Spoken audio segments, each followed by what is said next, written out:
Above the Sea, A Little Mermaid Retelling, Fairy Tales Reimagined, Book 5. Written by Laura Burton and Jessie Cal. Narrated by Emma Faye. Chapter 1. Lexa.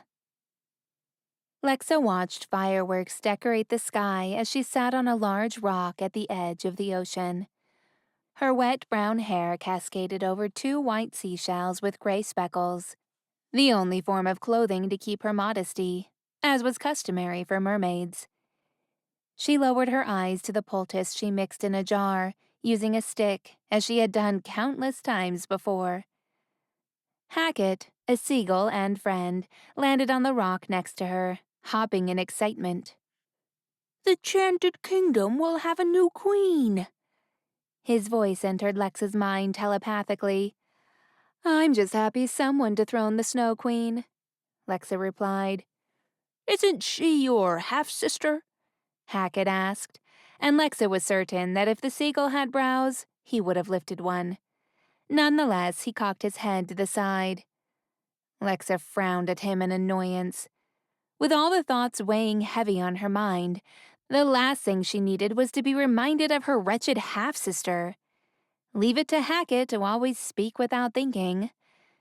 She went back to mixing the poultice without dignifying his question with a response.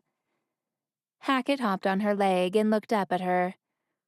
"Have you spoken to your father?" "Why don't you tell me more about this new queen?" Lexa asked, skirting around the question. "Oh, her name is Snow White," he said excitedly, not even noticing she had purposely changed the subject. "And she's getting married today. Did you know she can also communicate with animals?" "That I've heard." Lexa didn't know Snow personally, but she knew that anyone would have made a better queen than Arya. Though she was happy to hear that Snow was kinder than most humans. According to Bob, the uptight lobster who also happened to be her father's most trusted advisor, Snow saved him recently from a boiling pot. He was saved from certain death and almost made into dinner. She somehow was able to communicate with him and handed him over to her pet owl, who then dropped him back into the ocean. If Lexa had to hear his survival story one more time, she would permanently cover her ears with seashells.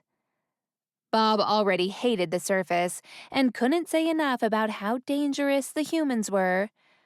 But what about Snow? Wasn't she nice to him? Surely not all humans were bad. He was just paranoid because of her father's disapproval of the land and its people. Lexa clenched her jaw. Thinking about her father stirred up an anger that she took great effort to suppress. All her life, he had forbidden her from going to the surface, from interacting with the humans, and yet he had a child with a human after Lexa's mother died. All those years, he had made her feel like she was odd for being drawn to the land, when in reality, she was just like him. Though, unlike him, Lexa never got to experience the land to the full as he had. Lexa enjoyed the heat of the sun on her face, the fresh air blowing through her hair, and the warm sand between her toes.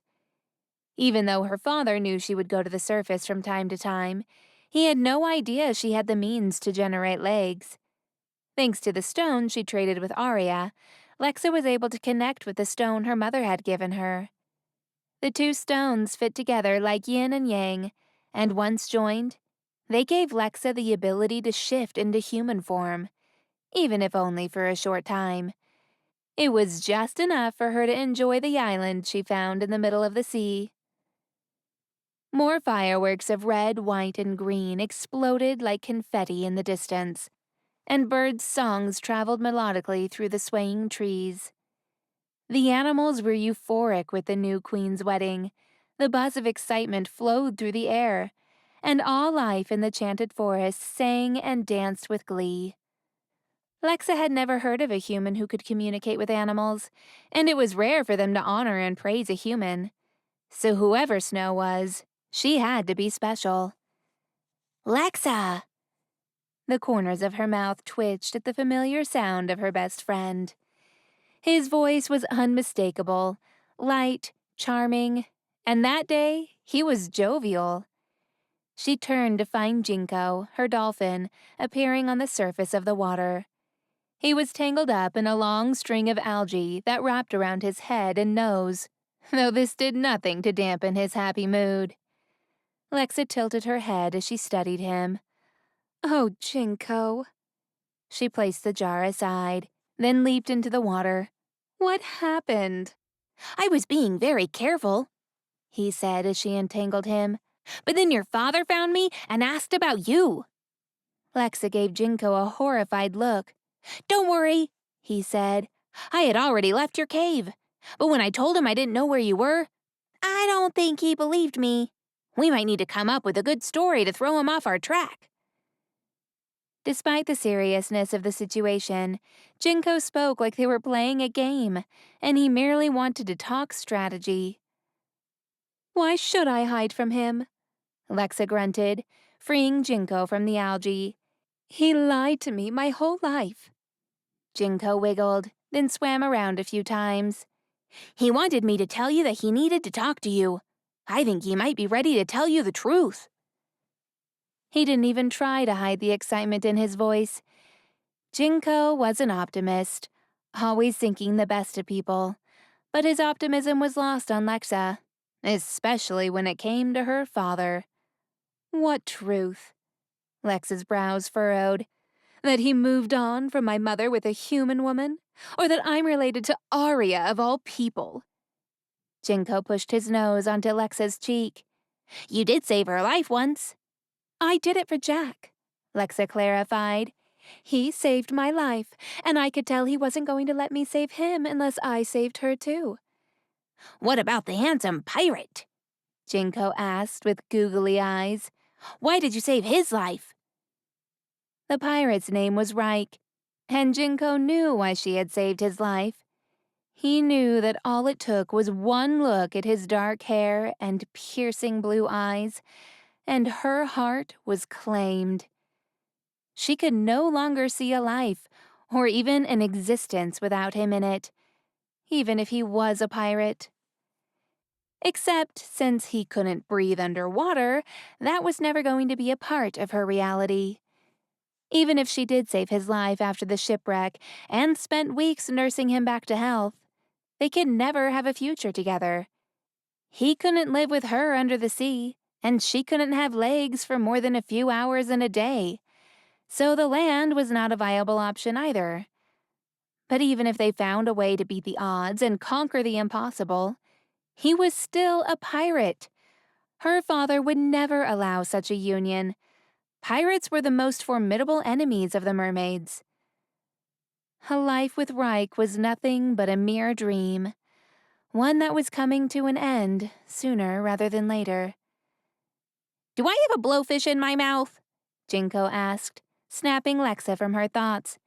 "It hurts when I try to swallow." He opened his mouth to reveal a large piece of metal curved at an angle, piercing his tongue. "Oh no, it's a shark fork." Lexa carefully removed it with a light tug, then held it up. "Why is it called a shark fork?" Jinko asked, flipping his head from side to side as though shaking off the sting on his tongue. "No idea." Lexa turned to the seagull who was still on the rock. "Do you know?" "Why, of course." Hackett hit his beak on the metal a few times, then cocked his head. "For humans, a fork pierces food. This large one," he beaked the metal again, "pierces shark food." Jinko's eyes grew wide. "Whoa!" Evidently, he was enthused at the idea of almost swallowing such a useful object. Lexa examined the metal even more carefully. "Interesting." "It's also a scratcher for whales," Hackett added. "Whales get very scratchy, you see. This nifty gadget does the perfect job at scratching those hard-to-reach areas." Lexa sat up on the large, smooth rock and reached for the jar again. "What is that?" Jinko asked, nudging her iridescent fin. "It's for Reich's injury," Lexa answered, holding up the jar. the almost transparent paste glistening in the sun like diamonds. He's almost fully healed. Her smile faded as a wave of sadness washed over her. Does that mean he's leaving? Jinko asked, his voice laced with disappointment for the first time. Lexa shrugged, her face downcast. It was going to happen sooner or later. He couldn't just live on this island forever. Can you ask him to stay? Lexa shook her head, but not before smiling briefly at Jinko's naivete. If only it were that simple. I couldn't do that to him. Why not? Jinko asked. You saved his life. You nursed him back to health. It still wouldn't be fair to him, she said. Not when all I have to offer is a couple of hours in a day. With true love, all things are possible, right? Jinko countered, resting his head sideways on her lap so he could look up at her. She smiled and caressed his head. Not this time, unfortunately. She let out a long sigh. Well, I better find him before my father sends Bob looking for me. Jinko sank back into the water, and she reached for her necklace with both mermaid stones hanging on it. She fit them together, and with immediate effect, her tail split in two and transformed into legs. She let out a giddy laugh, riveted by the feeling of her toes wiggling. Jinko made a cheerful sound as he lifted out of the water and pushed himself backward, using his tail like a happy dance. Lexa stood and turned to Jinko. I'll see you soon. She jumped from the rock to the warm sand with a giddy smile. The feeling of her weight on the ground, held up by 2 feet and wobbly legs, was unlike anything she'd ever experienced before she got her necklace. Even though she had walked several times, it was still fascinating. She supposed the novelty of having legs might never truly wear off. She grabbed the bundle of human clothes, which she kept hidden by the rock, then reached for a satchel. She shoved the shark fork in the bag along with a jar of poultice. Throwing her bag over her shoulder, she headed into the island. On her way toward the other side of the island, she foraged legumes and fruits and shoved them into her bag. From a distance, she spotted Reich, shirtless and waist-deep in the water, holding a makeshift spear in his hand. She stopped walking for a moment and watched longingly as drips of water slid down his chiseled back. His strong arm lifted the spear over his head, and that was when she realized what he was about to do. Fisherman alert, away from the shore now! The fish must have scattered because Reich lowered the spear, scratching his head. Lexa watched him look around with confusion, as if wondering what just happened. She smiled, then continued on her way toward him. When he noticed her approaching, a beaming smile spread across his face. He held Lexa captive with his piercing eyes. Her heart thumped so hard it hurt, but she gritted her teeth and tried to ignore it. Hey, he waved. Where did you go? I was looking everywhere for you. She held up her bag. I went to find some food. I was trying to get us some protein, but... He pointed to the water. I haven't been able to catch any fish in all the weeks I've been here. Lexa settled under his makeshift hut, then turned her bag upside down over a thick cloth. Chickpeas are a wonderful source of protein. He walked out of the water. Glistening droplets slid from broad shoulders to his narrow waist. He came to sit next to her, then looked at the pile of legumes and fruits. What did you get? She handed him a papaya. Have you ever had one of these? They're delicious. Reich arched a brow, and Lexa wondered if that had been a silly question. Did all humans eat papaya? She had only recently discovered it, and Hackett told her it was a fruit only eaten by royal humans and goats. According to Hackett, papaya was most loved by goats. Reich removed the knife from the tip of his spear. Then, as he was about to cut the fruit, he stared at it for a moment, his brows knitted together. Something wrong? Lexa asked. He offered her a soft smile. Such a small thing, but I can't even hold a fruit. Lexa lowered her eyes to his left hand, or lack thereof. He'd lost it during the shipwreck. She'd tried her best to treat it. The stump looked a lot better than it did weeks prior. The wound itself was no longer seeping, and a red, raw layer of skin had grown over it.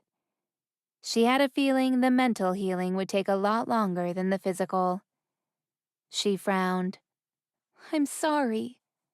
He shook his head. You have nothing to apologize for. If it hadn't been for you, I wouldn't even have survived. He turned to face her, and his blue eyes locked with hers. And for that, I will be eternally grateful. Her green eyes dropped to his wet lips, so shiny and smooth, and her stomach fluttered. She looked away and sucked in a nervous breath to steady herself. She had never been attracted to a human before, let alone a pirate. But whenever she was in Reich's presence, he made her feel things she never knew existed. I made something for you, she said, digging into her satchel and pulling out the jar with her own version of a poultice. It's made with mermaid healing oil. It should help with the scar tissue. By the time she turned around, Reich had already sliced the papaya down the middle and was about to grab a chunk with his hand. Wait, I have a fork, she beamed, digging into her satchel again. You do? She pulled out the large curved metal attached to a leather handle. Here. She handed it to him with a wide smile. He stared at it, confused. A hook? It's a shark fork, she added. But it pierces food just the same. I washed it in the ocean, so it's clean, but it might taste a little salty. An amused smile spread across Reich's lips. Thank you. She smiled. You're welcome. He used the curve of the metal to scrape off the seeds from inside of the papaya. After cutting it in small chunks, he used the tip of his knife to pierce the bits of chopped up fruit. He fed her a few pieces, and the explosion of sweetness made her eyes roll back. She let out a moan.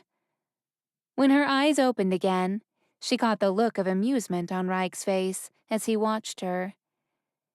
He cleared his throat and devoured the rest as if he hadn't eaten in weeks. But of course he had. She had made sure he got enough nutrition, though he did look thinner than when she had first brought him there. Guilt tugged at the pit of her stomach. By that point, she could have taken him to the marina and allowed him to go back home. Even though she'd spent months convincing herself that she wanted him to heal fully, and that Mermaid's healing components were a lot stronger than herbs from the land. Lexa knew the real reason she hadn't helped him leave the island was because she wanted to spend more time with him. That wasn't the case in the beginning, though. After the shipwreck, when she first found him floating in the water, surrounded by his own blood, she had to find the nearest piece of land. That was why she brought him to the island. She needed to stabilize him. Several of his ribs had been cracked. He had lost a lot of blood from having lost his hand, and she could tell by the bruises on his body that he had internal injuries. The damage was far too extensive for any human healers to handle. What are you thinking about? Reich asked as he finished eating. In the distance, Lexa could see the small wooden boat they built together. It was ready, and she knew he would be leaving soon. She offered him a sad smile, then reached for the jar she had placed aside. May I? She asked, removing the top and scooping the thick paste with 4 of her fingers. He placed his forearm on her lap. In silence, she began rubbing the poultice over his scar. Despite the gentle ebb and flow of the waves on the shore, it did little to soothe the pain building up in her heart. After rubbing the medicinal paste over his scar, she grabbed her cloak and ripped a large chunk of the fabric. She wrapped it around his stump. Wait. Reich reached for the hook she had given him and shoved it into the cloth. Go ahead and wrap it around this. Make sure it's tight and secure. Lexa did as he asked. Once she was done, he lifted it up and examined the hook. Not a bad idea, he said, turning to her with a smile. Thank you. She tried to smile back, but her heart was too heavy. Hey. He leaned forward and touched her face, rubbing her cheek softly with his thumb. Don't look at me like that. Like what? He frowned. Like you're never going to see me again. But the boat's ready and... She swallowed through the lump in her throat. You can't stay here forever. Then come with me. Reich's lips barely moved, but the words landed in her heart like a thunderstorm. Just because you've never been away from this island doesn't mean you should stay here alone. Another wave of guilt tugged at the pit of her stomach. She had lied to him, but how else was she going to explain being stranded on a deserted island? His gentle touch on her cheek sent flutters down her spine. Let me show you the beautiful world that's out there. I promise you won't regret it. There was nothing she wanted more than to see the world, especially with him by her side. But that couldn't be her reality. I wish I could. What's holding you back? He asked. There's nothing here for you. You wouldn't understand. Then help me understand. His deep blue eyes were so intense, she had to look away for fear he might read her thoughts. I just can't. I'm sorry. She rose to her feet with her heart aching. You should just take the boat and go. Go home to your family. To your... whoever else has been waiting for you. Reich stood with her. I'm a pirate, he said, his voice soft and tempting. There is no one waiting for me. I don't even have a home. He blocked her view of the ocean. His blue eyes glistened in the sun as he watched her. I've always felt alone in this world. Until I met you.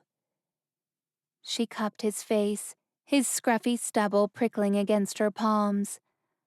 Unable to fight against the gravitational pull between them any longer, she leaned in and pressed her lips to his. A wave of warmth washed over her as his arms wrapped around her waist.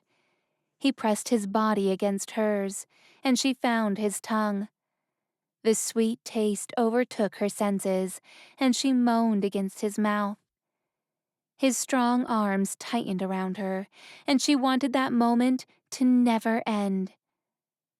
Abandoning her worries and all of the reasons she had that they couldn't be together, Lexa kissed Reich with every bit of passion she had bottled up for weeks.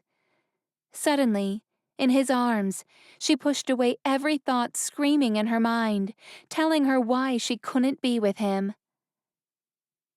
A sudden, loud, and panicked warning call came from the water, and Lexa ripped herself from Reich's lips. She turned to the ocean and spotted Jinko jumping up out of the water and flipping in the air. We have to go now! His voice entered her mind like a siren, a stark contrast to his usual upbeat attitude from before. It's your father! Lexa ran to the shore with the hairs on the back of her neck standing on end, then stopped when her feet hit the water. What happened? Jinko flipped side to side, making a succession of squeaks, and the sound he made resembled that of a cry of devastation. Lexa's heart squeezed in her chest. Your father was taken! Lexa stopped breathing, and her heart raced even faster. Reich came to stand next to her and put a hand on her shoulder. Are you all right? He asked. She stepped away from him and walked farther into the water. Usually she would wait until she was on the other side of the island, and certain that Reich would not see before she turned back into a mermaid. But her father was in trouble, and there was no time. I'm sorry, she whispered, pulling her mermaid stone apart. Within seconds, her iridescent fin appeared, and she slipped into the water. Reich jerked back with his eyes wide. He stumbled to the ground and gripped the sand as if his mind was spinning. but his eyes never left her as she swam away. With an aching heart, she gave Reich one last glance, just in case that was the last time she ever saw him. He opened his mouth to say something, but she had to go. Lexa turned away and dove into the water, with only one other thought in her mind. One urgent thought that overtook all others. Who could have possibly taken her father? Chapter 2. Reich. Reich stared at the spot in the ocean where Lexa had been. His mind spun with memories of their weeks together. But one memory burned in his mind more than all others. He'd seen that mermaid before. In the galleon with Jack and Arya before the ship wrecked. The mermaid that was caught in the net by the sailors.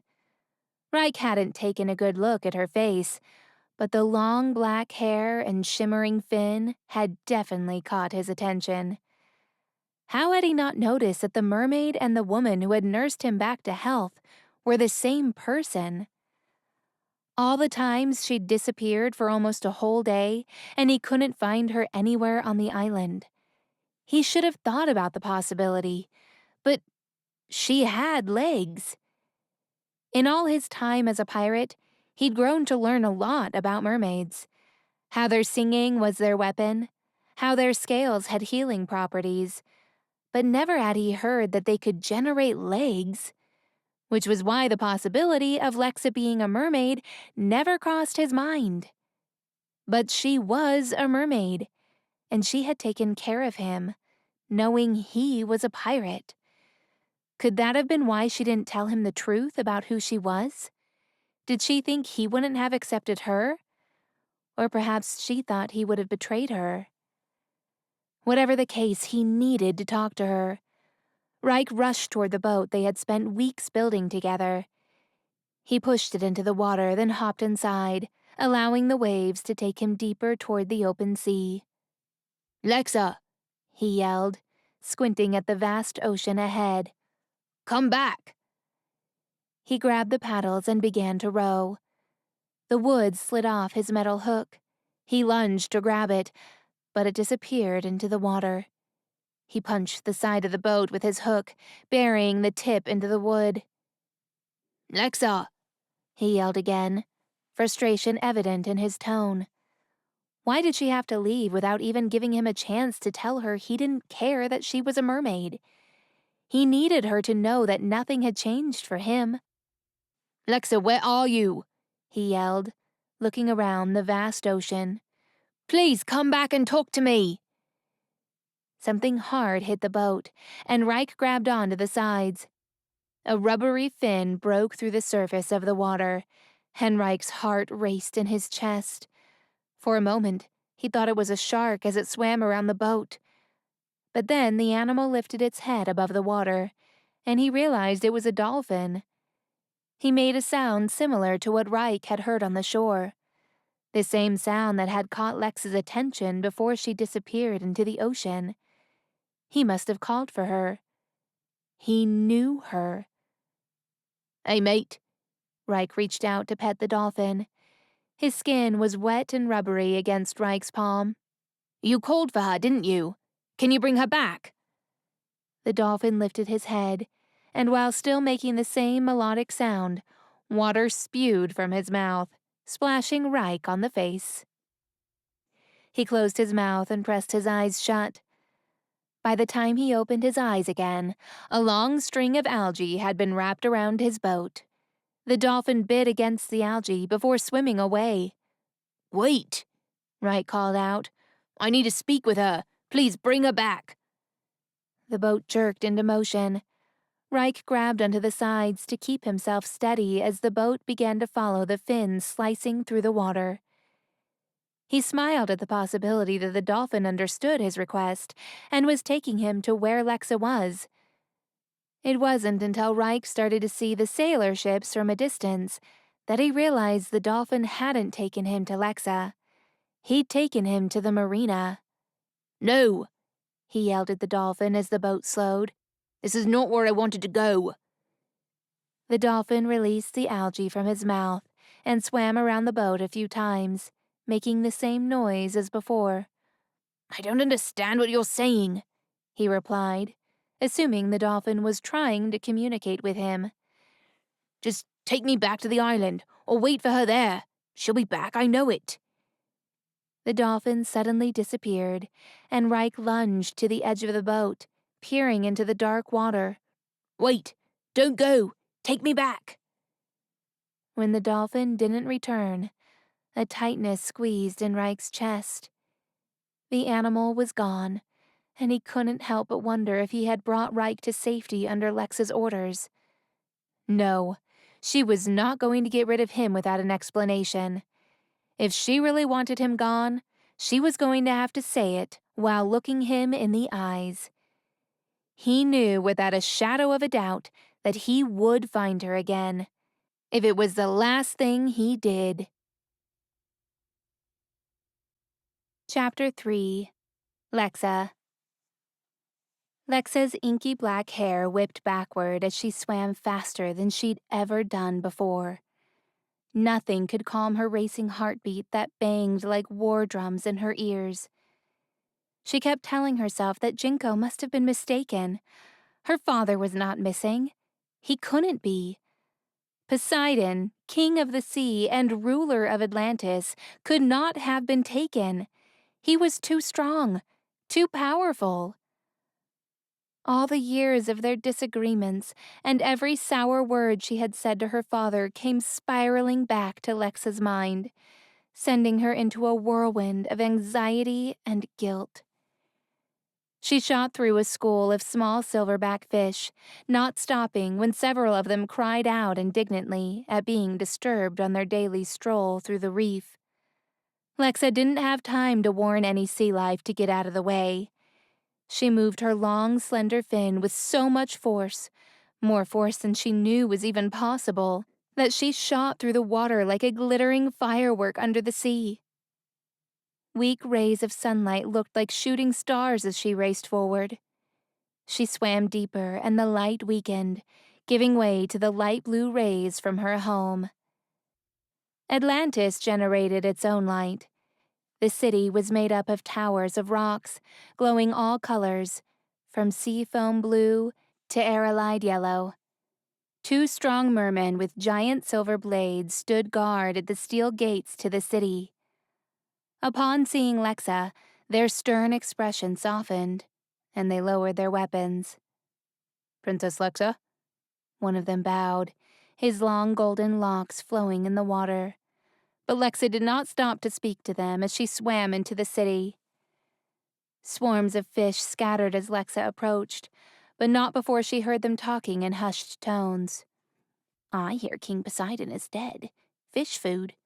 He's immortal, you plankton. I heard he's gone to the shore to be with humans.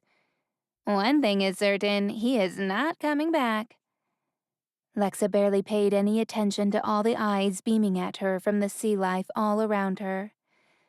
The mermaids huddled in groups in the city grounds, and even the critters on the rocky surface watched her go. She could sense the tension in the city, now quiet, when the streets were usually filled with transcendental music, morning, noon, and night. The absence of the melodies quickened her heart rate even more, and she took a great gulp of water, as though the salty taste might soothe her. To her great disappointment, though, it did nothing to calm her nerves. Finally, she reached the palace and threw open the heavy doors. The hinges squealed and she entered without a word. She couldn't talk. She couldn't even think straight. Not until she saw for herself that he was gone. Lexa swam into the throne room that was once teeming with fish and mermaids, but now vacant and eerily quiet. She looked up at the mighty throne made with 100 tridents molded together. The silver glinted in the white orbs of light pouring down from the white rock ceiling. Lexa had pictured her father sitting on the throne with such intensity that for a glimmer of a moment, she thought that she could see him, smiling broadly at her, spreading his huge arms and welcoming her home. But then she blinked, and the vision vanished like a million pieces of glitter, and instead, a little red lobster sat on a step in front of the throne, its body trembling. Long, deep cries came out like a succession of rattles, and Lexa's heart sank as she slowed to a stop at the lobster's side. "Oh, Bob, tell me it isn't true." She lowered to him and held out her hand for the lobster to scuttle onto her palm. He did so, turning his face to look up at her with the saddest eyes Lexa had ever seen on a lobster. "It's all my fault. I advised him to go." Bob turned away as though looking at Lexa was too much for his conscience to bear. "I'm so sorry. If I had known it was a trap, I would never have—" "What happened, Bob?" Lexa asked, urging him out of his state of misery to fill her in on the situation. She needed details. "Someone told him you were in trouble with the humans and needed King Poseidon's help. He didn't even hesitate. Be left alone. I should have gathered more information." The lobster hiccuped and snapped his pincers, muttering to himself under his breath in a moment of irritation. "I tried to go with him, but no creature in the sea can match the speed of the merpeople. By the time I reached him, he... "What? Tell me, Bob, tell me, what did you see?" Though she was weightless in the water and bobbed up and down with her long hair snaking back and forth, her heart weighed heavy, threatening to drag her down to an abyss. It was terrible. He was in a giant net, unconscious, and it was hanging from a pirate ship." Lexa's ears rang, and every part of her body grew ice cold like she had taken a swim in the Arctic. Mermaids had few enemies, for they kept to themselves, mostly, and respected all creatures under the sea. But there was one enemy that all merpeople had grown to loathe: pirates. The pirates invaded the waters, dumping iron chains, stealing and killing schools of fish. But the worst crime they committed was that they hunted merpeople. Pirates were mere mortal men, land people. They were made of just flesh and bone, and did not possess the strength of someone like Poseidon, who could rip an entire ship apart with his bare hands, or command a vortex with a flick of the wrist. The thought that the feeble humans were able to capture the king of the sea was unfathomable. But such matters couldn't be dwelt upon. Lexa forced herself to focus and turned back to Bob, who was sobbing on her arm. "Take me to the ship." Bob looked up, frightened. "Princess, I mustn't. What if something happens to you, too?" "It's an order from your princess," she said firmly. Bob let out a sigh, then charged through the water, leading Lexa out of the palace and away from Atlantis. Once outside the city walls, he swam upward and took great gasps of breath, leaving a trail of bubbles behind him as he charged ahead. Lexa was not out of breath, though her mind grew dizzy as she followed Bob in silence. The sea became cool and abandoned, and before long, they approached the surface. Bob stopped and gasped, then circled the spot, inspecting 3 large rectangular shapes floating above them. "It was right here. Look, the net." Lexa swam up, and her face broke the surface. Misty clouds surrounded the murky waters, and rolling fog shielded the shoreline from view. The surrounding waters were empty. The hairs on the back of Lexa's neck stood on end as she cast her eyes around the scattered pieces of driftwood and a mass of tangled ropes floating on the water. Bob popped his head out. "I found the ship. It's down there." He disappeared again, and Lexa followed Bob downward. Finally, a giant ship came into view. Tiny specks of dust floated in the water around the sunken vessel, and Lexa knew the shipwreck must have been recent. She searched the fallen ship for any clue that might tell her where her father had been taken, but there was nothing. She suddenly found herself wondering how many ships it must have taken to capture her father. Certainly he wouldn't have gone down without a fight. I need to find out where they have taken him. She whipped around to look at Bob, who had his pincers hanging limply at his sides. His eyes were still sad and forlorn. How are you going to do that? There's nothing here. Lexa looked up at the surface far above their heads. A scattering of daylight lit up the water, but she couldn't feel the warmth of the sun on her face. In the absence of the sun, and with no clue as to where her father was, Lexa grew colder. I need to speak to a pirate. I need to go back and find Reich. She balled her fists and clamped her jaw, determined.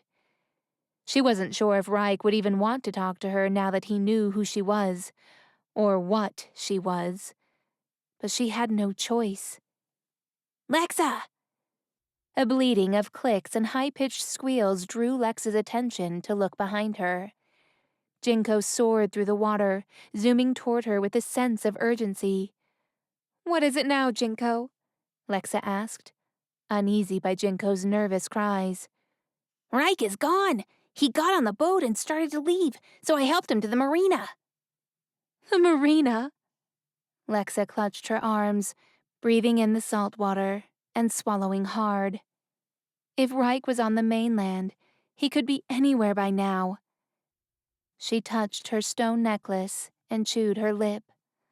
I can only have legs for a few hours. I'll never find him in time. If anyone at the marina found her as a mermaid, they'd kill her. Neither Bob nor Jinko replied as they swam around Lexa, both looking lost and in disbelief over the absence of their king. She knew they were silently thinking that all hope was lost. The trail had grown cold, and all that was left to do was give up. But Lexa refused to give up. Not yet. She needed to talk to someone who knew about pirates, and there was only one person left that she knew who could help her. Too bad it happened to be someone who was hated by all merpeople. But Lexa was out of options. It was time to visit Neri. Chapter 4. Reich. Thick fog rolled in from the sea, covering the marina. But despite the haze, it was still bustling with life. Reich could hear random chatter over the squawking of seagulls flying overhead and the low rumble of wooden wheels over the cobbled streets.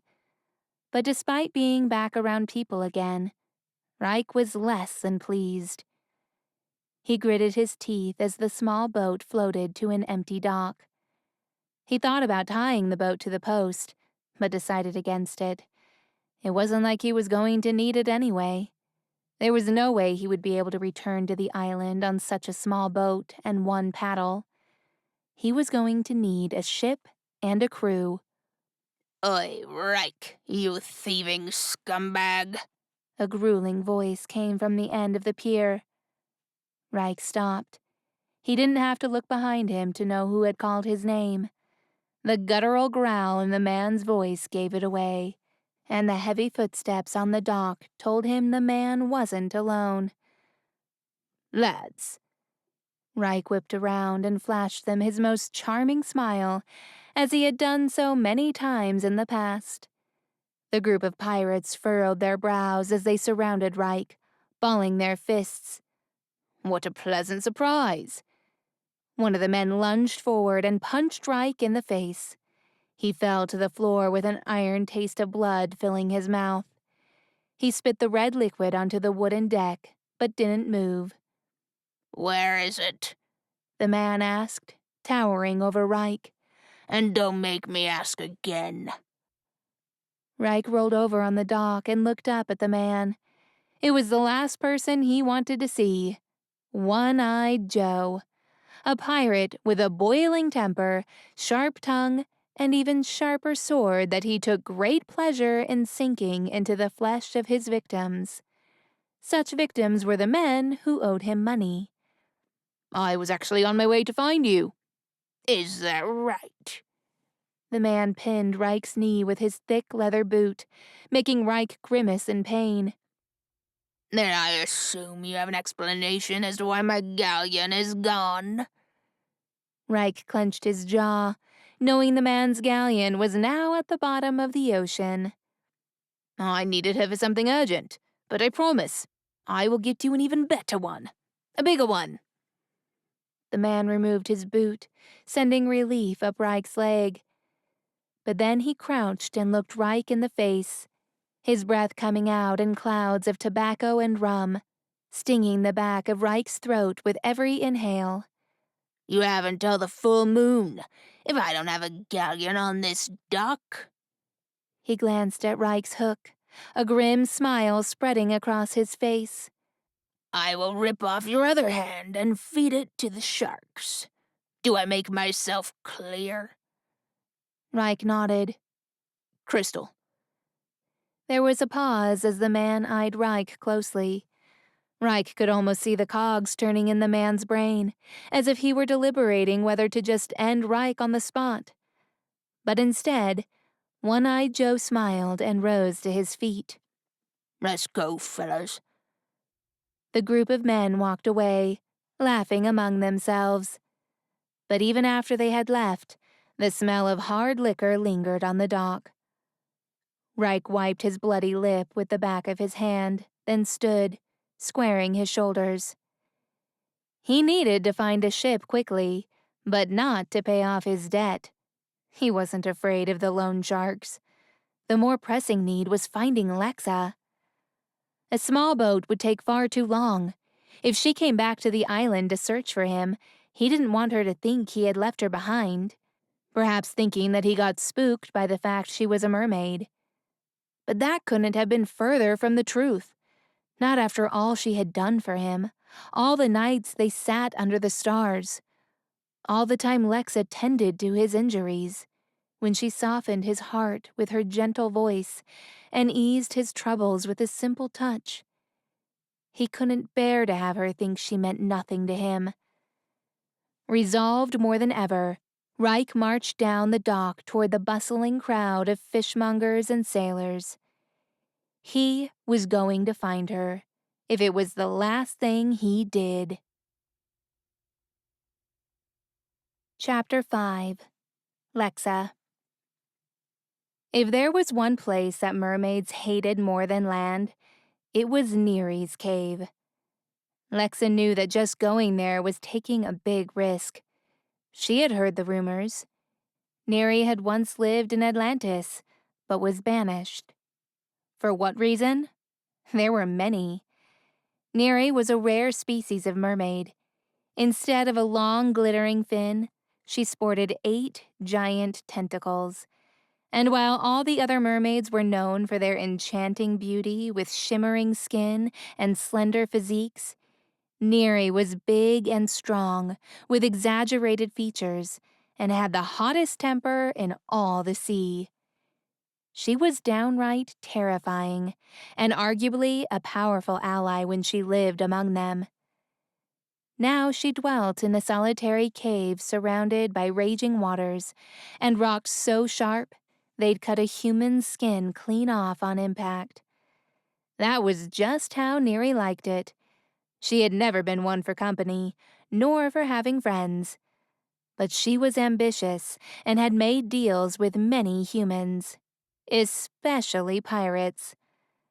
Lexa was certain that Neri was not going to be happy to see her, especially since it was Poseidon who banished her. But she had no other choice.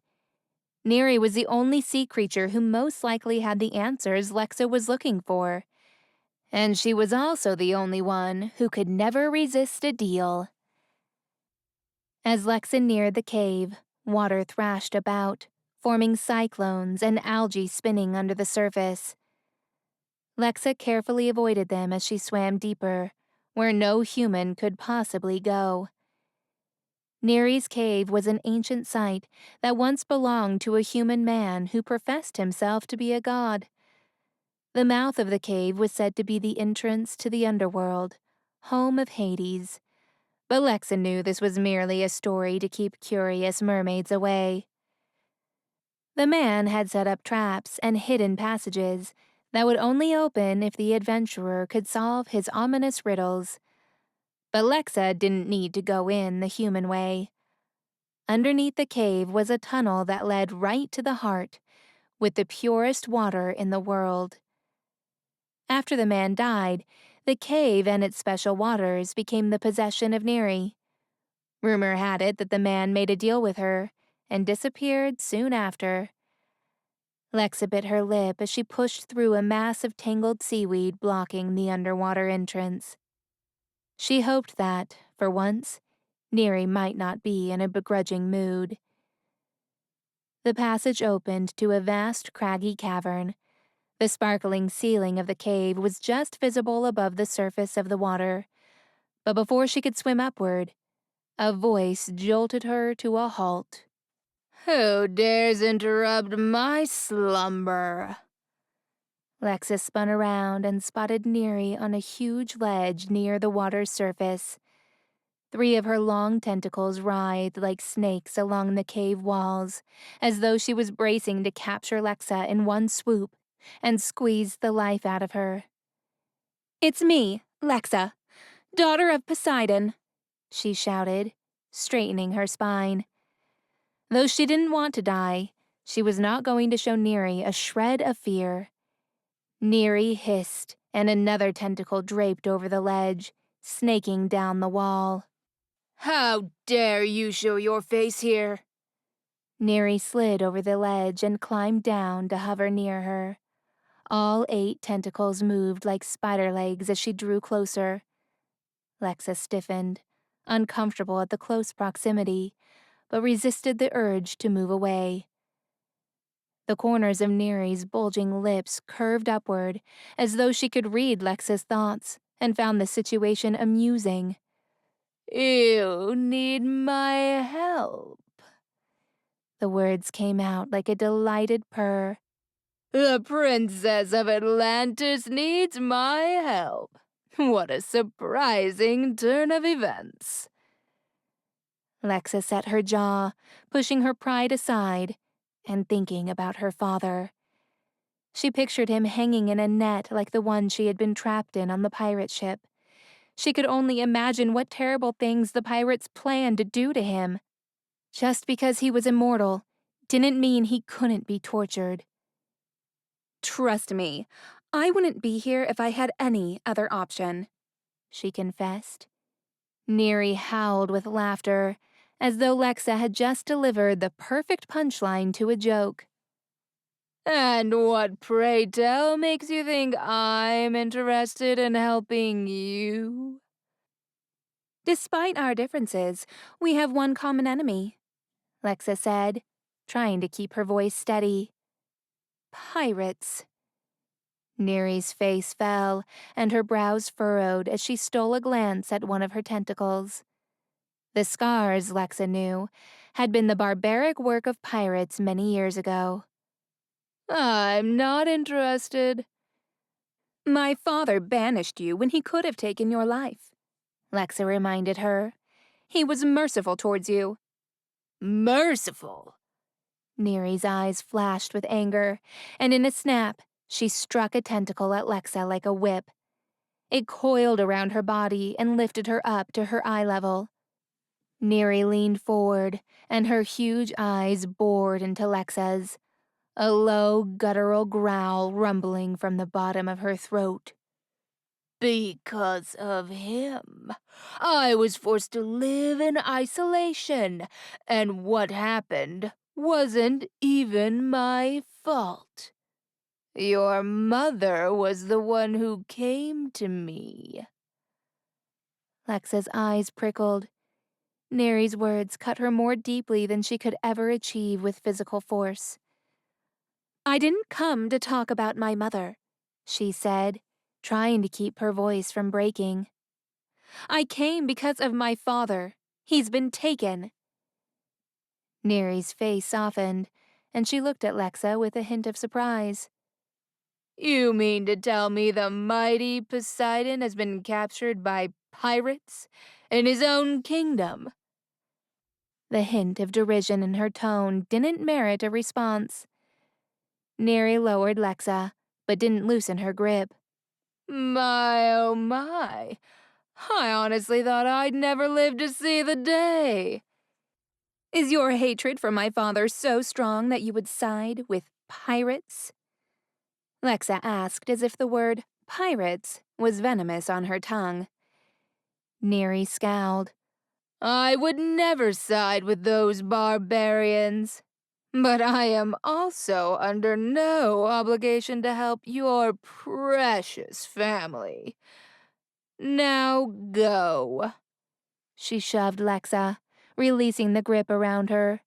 And don't ever come back. I know they captured you too many years ago, Lexa said, glancing at Neri's tentacles. Those scars. They tortured you, didn't they? Neri hid her tentacles underwater with a hint of shame. I see you've been busying yourself with tales of the sea.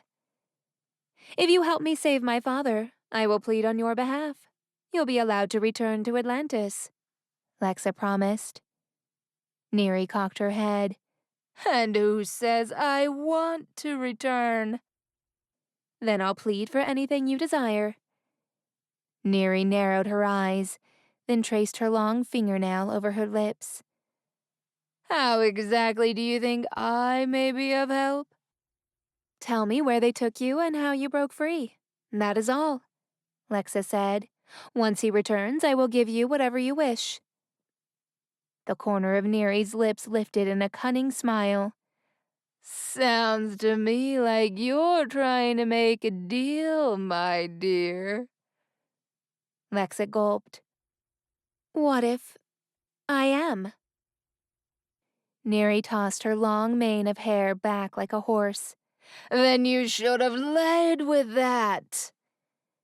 At the snap of her fingers, a small white crab scuttled over the edge from the ledge above their heads and hopped into the water, floating down and bringing a white scroll and quill to Neri. Her eyes glinted as she paused to grin at Lexa. Then she took the quill and scribbled on the scroll so fast the quill was nothing but a blur swinging from side to side. There. Sign at the bottom. And I'll tell you anything you want to know. Lexa looked away from the contract to give Neri a pointed look. I will sign nothing until you tell me where I can find my father. Neri sighed impatiently. It was most likely a net made of threads of elven metal. It's the only element in this world that can weaken us, your father included. So that was how they were able to trap her father. What about his trident? Useless in the presence of elven material, Neri explained. Why do you think your father chose to ally himself with the elves? They are the most powerful beings in our world. Where would pirates have taken my father? Lexa asked. I don't know where he would be, Neri confessed. But I do know how you can find him. Lexa leaned forward with eager eyes. Tell me. Neri fluffed her hair as if looking at her reflection in a mirror. The king of the shores. Neri's words jolted Lexa back. What about him? It would be wise to address him on this matter, she explained. We may have eyes under the sea, but he has all eyes above it. If there's a ship in the ocean, he knows about it. That made no sense to Lexa, and for a moment, she wondered if that was Neri's ill sense of humor. Perhaps she found some amusement in sending Lexa to an ambush, for she was certain that if she went to the king of the shores, he'd have her captured. We've been at war for decades. For all I know, he's the one who took my father. Neri shook her head with a deep groan. The king of the shores. Oh, there is so much you do not know, little mermaid. She laughed derisively and dragged a huge hand over her face. Taking your father would not be to his advantage, because it would intensify the war. Besides, if there is anyone who hates pirates more than mermaids, it is the king of the shores. How come? Pirates have stolen many of his ships, and he would have them eradicated if he could. Lexa frowned. She really didn't know much. Her father tried to explain the politics, but she never cared to listen. Pirates, on the other hand, Neri continued, well, they sell mermaids to the highest bidder, and there's no telling what those men will do. Lexa's arms trembled as a shiver took over her, and she found herself wondering if Neri had ever been sold. Was that how she broke free? At what cost? The king would surely be notified of an auction, simply because he's known for capturing mermaids. No one knows he releases them, especially for Poseidon. I dare say an auction like that will be historic. Lexa's heart thumped against her rib cage. I have diamonds. I can outbid everyone. Neri threw her head back and cackled. Her throaty laugh scratched the cave walls and vibrated the water particles in the most jarring way. Foolish child! Neri looked at Lexa again, her big eyes boring down at her. Not only is it a private auction, by invitation only, but the moment you step on that island, they will capture you and make a royal package out of you and your father. That is why you need the king of the shores to advocate for you. No one will question his motives, and not in a million years will they think he is helping you. Lexa hated that Neri was right, but she did say something that caught Lexa's attention. What island? Neri shook her head. I don't know. I simply recall waking up in a tank, facing a room full of people watching me as if I was some sort of display. How did you break free? Neri's eyes roamed around the cave. Then she turned with a wicked smile. I made a deal with someone very powerful. Lexa had heard rumors that Neri's cave had an entrance to the underworld, and Lexa wondered if the powerful person who set her free might have been Hades. That would have explained a lot. How do I get the King of the Shores to help me? Neri pressed a finger to her painted lips. Arrange for a meeting with him and find out his price. What if I can't convince him? Neri shrugged, picking at her nails. Then Poseidon is as good as dead. Lexa shook her head. That wasn't an option. How do I get an audience with him? The King of the Shores is smart enough to avoid the sea, and I can only have legs for a short time. Lexa touched the two halves of her necklace and bit her lip. I can make it permanent, you know, Neri said in a silky tone, her gaze flickering to the two mermaid stones. Lexa held her stare and swallowed. What's your price? Neri backed off, her eyes wide and innocent as she flicked her hair back. Tell me, what is your father worth to you? Everything, even my own life. Lexa balled her hands into fists, and Neri smiled, as though approving of Lexa's fierceness. Then this is going to be tiny, hardly even worth mentioning, really. Neri held out the scroll to Lexa, who snatched it out of her hand and began to read. I don't understand, Lexa said, looking up at Neri with suspicion. You want to be in line for the throne? Neri swaggered forward, splashing water as she approached Lexa. Should anything happen to you and your father, I want to be named Queen of Atlantis. In exchange for this minor political detail, I will grant you permanent legs." Lexa frowned at the scroll in her hands, feeling the heat of Neri's stare on her. Time was ticking. Her father would soon be auctioned off, and she needed to make sure the right buyer got to him. And she couldn't do that without legs. "Lexa, don't do it. Don't you dare." Bob popped up beside her, heaving as though he had swum as fast as he could across the whole ocean, not stopping to catch up with her. "What choice do I have?" Lexa replied. Bob's eyes drooped with sadness. "Do not forget what happened to your mother when she made a deal with Neri." His words stung at the mention of her mother, but the determination only grew at the thought of losing her father also. He was the only family she had left. Nothing could change Lexa's mind now. "My mother's deal went bad because she didn't follow through on her end of the bargain. I will." Resolved, Lexa took the quill from Neri, who merely grinned at her like a shark watching a school of fish swimming on its way.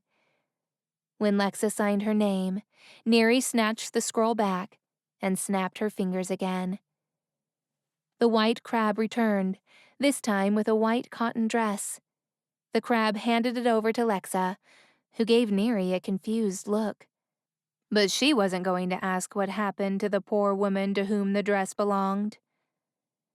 She stuffed it over her head, and as the cotton soaked up with water, it grew heavy on her body. "A few things you should know," Neri said, her tone turning formal. She placed a fingertip on the 2 mermaid stones, and her touch alone glued the 2 stones together so perfectly it appeared as though they had never been apart. Lexa glanced down at the single pendant in awe. "So long as those stones are joined, you will have legs. But as soon as they break, you will turn back into a mermaid. So I highly suggest you protect it with your life." Lexa's mind grew dizzy, and she frowned as she tried to focus on what Neri was saying. With a wave of the hand, the water around them shot up like a tsunami. Being underwater was usually a pleasant and normal experience to Lexa, but this time, a wave of panic shot through her, and the dress weighed her deeper and deeper. "What is happening?" Lexa tried to say, but instead of words, a mass of bubbles escaped her mouth. She tried to move her fin, but she no longer had one. Instead, she kicked her new legs and thrashed about, trying to return to the surface. Neri's eyes shone like jewels as she swam down, watching with great amusement.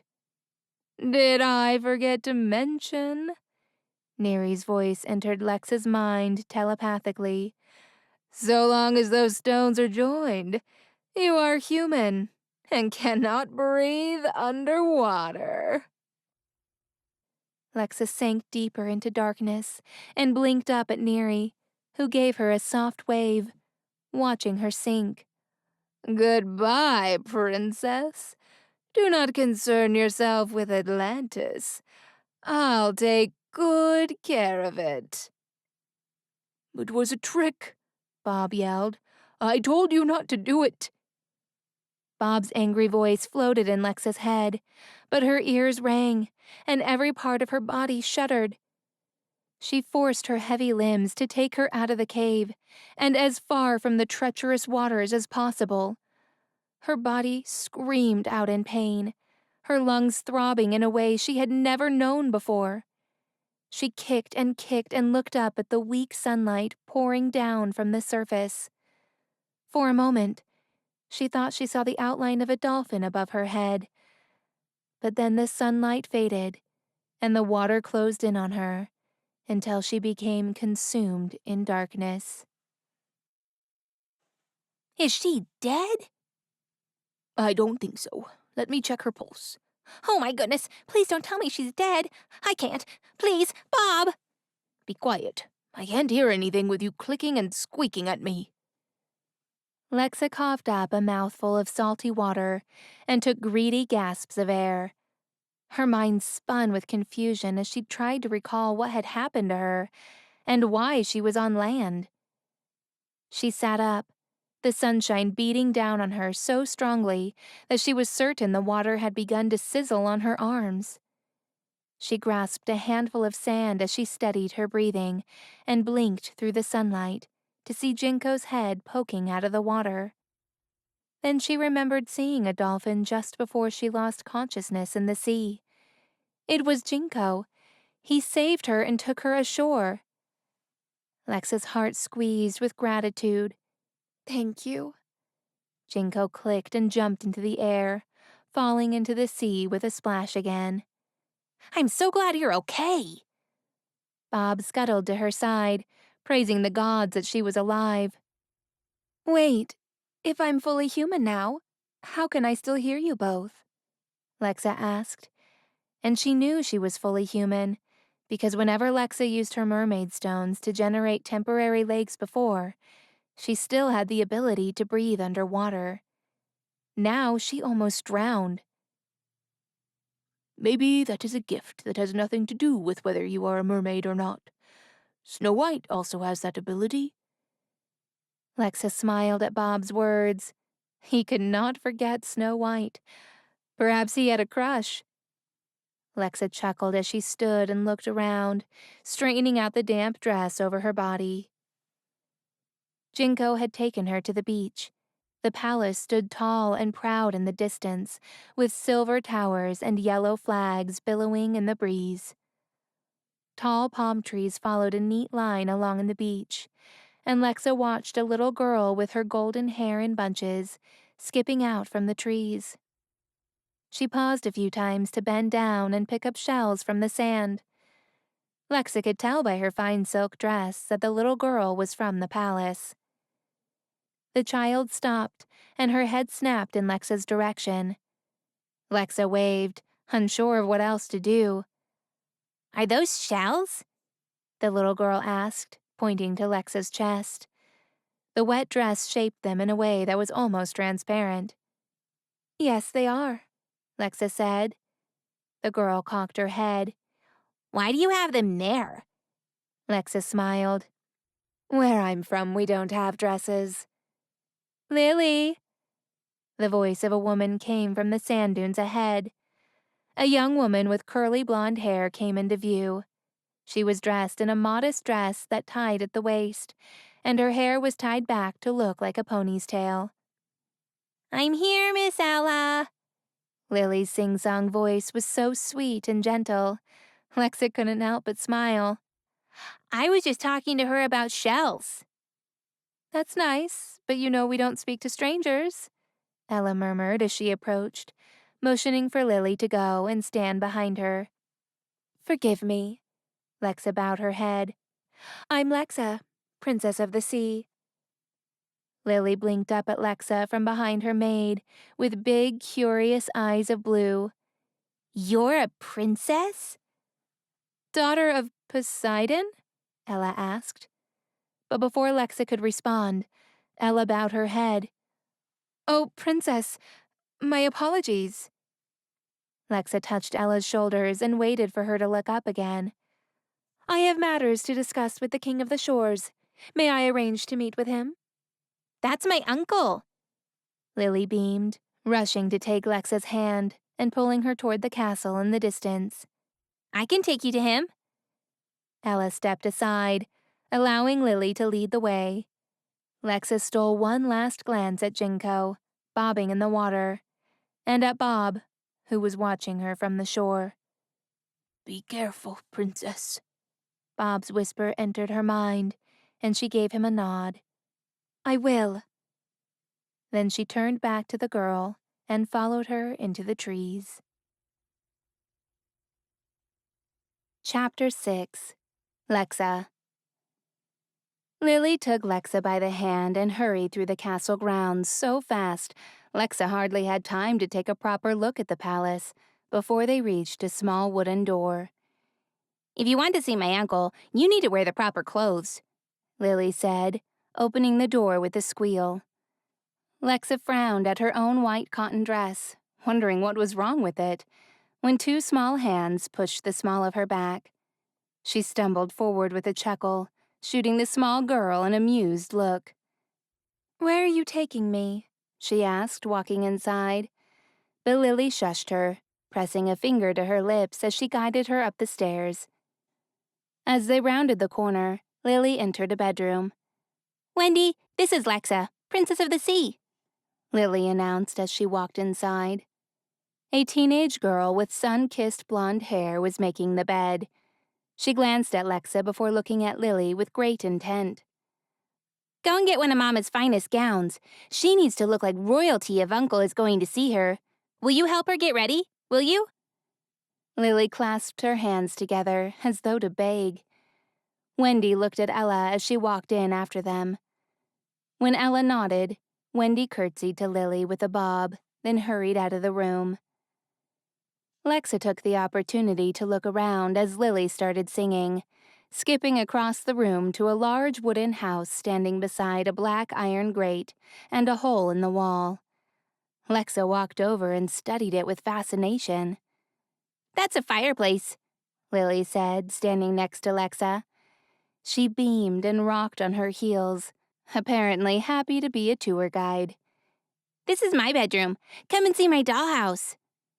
She proceeded to give Lexa a tour of every nook and cranny of the room, even introducing her to every single one of her rag dolls. All the while, Ella stood by the door. Wendy returned and Lily jumped off her bed. "Oh, I love the blue dress." "Lily, let's give the princess some privacy," Ella said, motioning toward the door. "Perhaps you would like to practice the piano for a bit?" Lily frowned, but didn't argue. "Wendy will take you to the throne room to see my uncle." "Thank you so much for your assistance," Lexa said, smiling at the young girl.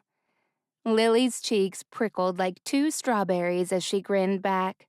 Then she raced out of the room and slammed the door shut.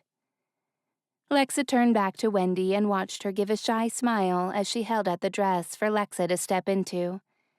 "Thank you," Lexa said. The blue gown was made of the finest silk, and a strange bone-like lining sat against her torso as she shrugged the poofy sleeves over her shoulders. Lexa's mind reeled as Wendy walked behind her and began to lace up the back. She pulled tight, and Lexa grunted, but chose not to complain. When she finished, Wendy picked up a silver paddle with what looked like thousands of bristles. "What is that?" Lexa asked, but Wendy didn't respond. She just kept working on the dress. Lexa watched the young woman for a moment. "Wendy?"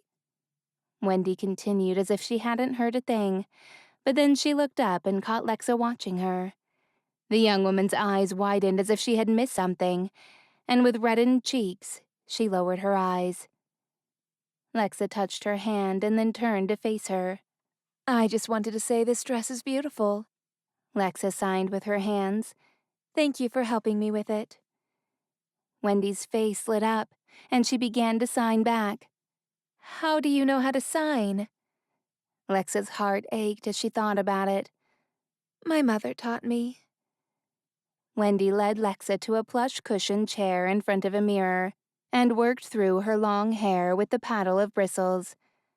To her surprise, it combed it smooth, and Wendy looked at Lexa's reflection as she worked on her hair. "Tell me more." Lexa took a breath. "Where I'm from, there is a powerful sea creature. She strikes deals, but if you don't hold up your end of the bargain, she takes your voice." Lexa dropped her hands for a moment and shut her eyes. Then she looked at Wendy again, who stared at her unblinking, as though completely transfixed. "It happened to my mother." Wendy blinked at her, but the depth of sadness in her eyes spoke volumes. Before Lexa could ask her any questions, the bedroom door opened and Ella walked in. "Excuse me, Princess Lexa." She curtsied and held her hands in front of her. The king is ready for you. Lexa jumped to her feet so fast her shoe got caught on the bottom of the gown, but Wendy helped her find her balance. Thank you, Lexa said, breathless. She had no idea being human involved so much clothing. The blue gown spread out like a giant clam and would be completely impractical if she were in the water. Ella held open the door. If you will follow me, she said, keeping her voice gentle and polite. He is in the throne room. Lexa kept her head held high and the tight dress kept her back impossibly straight as Ella led her to a grand hall, not dissimilar to the one in Atlantis. Small water tanks stood on wooden tables with colorful fish swimming around, and shards of glass hung from the ceiling with oceanic blue reflections of light dancing around the marble floor. On a large throne of gold sat a tall man with broad shoulders and black wavy hair, with flecks of gray under a crown. Lexa took in the sight of the many rings on his fingers and golden pins along his garment. He rose, and as his eyes landed on Lexa, he bowed his head. Princess Alexandria, welcome. He took a step toward her, then reached out his hand. Lexa took it, holding her breath. It's Lexa, she said, watching as the king kissed the back of her hand. Thank you for agreeing to speak with me. She was pleased that, despite her jitters and the shoes that pinched her toes, her voice was steady. The king gestured to a chair, and Lexa took the invitation to sit. Having little experience with human furniture, especially furniture this lavish, Lexa struggled to perch on the edge. Her skirt fanned out so wide it was like a giant bubble around her. Now, to what do I owe the pleasure of this visit? The king asked, his bushy brows rising as his eyes glanced at her dress, before he met her gaze. Lexa gulped. She wouldn't be surprised if he were wondering if she was hiding a fin under the skirt. Mermaids were not known to be able to generate legs. My father has been taken by pirates, Lexa finally said, digging her fingernails into her palms and pushing through the lump in her throat.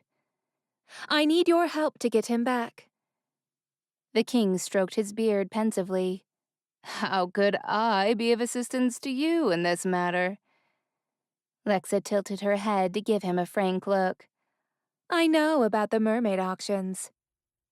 The king studied her for a moment.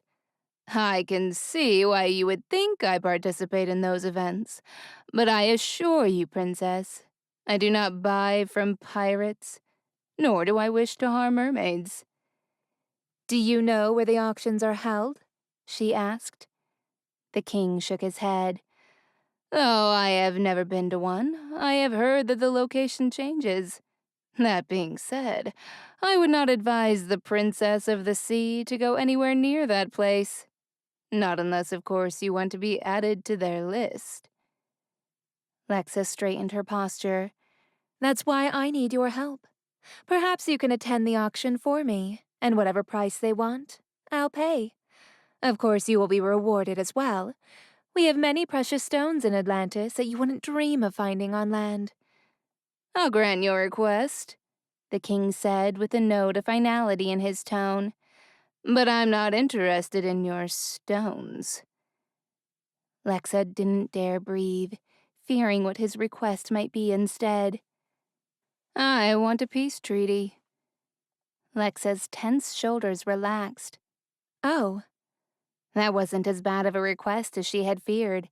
In fact, it was quite reasonable considering how her father had ordered the mermaids to sink all of his boats across the seas.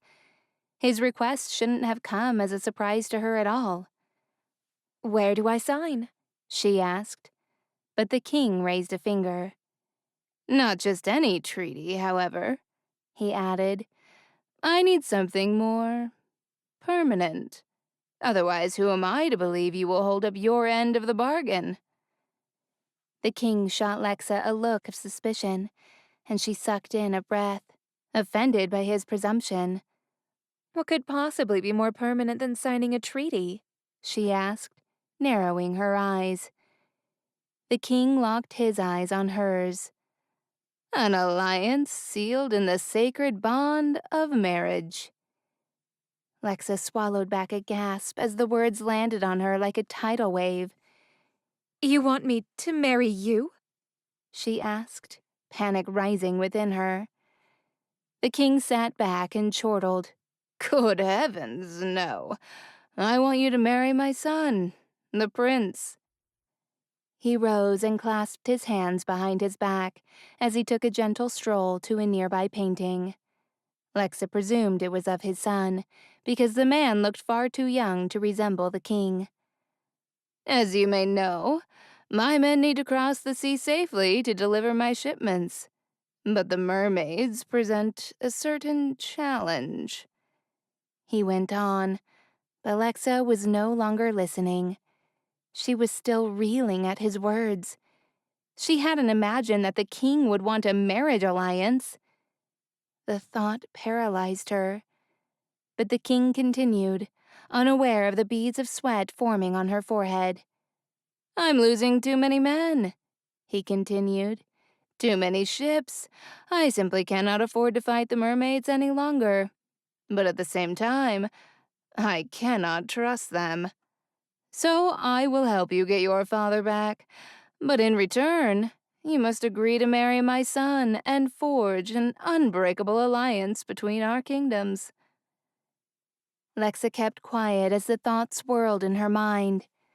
Could she really marry a strange human prince, even if it were in exchange for her father's safety? Could she truly forego her own happiness for her kingdom? The king turned to face her, his expression nonchalant, as if he'd simply asked her for a piece of gold. You are welcome to stay in the palace. My son shall be returning soon, and you'll be able to meet him and court him as you wish. Meanwhile, I will gather a crew to look for your father. Lexa gulped, but didn't break eye contact. She couldn't let him see the fear in her. With her father gone, she was Atlantis' leader, their queen. Her kingdom was counting on her, not only to bring peace, but most importantly, to bring Poseidon back. But they weren't the only ones who needed the king of the sea to return to his throne. She also needed her father. And at that moment, she was all out of options. I accept your terms, she finally said. I'll become betrothed to the prince, but only if you return my father to me. Not a moment before that. The king's face broke into a delighted grin, and as he began to walk away, Lexa jumped up, taking handfuls of her skirt and yanking it up to avoid tripping on it as she followed. But how can you be so sure you'll find him? The king halted and turned to smile serenely at Lexa. Because, he said, placing his hands in the pockets of his dark pants. For this job, we'll need a pirate, and I happen to know one who we can trust. Chapter 7. Reich. The tavern was bustling with sailors. Normally, Reich would be planning his next job and taking advantage of their drunken state to discreetly pry information out of them. Depending on their cargo, that information would get Reich quite a few pieces of gold. But he couldn't stop thinking of Lexa long enough to plan his next job. Their time together replaying on a loop in his mind was beyond distracting. The rush of shivers he got whenever she touched his arm, the heat that rose to his face whenever her green eyes landed on him. Life had been so much simpler when Lexa was taking care of him, and he only wished he had never left that blasted island. Despite his best efforts, he couldn't concentrate enough to even start a conversation, and he was pretty certain that if he even tried to speak, her name would slip from his tongue. Her taste still lingered on his lips. Their kiss had been so powerful. It was nothing like anything he'd ever known when kissing a woman. No woman had ever captivated him like she had. Her dazzling green eyes were almost hypnotic. He downed his drink in one huge gulp, then slammed the glass on the wooden counter, hoping the sound would alert the barman to refill it without delay. A man with a metallic breastplate approached and stood next to Reich. Though he didn't say anything, he also didn't bother sitting down or asking for a drink. Reich looked down at his own empty glass, pretending not to notice the puffs of hot breath smothering him from the guard who stood uncomfortably close. Reich could have downed 10 drinks, and he would still have recognized the gold and brown uniform.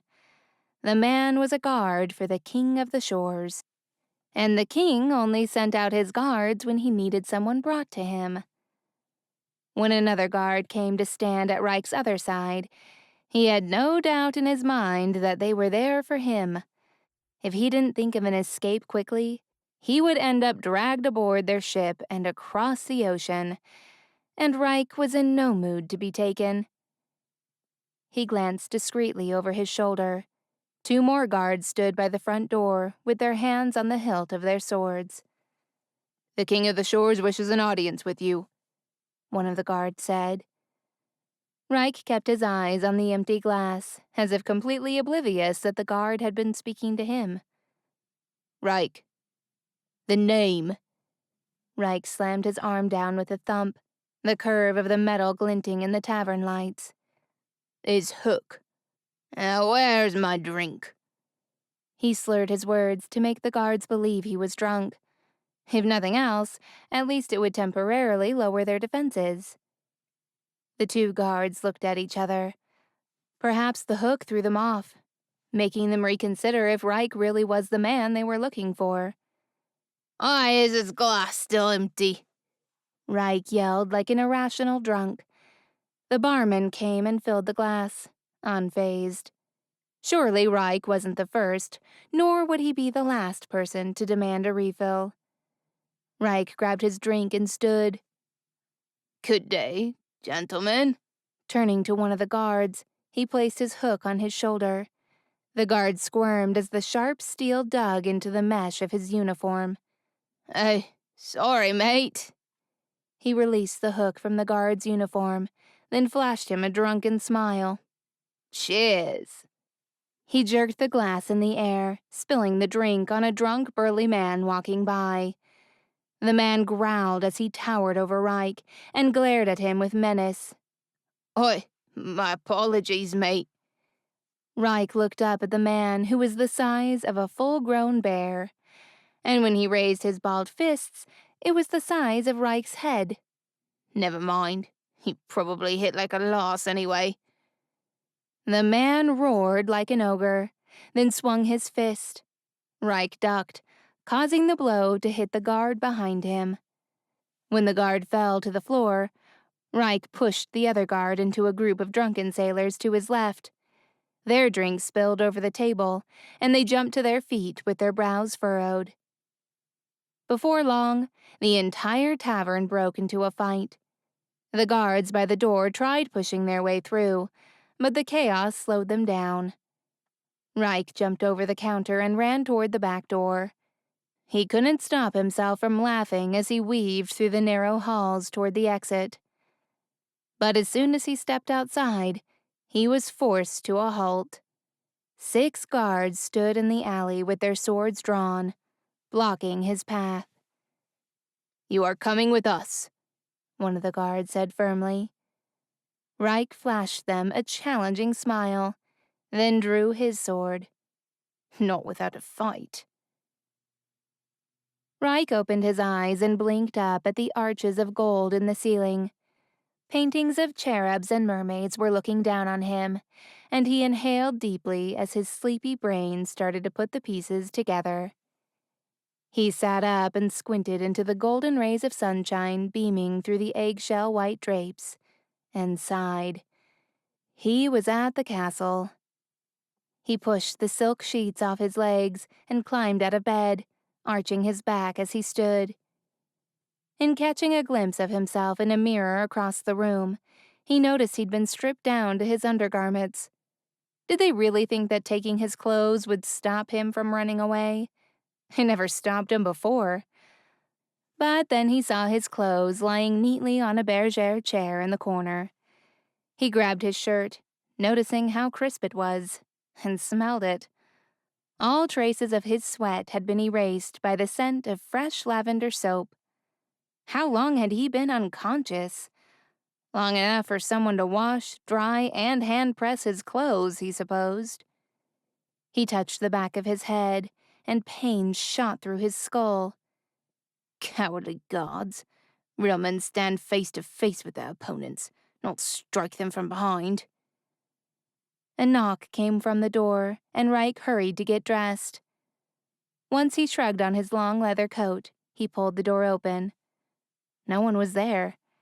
He stepped outside and looked around. The hallway was empty except for the suits of armor lining the stone walls. He closed the door behind him and followed the red carpet down the corridor until he found the grand staircase. As he descended to the main entrance hall, his heavy boots echoed against the marble floor. "Mr. Reich?" A voice came from his right. Reich turned and spotted a butler with steel-gray hair standing in front of a wooden double door. "If you wish to eat something, I can have it sent to you." Reich gave the butler a serious look. "All I want to know is why I was dragged here." "Perhaps because you refused to come when summoned," the butler replied, as if it was the most obvious answer. Reich narrowed his eyes, then went to stand in front of the old man. "Making jokes, are we?" The butler suppressed a smile. "You make it so easy, sir." "Why am I here, Arnold?" Reich asked again, but in a much softer tone. He was done with these games. This time he wasn't addressing him as the butler, but as the man who had once been his father's right hand. "I know you know." The butler's stern expression softened, and he looked at Reich as if remembering the young lad who once lived in that castle. "The king is looking to make a peace treaty with Poseidon." "The king of the sea?" Reich laughed. "And how on earth will he manage to do that?" "With your help. That is why you were brought here." Reich shook his head. "I don't understand." "He needs an experienced pirate who knows more of the seas beyond the boundaries." "What for?" "To rescue Poseidon from the clutches of a group of pirates." Reich's amused expression vanished. "Wait, the king of the sea has been captured by pirates?" "Yes, and the princess has come seeking the help of the king of the shores." Reich's eyes widened. "That princess came here?" "Indeed, and I believe she agreed to the treaty, so long as her father is brought back safely." "Where's the king?" "He's in a meeting at the moment." Before the butler even finished talking, Reich walked around him and pushed through the double doors, opening them with a loud bang. The king looked up from the end of a long rectangular table with many of his royal officials seated around him. As Reich stepped into the room, all eyes followed him. The two guards who stood behind the king touched the hilt of their swords, just waiting for the order to spring into action. The king looked alarmed at first, but as soon as his brain registered that it was Reich, he leaned back and smiled. "You're awake. Took you long enough?" Reich bowed his head. "Hello, uncle." The king stood in his royal attire and made a dismissive gesture toward his officials. The room was silent for a moment. The group of men looked at each other with confusion in their eyes. It seemed that no decision had been made regarding whatever topic they had been discussing. After a few seconds, when no one seemed to move, the king gave them all a pointed look. "Must I have to say it?" "No, my lord," one of the men replied, rising to his feet and gathering a stack of parchments from the table. The rest of the officials followed in, gathering their things and heading out the door. The king shifted his attention back to his nephew and smiled. "Come." He waved at Reich to follow as he headed toward the courtyard outside. "Take a walk with me." As they stepped outside, Reich marveled at the glittering ocean. Soft peaks of golden sunshine beamed from the sky, and the view lit Reich's memory of the island, and of the mermaid who had saved him. He placed a hand over the cuff of his metal hook with a grunt, and pushed the thought aside. Though they were on the ground floor, the castle was still elevated above the beach, and there was nothing but sea and skies as far as the eyes could see. It was as though his uncle lived on the edge of the world. He took in the clear blue skies as a cool breeze washed over him. Seagulls chirped in the distance, just above the sound of crashing waves. "It is a pleasure having you back," his uncle said as they walked side by side. "This place looks exactly the same," Reich replied, "and I don't mean that in a good way." There were too many memories of his parents.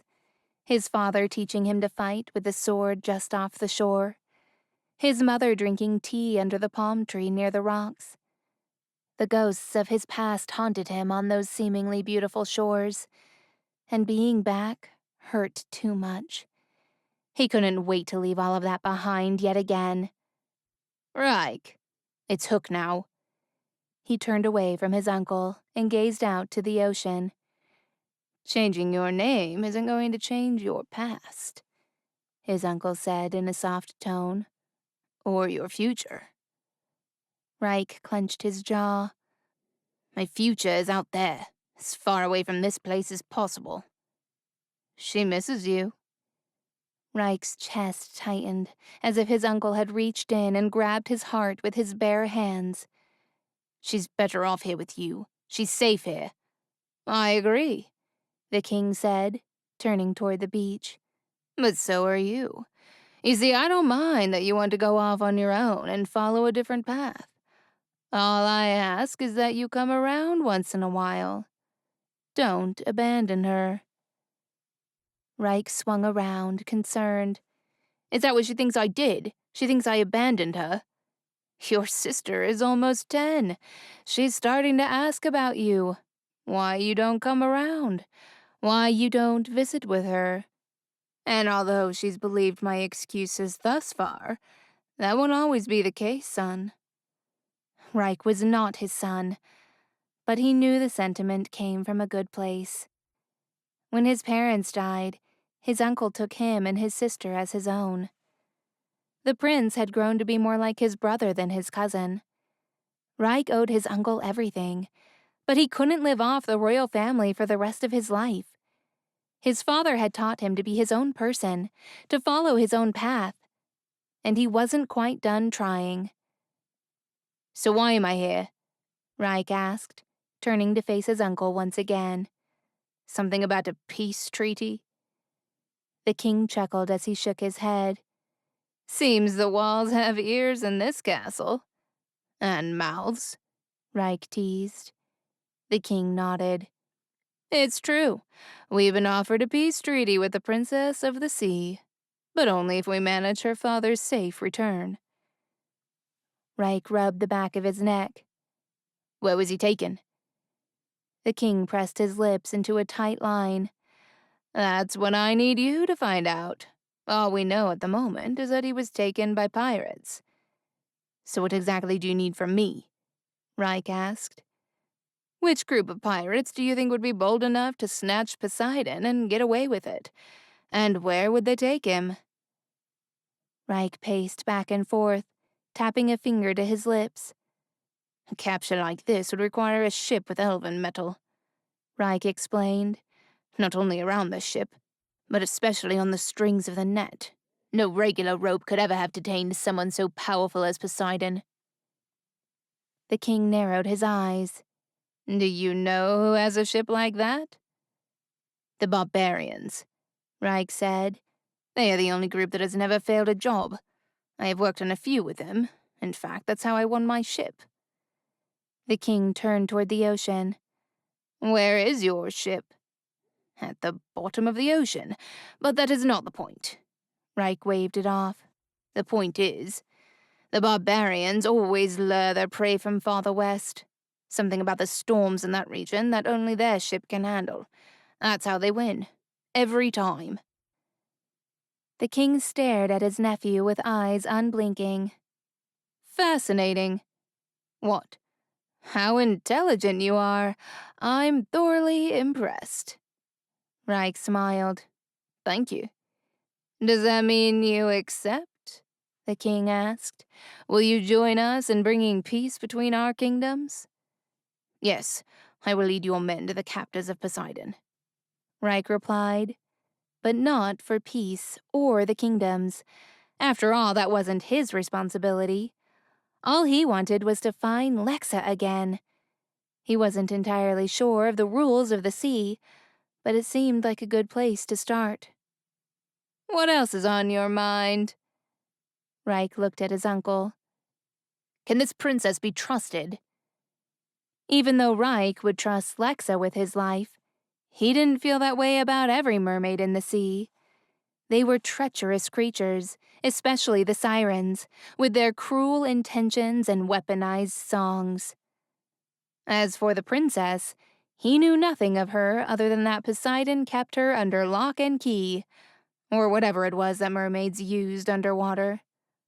I don't trust mermaids either, the king replied.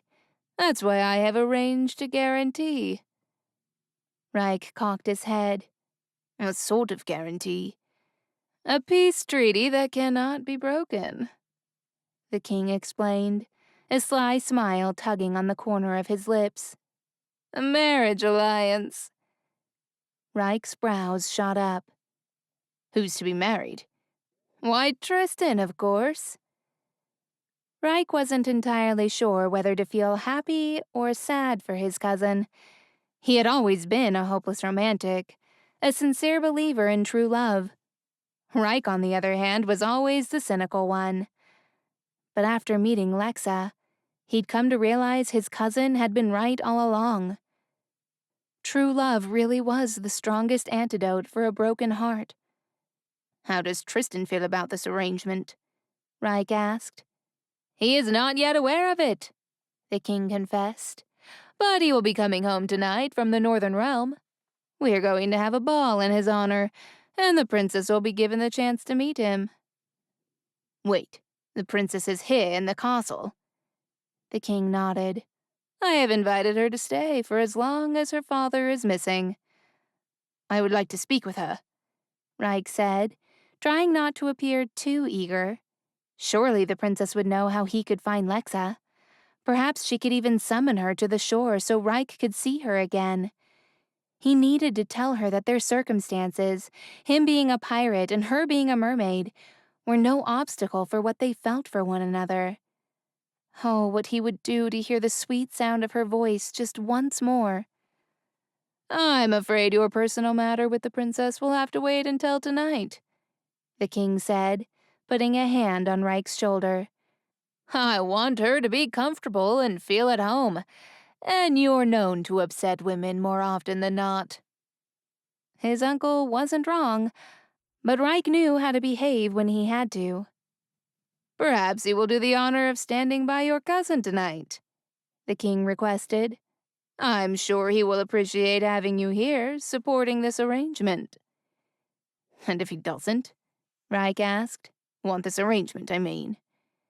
Then mermaids and sailors will continue to die at sea, the king replied. It's time to end this war.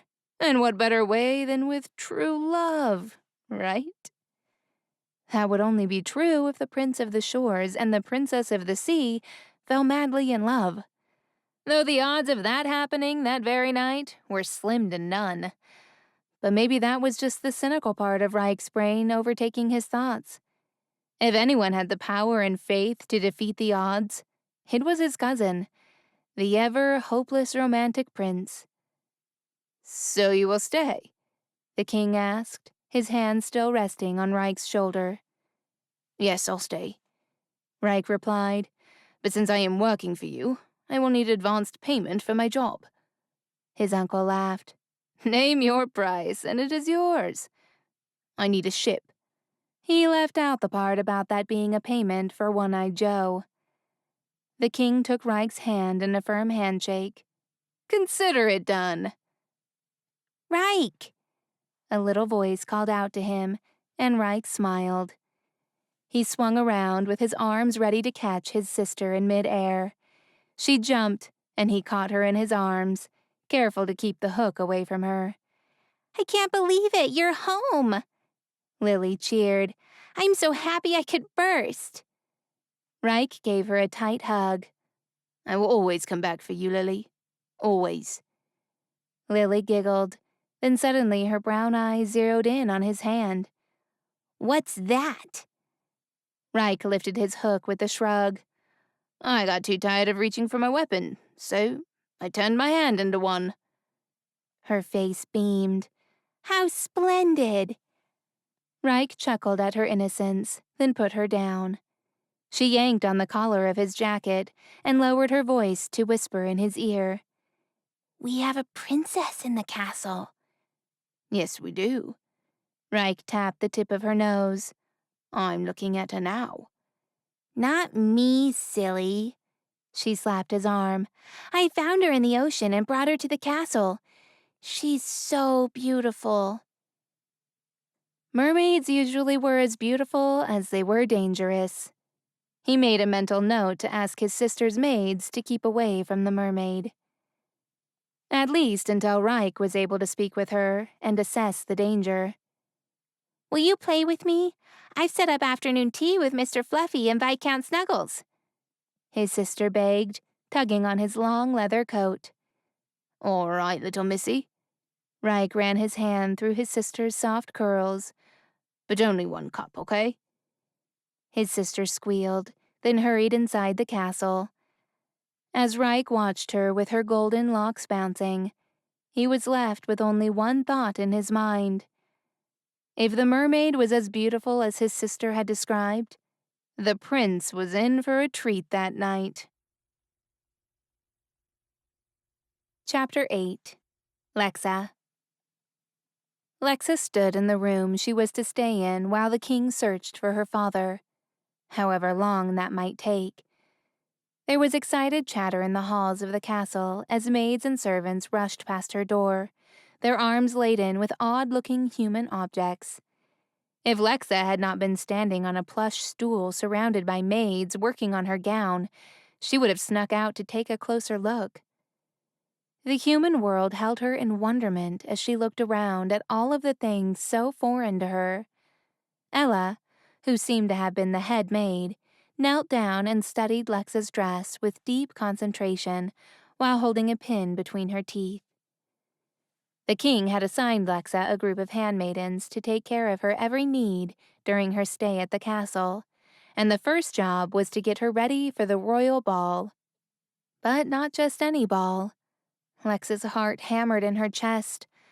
The ball where she would meet the prince, to whom she was to be betrothed, so long as the king held up his end of the bargain. But if the king failed to save her father from whatever wretched pirates had him, she would be free from the obligation to marry. She would also have to leave the human world forever and rule over Atlantis, without her father. A wave of sadness washed over her as she thought about the last time she'd seen him. She had just discovered that Arya was her half-sister, which meant her father had relations with a human woman. He'd gone to the land and lived among humans. Yet for so many years he'd prohibited Lexa from going to the surface and interacting with humans. It was hypocritical, and she told him so. That was the last time she saw her father, and calling him a hypocrite were her last words to him.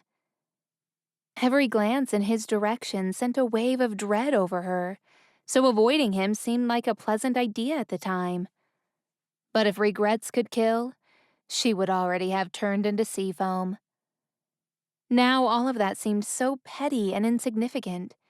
She needed to make things right between them, whatever the cost, even if it meant that she had to marry a human prince to free him from imprisonment. But could she ever love a man who was not Reich? Not that that was important in the grand scheme of things, but it did make her heart ache. And if the king was successful at returning her father to his throne under the sea, Lexa would have to leave her life in the sea behind and live with the prince in the palace, On land, how would she adjust? But it was for the best, at least for her kingdom. With the tensions between the sailors and the mermaids gone, and their union really bringing peace, then the sailors would stop hunting the mermaids, and the mermaids would stop sinking their ships. The war would be over. Either way she looked at it, though, none of the paths led her back to Reich. If she had to rule Atlantis, she would surely never see him again. And if her father returned, she'd have to marry another man. She wasn't sure which option gave her more heartache, because neither gave her Reich. Lexa had assumed that if she would marry a human, it would be the pirate with messy black hair and a brooding disposition. Except for when his eyes would meet hers. Then the broodiness was gone, and replaced with a sparkle. Ella tugged on her skirt with so much force it almost made Lexa topple off the footstool. Startled, Lexa took a steadying breath and pushed her thoughts aside. There was no going back now, and without the king's help, there was no way she could save her father, and that was her priority. Wendy looked up from the tiara she had been working on and gave Lexa a curious look, as though she could read Lexa's expression. But she didn't remark on it and returned to the tiara, fastening the last pearl onto it with concentration. Lexa was surrounded by maids who were making small adjustments to the olive green gown. There were so many layers of material it weighed her down. If she were to step into the sea, she would sink to the bottom of the ocean like a giant falling stone covered in moss. The maids were quiet as they finished their work, adding lace to the bodice, while Ella finished sewing the hem. Another maid tied Lexa's long dark hair with white lilies, sitting in the braid resting over her shoulder. Once finished, everyone stood back to admire their work. "Wendy, is the tiara ready?" Ella asked, looking at Wendy to allow her to read her lips. Wendy jumped down from the chair and handed a dainty gold tiara to Ella, who then placed it tenderly on Lexa's head. It was as though the room itself sighed as the maidens clasped their hands together, resting them to their cheeks and looking at Lexa like she was the most beautiful princess they had ever set eyes on. Lexa smiled, thinking about her mermaidens back in Atlantis. They looked at Lexa the same way. Even though mermaids didn't wear big fancy gowns or tie their hair into elaborate braids. They fashioned seashells into dress coverings with water lilies, anubias, and all manner of coral. And her dark hair flowed freely in the water at all times. A part of her already missed the freeing sensation. "You're ready," Ella announced with a light clap. "I'll go and tell the escort to come for you." She and the maids filed out of the room, while Lexa thanked them all for their help. Wendy remained, eyeing Lexa carefully. "You're nervous," she sighed. "I've never been to a human ball before. I don't know anything about this kingdom, or what I'm expected to do." Lexa signed back. Wendy's face lit up. "What would you like to know? The kingdom stretches along the western shores and the small islands toward the outer region." Lexa picked up her heavy skirts and stepped down from the footstool, watching Wendy talk about the kingdom of the shores with rapt attention. "Most of the men here are sailors and fishermen. The food here is delicious, and our lands are known to grow some of the rarest fruit. And I've been told the whimsical mermaid songs roll over the sea." Wendy's cheeks reddened as though she became aware that she was chatting too much and holding Lexa up from going to the ball. But Lexa was in no hurry. In fact, she was glad for the distraction. "Tell me about the prince. Is he kind?" Lexa asked. Wendy beamed at her, delighted by the invitation to keep going. "He is the kindest man I know, and very fair on the eyes too, if I might say, princess. Hair so golden it's like the sunshine on a summer's day, and a heart so pure that he is one of the few people in this palace to see me. I do believe you will be very happy when you meet him." Lexa's stomach unknotted slightly. Knowing that the prince was at the very least not a shark calmed her nerves. Perhaps being married to a man like that wouldn't be so bad after all. Wendy shuffled a little closer. If I may ask, what are the balls like where you're from? Lexa smiled as the memories surfaced in her mind. Enchanting, she signed. Then her eyes glazed over as she recalled the last one that she had been to. It was in celebration of her coronation as princess. All of Atlantis had gathered in the palace. If you've been told our voices are beautiful when heard from the land, they are 100 times more pleasing under the water. The singing never stops during a ball, and the crabs beat drums. No one is still, not even for a moment. It's just hours and hours of music and dancing. Wendy looked up at Lexa, her eyes shining as she beamed with admiration. It seems wonderful. I wish I could go to one. Lexa touched her mermaid stone necklace and wondered if she would ever make it to another one herself. But then loud footsteps came from the hallway, and her heart jolted. Any last piece of advice? She looked imploringly at Wendy, who gave her a reassuring smile. Human balls aren't much different than yours. There is food, music, and lots of dancing. You will be fine. If you forget what to do, just look around and go along with whatever others are doing. A knock on the door interrupted their conversation, and Lexa took in a breath as a man entered the room. Judging from his formal attire, Lexa supposed he was a royal advisor. Good evening, Princess. My name is Benedito, and I will be your escort. Pleased to meet you, Lexa said politely. The pleasure is all mine. Now the prince is waiting to meet you. Shall we? The man offered her his arm, and Lexa took it. He steered her out of the room, and the two of them walked down the hall. The music that filled the halls was not like the music she was used to. Instead of stirring voices and rhythmic beats of drums, there was a different sound. It almost reminded her of Jinko when he was excited, and a little like the songbirds in the spring. Wendy walked quietly beside Lexa, invisible to Benedito. But to Lexa, her presence was a great source of comfort. She hoped Wendy would stay close by. When they reached a staircase leading to the ballroom, Lexa got her first glimpse of a human ball. Lords and ladies dressed in far too much clothing than seemed natural swirled about the floor. Dresses of blues, greens, and reds swooshed, and the back of the gentlemen's jackets flapped like the flags of a ship as they danced with the women. Along the edges of the room stood banquet tables laden with all manner of food and drink, and to the far corner sat a group of ladies and gentlemen playing strange instruments. They used their mouths to blow into pipes and their hands to drag bows over strings. Caught up in the moment, Lexa touched her necklace again, as though to check it was still there and intact. Benedito leaned toward a royal guard who stood at the top of the stairs and muttered into his ear. The guard raised his hand, and the music promptly stopped.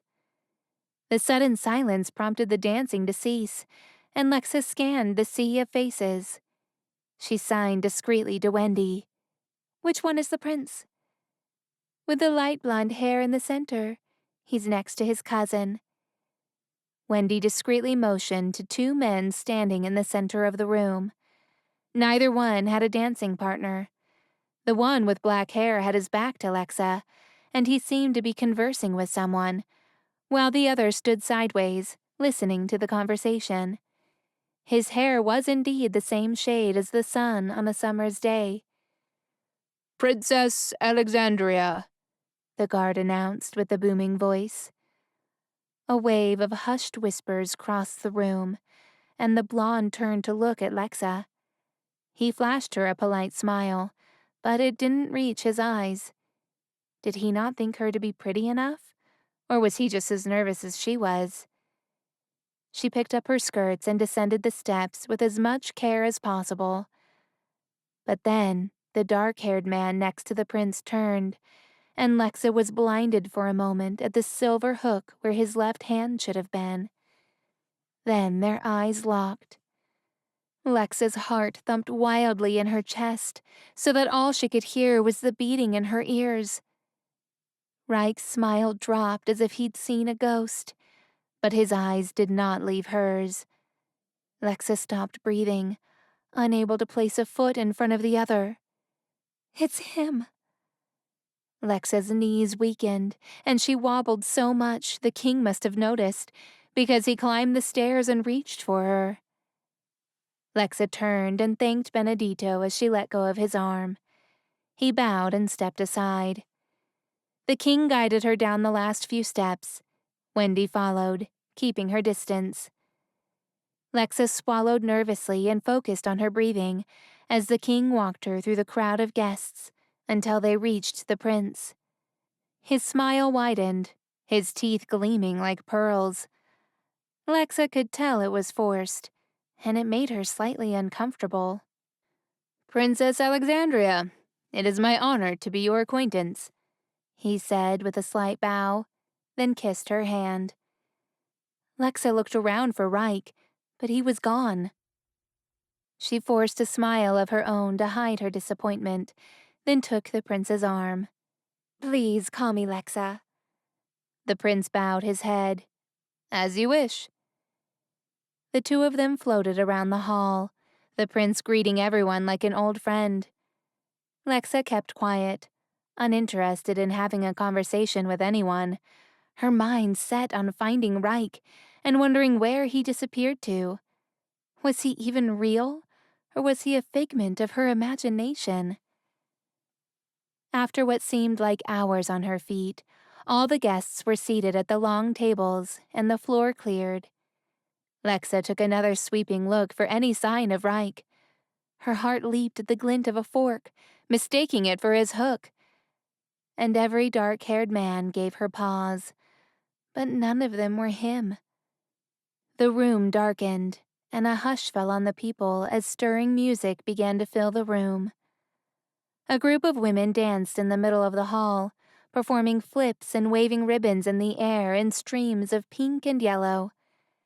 As the guests watched the performance, entranced with oohs and ahs, Lexa glanced at the prince sitting beside her. His expression was of awe as he watched the dancers. He held his cut crystal glass in the air, his drink untouched. Lexa wondered if he was so consumed by the performance that he forgot to drink it. Lexa wanted to get Reich out of her mind, and seeing that the prince seemed nice enough, perhaps it wouldn't be so hard. Trying to strike up a conversation was the least she could do. So, Prince Tristan, do you like music? She asked. The prince did not so much as glance in her direction. Thinking back on what Wendy had said about him, she gave him the benefit of the doubt, rather than jumping to the conclusion that he was ignoring her. I love music, she added, dragging her index finger across the rim of her glass until it made a sound. Singing is a pleasant pastime. When the prince finally turned to her, though his smile was present, there was sadness in his eyes. He leaned into her ear. You're missing the show. And without another word, he shifted his attention back to the dancing women. Never had Lexa felt so invisible. Was that what her marriage would be like? Lexa resisted the urge to get up and run away, and she forced herself to think of her father. When the performance finished, the servers lifted the brass covers over their plates, and to Lexa's horror, she stared at a dead fish lying across a bed of leaves. Despite not wanting to, she leaned closer to the prince. "What is this?" she asked, the blood draining from her face. The prince looked up, his mouth already full of food.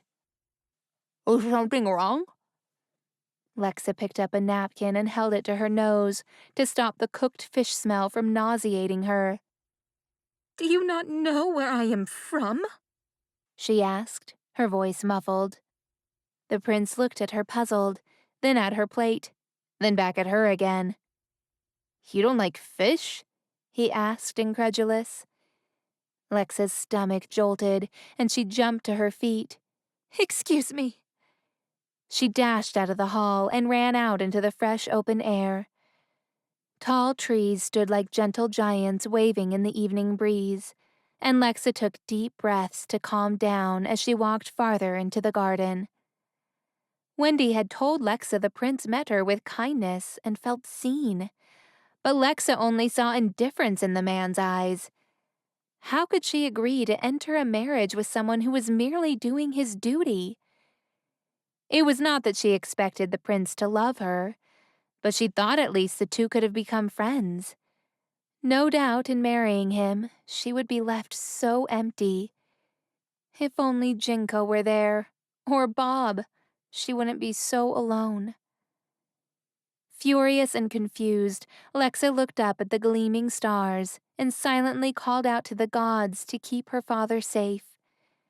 She sucked in the cool sea breeze, stealing strength to keep her end of the deal. Just then, a rustle of movement drew her eyes, and she looked further into the gardens. In the distance, Reich was pacing back and forth just outside a garden maze. As though he sensed he was being watched, he turned to face her, and their eyes locked again. A shocked gasp escaped her lips. He was real. Chapter 9. Reich. Reich stared at Lexa with eyes unblinking as she stood frozen at the top of the steps. So much about her was different, yet so much was still the same. He'd never seen her in a gown before, but her face was just as beautiful and sun-kissed as he remembered. The way her long hair fell over her shoulders, how soft the dark strands had felt between his fingers. He looked away and sucked in a breath, unaware that he'd stopped breathing. His heart was racing and his mind reeling. He couldn't believe she would become another man's bride. The pain that came with such a thought was simply unbearable. He shook his head, willing the pain in his heart to vanish, but the tightness in his chest was unlike anything he'd ever experienced. "Reich!" Lexa called out in a hushed tone. Her soft, angelic voice carried in the wind, landing on his ears like a gentle kiss in the night. He followed the sound because he simply did not have the strength to resist, and their eyes met once more. But as he took a step toward her, he spotted a guard walking in the distance. Lexa followed his gaze and noticed the guard as well. She gave him a quizzical look. Reich froze, knowing that being near her was a terrible idea, but couldn't help but steal another moment with her. He turned around and walked into the maze, away from prying eyes. Once he heard her footsteps behind him, he turned the corner and paced around the small space. His heart thumped in his chest as he heard her approach. When her footsteps came to a halt behind him, he couldn't bring himself to turn around.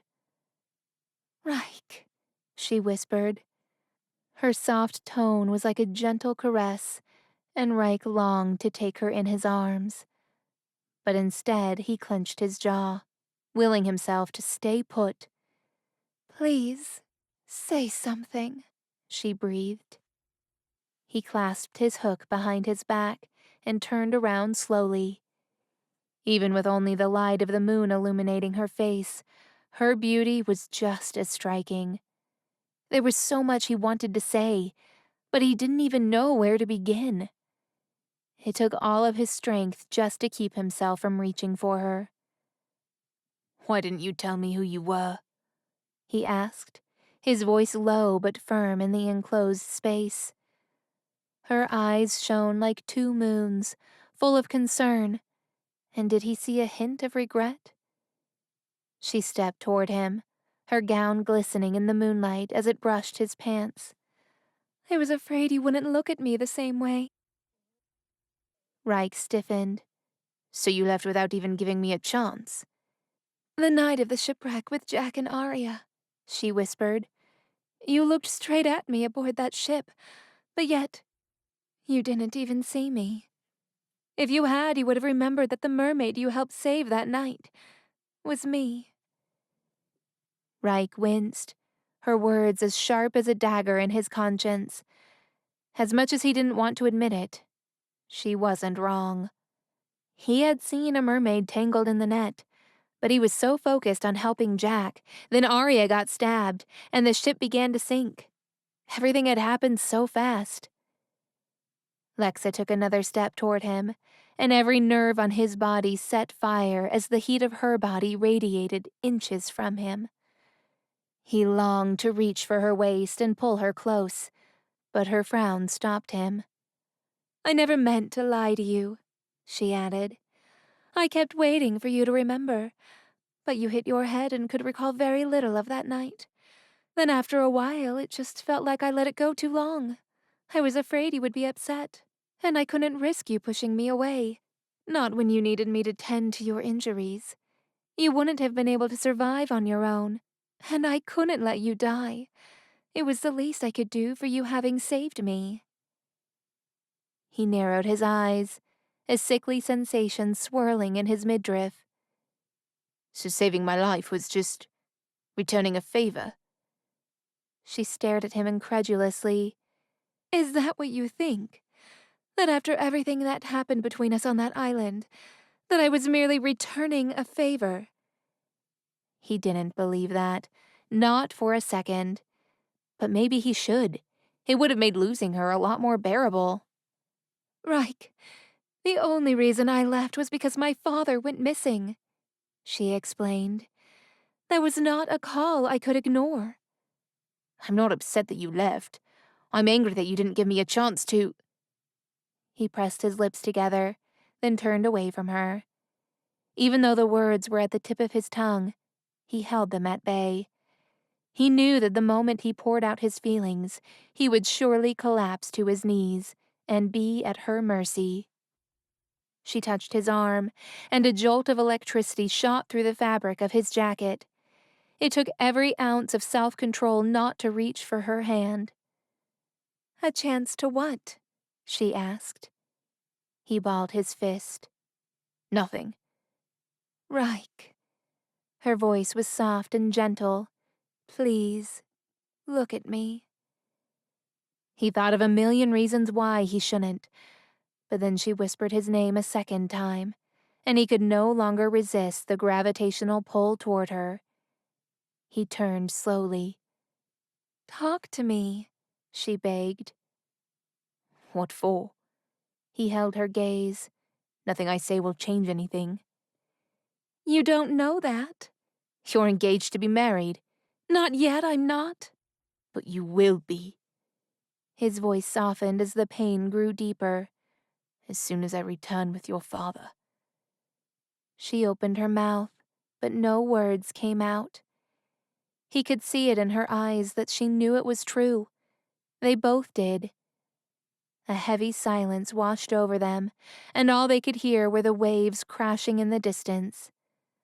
I never wanted any of this, she whispered, her eyes filling with tears. But I have to do whatever it takes to save my father, even if it means agreeing to a loveless marriage. The prince is a good man, Reich said, pushing through the lump in his throat. Easy to love. Perhaps that would be true, had my heart not been claimed by someone else. Reich's heart soared in his chest, but he dug his nails into his palm to keep it anchored in place. I thought leaving you was the hardest thing I would ever have to do, but... Her piercing green eyes glistened in the moonlight. Pretending not to love you will be the end of me. A wave of desire rippled through him, awakening an unsatiated hunger that nagged at his insides ever since she left him on the island. He peered into her eyes. And you'll be the end of me. With a growl, he pulled her into his arms and claimed her lips. She gasped against his mouth. and he kissed her with as much urgency as a man dying of thirst and being handed a drink. She was the most decadent wine, invigorating his body as he tasted her, longing to taste all of her. He deepened the kiss, and Lexa melted into his chest. She parted her lips with a moan that just about buckled his knees. She grabbed 2 fists full of his hair and yanked on it until it was edging on painful. But Reich didn't care, for in that stolen moment, she was all his, and he was going to savor every second he had with her. He lifted her by the gown until her feet left the ground. Her legs wrapped around his waist, and he pressed her against the maze's wall, pinning her with his body. The poker-hot heat of her inner thighs against his waist made all of his blood travel south. She moaned against his mouth once more, and he thought for sure his heart was going to burst into flames. He tasted her tongue and nibbled on its velvety softness. He wanted her, desperately, but she wasn't his for the taking. And it took every ounce of his soul to rip his lips from hers.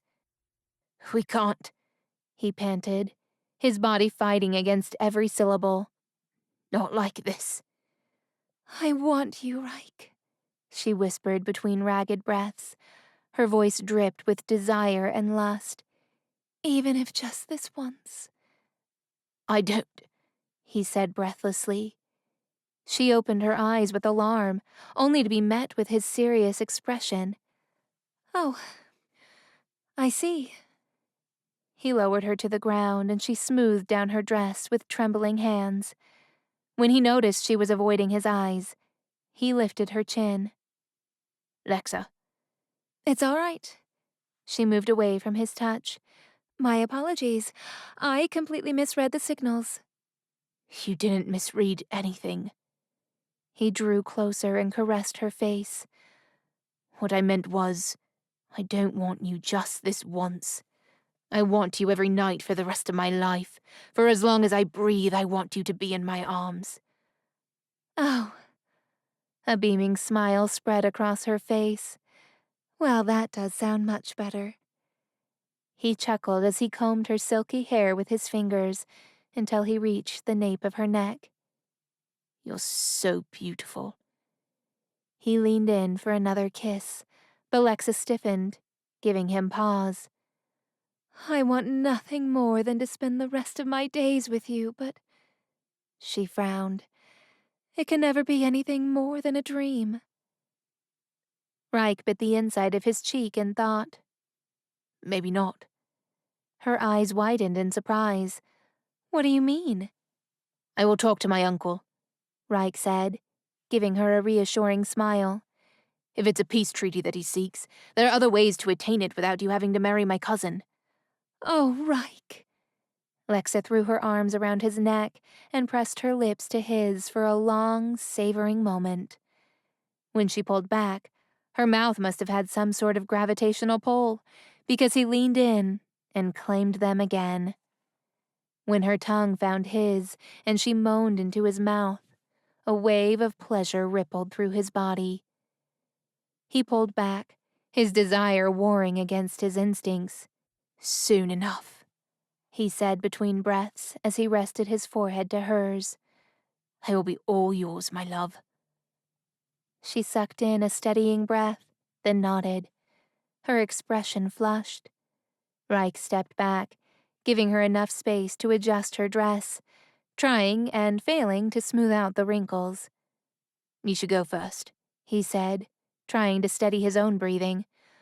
"Or wait a few minutes." "Okay." As she turned to walk away, he grabbed her hand and pulled her back into his arms. She laughed and kissed him until the very last possible second. Then she pulled away with a beaming smile and disappeared out of the maze. Reich let out a long, shuddering breath, then leaned his back against the maze's wall with his heart racing in his chest. He tried to do the right thing. He tried to stay away. But he simply couldn't live without her. Back at the party, Reich spotted his uncle across the room, talking to a lord and lady that he knew were from the north. A group of esteemed guests gathered around the king, and Reich greeted them as he walked among them on his way to his uncle. My lord? Reich bowed his head respectfully toward his uncle.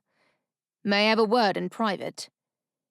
The king smiled, then tapped Reich's shoulder lightly. May business matters wait? Tonight we shall celebrate. The guests around him cheered, raising their glasses in agreement, and the king clasped his hands together. How about another drink, gentlemen? The king walked away lighter than air, while Reich's heart weighed heavily in his chest, and it would only weigh heavier the longer Lexa was not in his arms. Lexa. He scanned around the ballroom until his eyes locked on her on the dance floor. She was waltzing with a burly man, and despite her best efforts, she kept stepping on his toes. The man didn't seem to mind, but her cheeks were beet red with embarrassment. My sincerest apologies, sir. Reich read her lips as he made his way toward her. Dancing isn't my strong suit. Once in the center of the dance floor, Reich stopped next to the gentleman. May I cut in? Certainly. The man stepped back and politely bowed his head. As he walked past Reich, he whispered, Good luck. I'm going to have to soak my ruddy feet in bath salts tonight. Lexa's cheeks flushed, and Reich chuckled. I'm assuming mermaids dance differently? He asked, taking her hand in his, then touching the side of his hook against her lower back. Dancing under the sea is just as difficult, Lexa confessed. A lot of swirling. If you're not careful, you can get dizzy. Reich laughed, and when the music started again, he looked her in the eyes. Just listen to the melody, he said, guiding her gently. Now follow my lead. I would follow you anywhere. Her voice was like a soft purr tickling his senses and awakening a deep hunger he had been struggling to suppress. He cleared his throat, then stole a quick glance around the room. Behave, or I won't be able to control myself. I prefer the latter, she teased, letting her body press up neatly against his. Her heat flooded through him as though he had been dropped in a warm bath. He stepped back and twirled her gently. She followed his lead, and her dress spun elegantly around her. He pulled her back into his arms, and it amazed him just how perfectly she fit against him. So do all mermaids have legs? Reich asked, hoping to steer the conversation away from his inappropriate thoughts. However, mentioning her legs was probably not going to divert it too far. Not every mermaid, she confessed. In fact, not even me. The only reason I have them at the moment is because of this. She touched the stone in her necklace. Without it, I wouldn't be able to shift. And if it breaks, I lose my legs for good. Reich gulped. He didn't even want to think about Lexa going back to the sea and never being able to be with her again. Does it break easily? He asked, unable to hide the concern in his voice.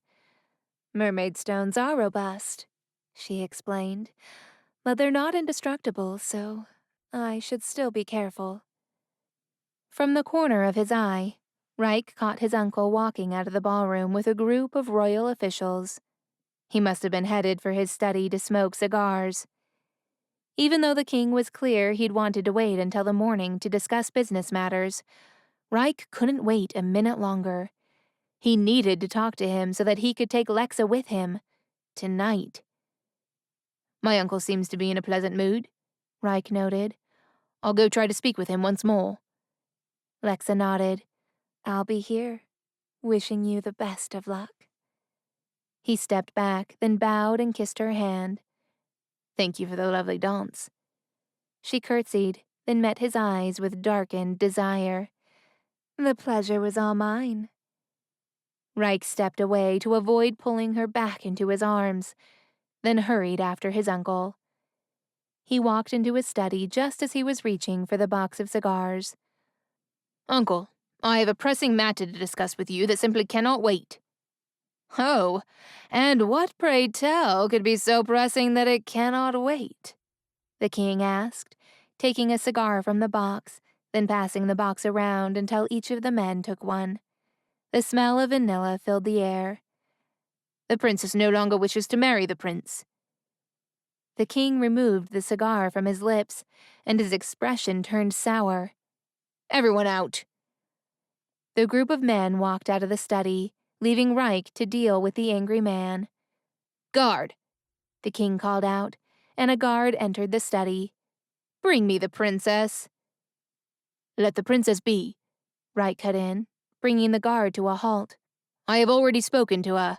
I am here on her behalf." "On her behalf?" his uncle echoed. "Since when have you become an ambassador of the sea?" Reich waited for the guard to leave the room, then closed the door behind him. "Uncle, if it's a peace treaty that you seek, it does not have to be through a marriage alliance," he explained.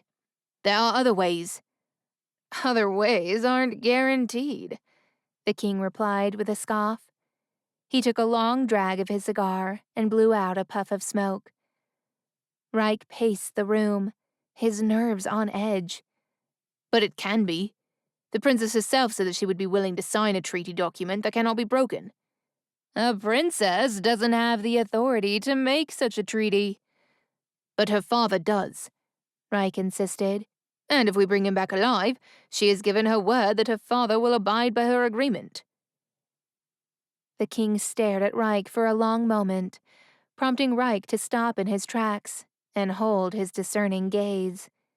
When he didn't back down, the king sighed. "I don't trust them," the king confessed. "More of our sailors have died in those seas than soldiers in combat. I have a duty to protect my people." "I understand that as king." "How could you possibly understand?" The king narrowed his eyes. "You rarely ever come around, and when you do, you want nothing to do with the family business." "That doesn't mean you should force Tristan into a loveless marriage," Reich said in frustration. "Ah, now I see what this is truly about." The king nodded as he puffed the cigar. "Tristan put you up to this, did he not? Well, your concern for your cousin's happiness, however touching, is futile. Unlike you, he has a duty to this kingdom, and he will fulfill it. End of discussion." "But why, if there are other ways?"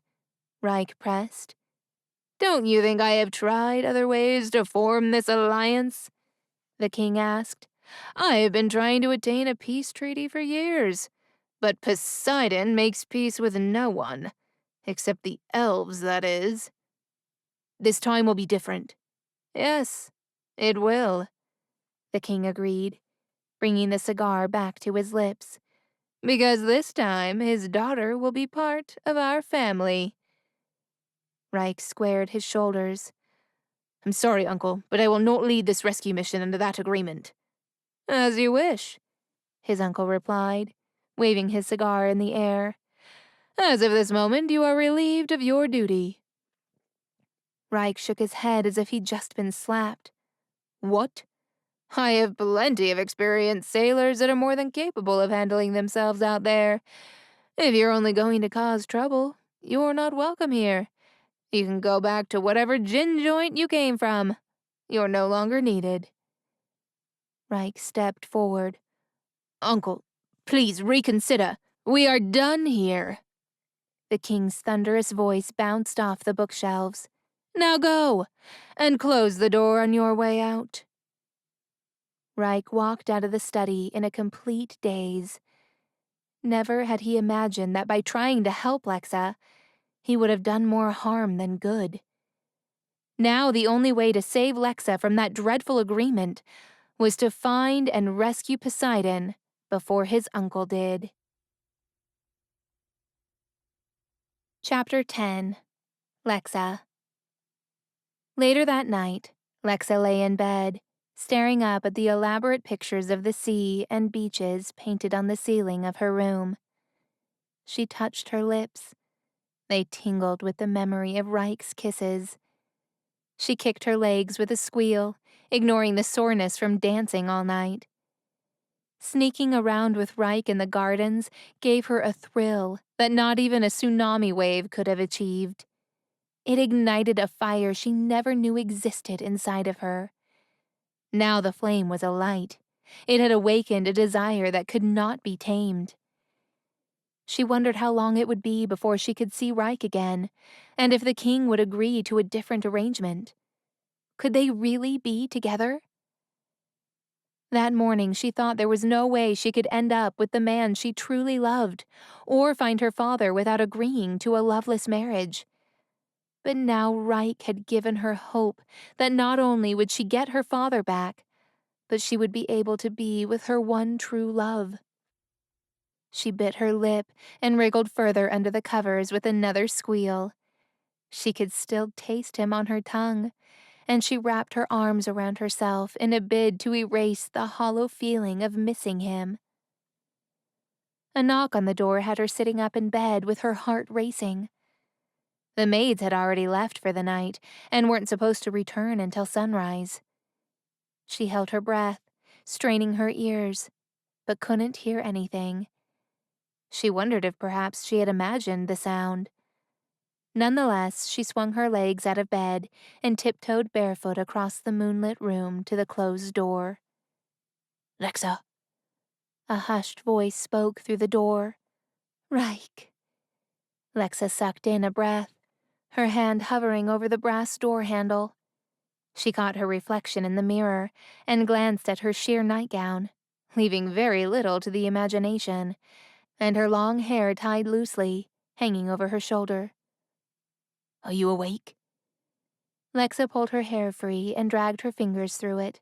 She pulled it over both shoulders to cover herself in an attempt to offer a little more modesty, before yanking the door open.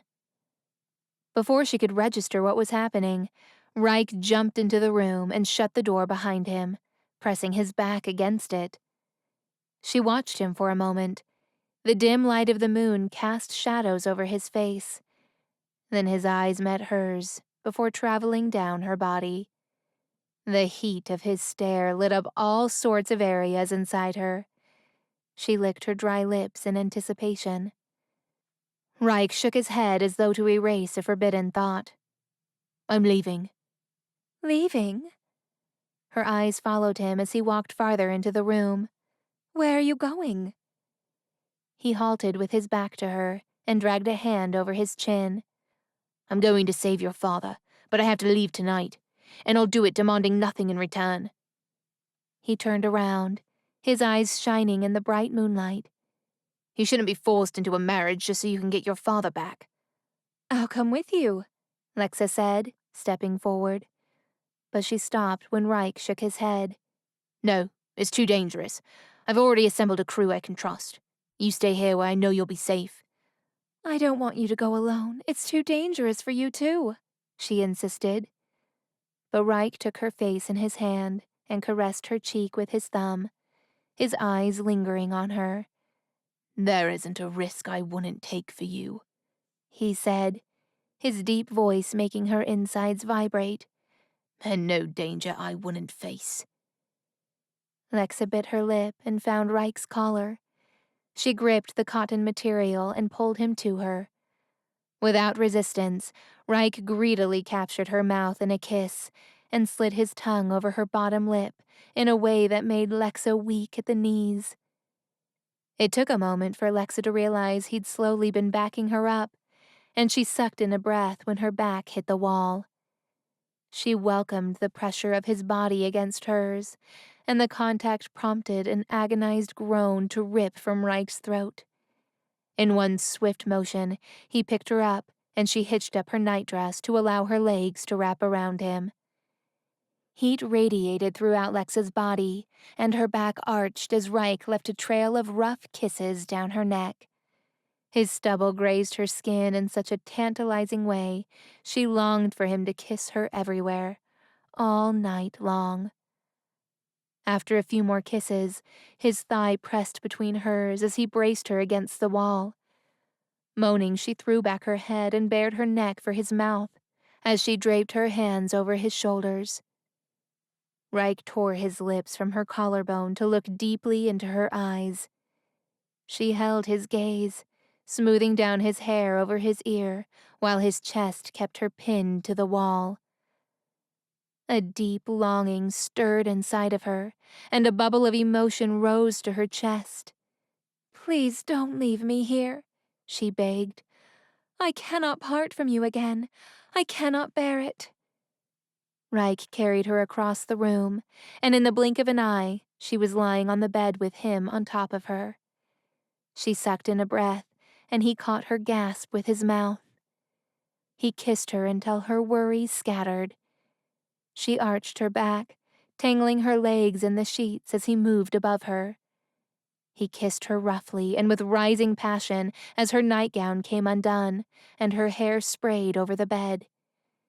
That was the closest she felt to freedom since she left the sea. And though Reich's hungry eyes looked at her like she was bare, she was still wearing more clothing than she was used to.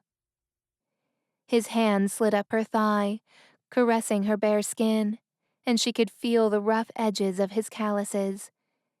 He was a man who worked with his hands, and the strength and hardness in them lit her ablaze. Her skin heated under his touch, and she pulled up on the bottom of his cotton shirt with lustful curiosity. His ab muscles tightened when her palms skimmed over them, and he brushed his mouth over hers. Lexa caught his bottom lip between her teeth and chuckled when he moaned. Then he kissed her, his tongue dancing over hers until she relaxed against his body. Reich kissed with just the right blend of softness and hunger, and she thought she could happily spend the rest of the night just tasting his lips. Lexa lost all sense of reason as she succumbed to the thrill of the moment. What if someone happened to walk past her room? Would they hear the bed frame knocking against the wall? Or Reich's soft grunts along with her moans as she allowed him to devour her like she was a delightful dessert? If they got caught, Lexa could only imagine the trouble they would be in. "Lexa." Her name came out in a rough grunt, as if parting from her at that moment caused him physical pain. "Don't say it," she whispered. "I have to go." His hot breath tickled her cheek as he rested his forehead to hers and closed his eyes. "But I promise I'll come back for you." She opened her eyes to meet his. He smiled, and she reached up to caress his face. His stubble rough against the tip of her fingers, the same stubble that was just moments ago licking her skin. "I survived the death of my mother, the disappearance of my father, but I am certain that my heart would not bear losing you."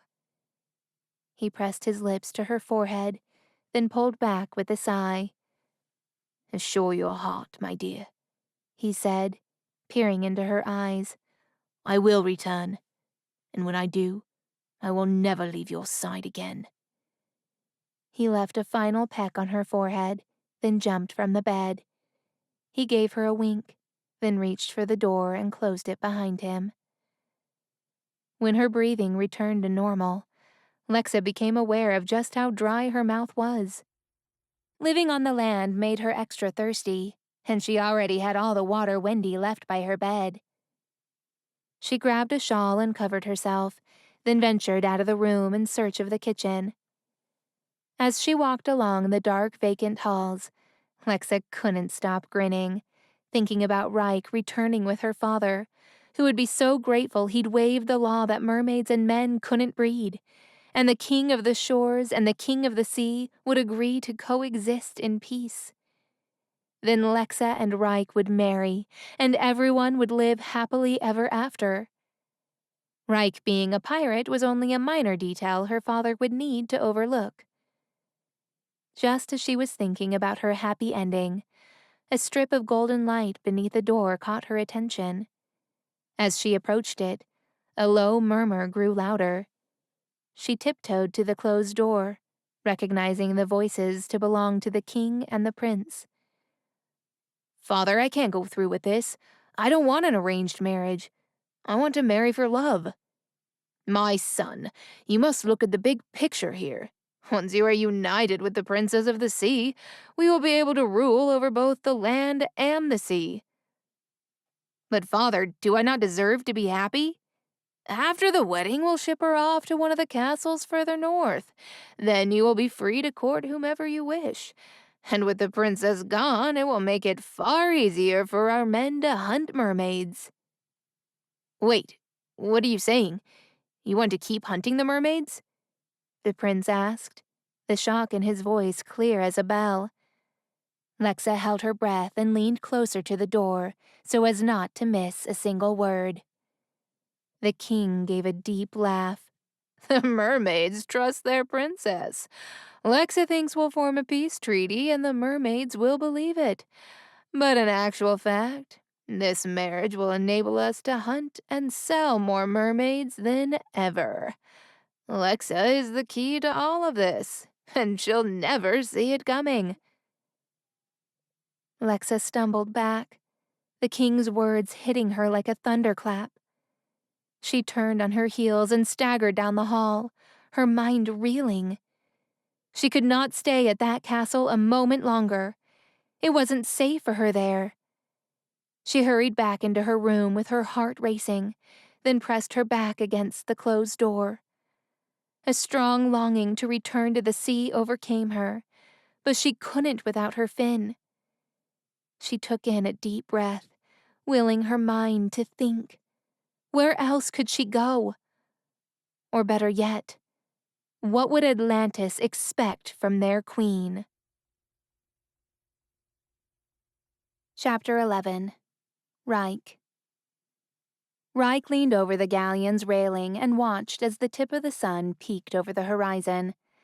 The ship was already moving at full speed toward one of the most perilous journeys he'd ever set out to do. But despite the dangers, his heart was at ease. His love for Lexa overshadowed his agitation. Even if he didn't make it back home alive, he had a document written before he left, stating that the only reward he sought was Lexa's freedom. She deserved to find love, even if not with him. The cool breeze was salty as it brushed his face. He closed his eyes and thought about Lexa. The scent of her skin always smelled like an ocean breeze, and the memory brought his mind back to their secret meeting in the maze, their farewell in her bedroom. Sir, one of his men called out from behind him. Look what we found. Reich turned around to find two of his men holding the arms of two young women. It took his brain a few seconds to register their faces. Lexa? Wendy? He staggered forward, shocked. What are you two doing here? Lexa yanked herself free from the man's grip, then moved toward Reich. Your uncle, she said. He doesn't just want a peace treaty. He wants to rule Atlantis and intensify his mermaid hunting. What?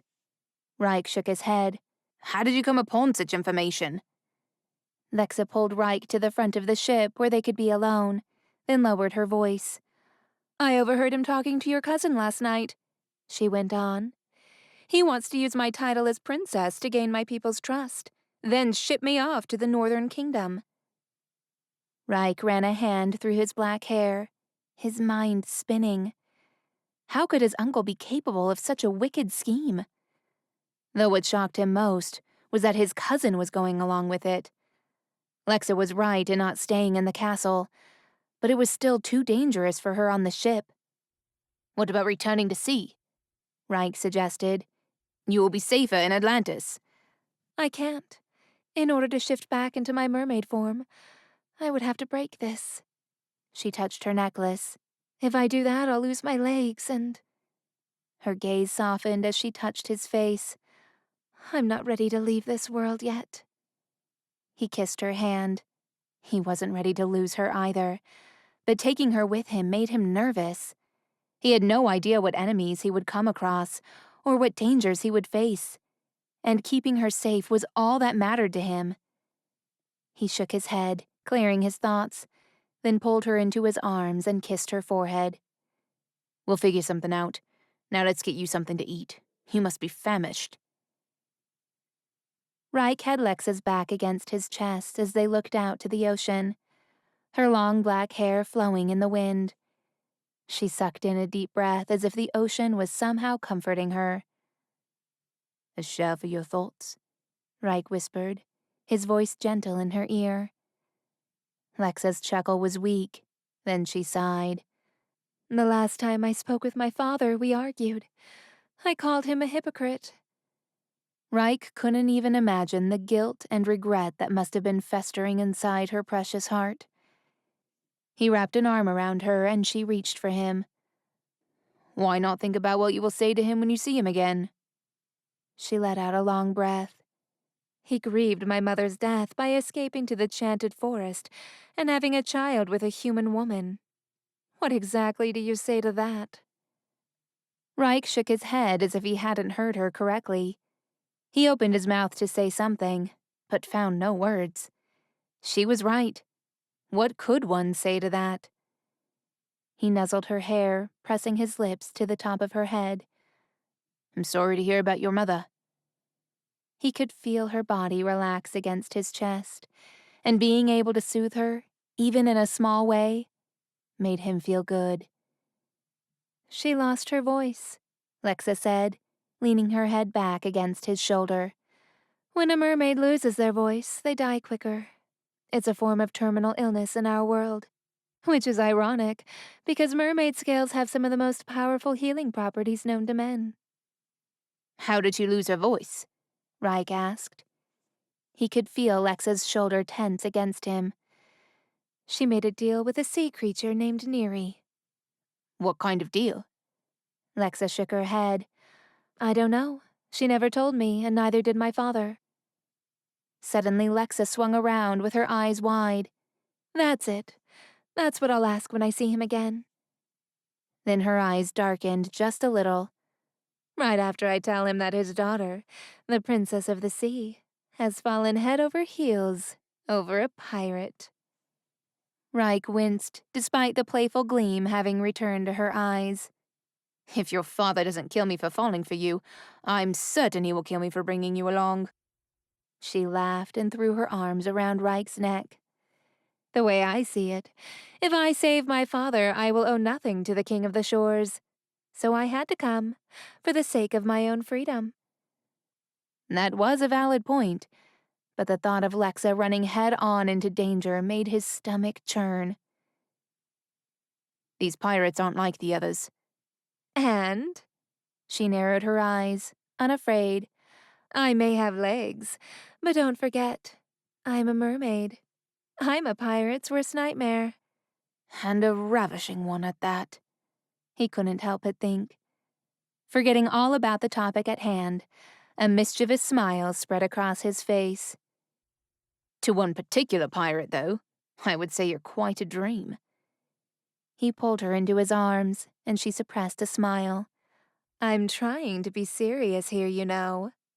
Oh, I know, he said, his eyes falling to her lips. But since clearly there's no going back, I figured I might as well make the best of the situation. Wouldn't you agree? I believe so. She lowered her eyes to the hand that was fidgeting with his shirt. What do you have in mind? He leaned into her ear. We could push each other to our limits. Her eyes darkened as an intrigued smile spread across her face. Go on. Flashing a crooked smile, Reich stepped back and drew his sword. Have you ever used one of these? The clanging of swords echoed in the wind as Lexa swung hers to strike against Reich's. He stepped back as Lexa moved forward, slashing the air with a succession of lunges. He blocked her strikes and smirked at the flash behind Lexa's eyes. She moved with grace and poise, handling her weapon like it was an extension of her body. He had to admit, she was good for a beginner, but not good enough. He pressed the length of his blade against hers and rotated it until the sword slipped from her hands. He kicked it across the deck with a grin, then pinned her against the wooden beam with his body. "You're getting better." I already told you, Lexa said, looking at him with an expression both fierce and gentle. I don't need a sword to win a fight. It's still good to have options. Lexa gave him a skeptical look. Are you sure you're not just saying that so you can keep pressing up against me? Reich smiled as her heaving chest sent ripples of pleasure through him. That is definitely a perk. The playful sound of a dolphin came from a distance, and Lexa's eyes sparkled with excitement. Jinko, she said, turning toward the sound. Reich stepped back, releasing Lexa. Who? She hurried to lean over the side of the boat with a broad grin. Jinko! Reich joined her and leaned over the wooden railing to see what Lexa was looking at. What he saw, though, was the oddest sight. A dolphin jumped next to the ship with a small red lobster holding onto its fin. Bob, Hackett! Lexa's smile grew even wider, watching as a seagull swooped down and grabbed the lobster from the dolphin's head. He flew upward and dropped the lobster on the railing next to Lexa. Oh, boys. Lexa scooped up the lobster in her hands and twirled around as if she was waltzing with the shelled creature. I can't believe you're here. The lobster, who seemed to have been named Bob, started to make a screaming noise Reich had never heard before. He sounded like an angry parent, and if he had eyebrows, they would probably be furrowed, as he seemed to have been scolding her. But Lexa didn't seem to take him seriously. She simply continued to waltz with him, just as Reich had taught her the night of the ball. I missed you so much, Bob. Reich watched her with amusement. She was a fast learner. Whether Lexa did it on purpose or not, Reich wasn't sure, but when she threw the lobster in the air, the angry sounds came to a halt. His eyes, Reich could swear, stretched wide in panic moments before the seagull circled around and caught him in the air. Lexa's slender shoulders trembled as she let out a melodic laugh, leaning over the railing again. The seagull dropped the quiet lobster next to her again as she waved at the dolphin. Jinko, which seemed to have been the dolphin, jumped up from the water and twirled in the air, water drops cascading off its body in a display of glittering wonder. And as the dolphin flipped again, it launched streams of water in all directions. It bladed again as if showing off to Lexa. She beamed. Reich watched the dolphin for a moment, only then realizing that must have been the same dolphin who had taken him back to the marina. Reich couldn't help but wonder if taking him away from the island was the dolphin's way of helping Reich to survive, or getting him away from Lexa. Wait, what? Lexa swung around to face the seagull with her brows furrowed. Where? The seagull made a noise that almost sounded like a warning call.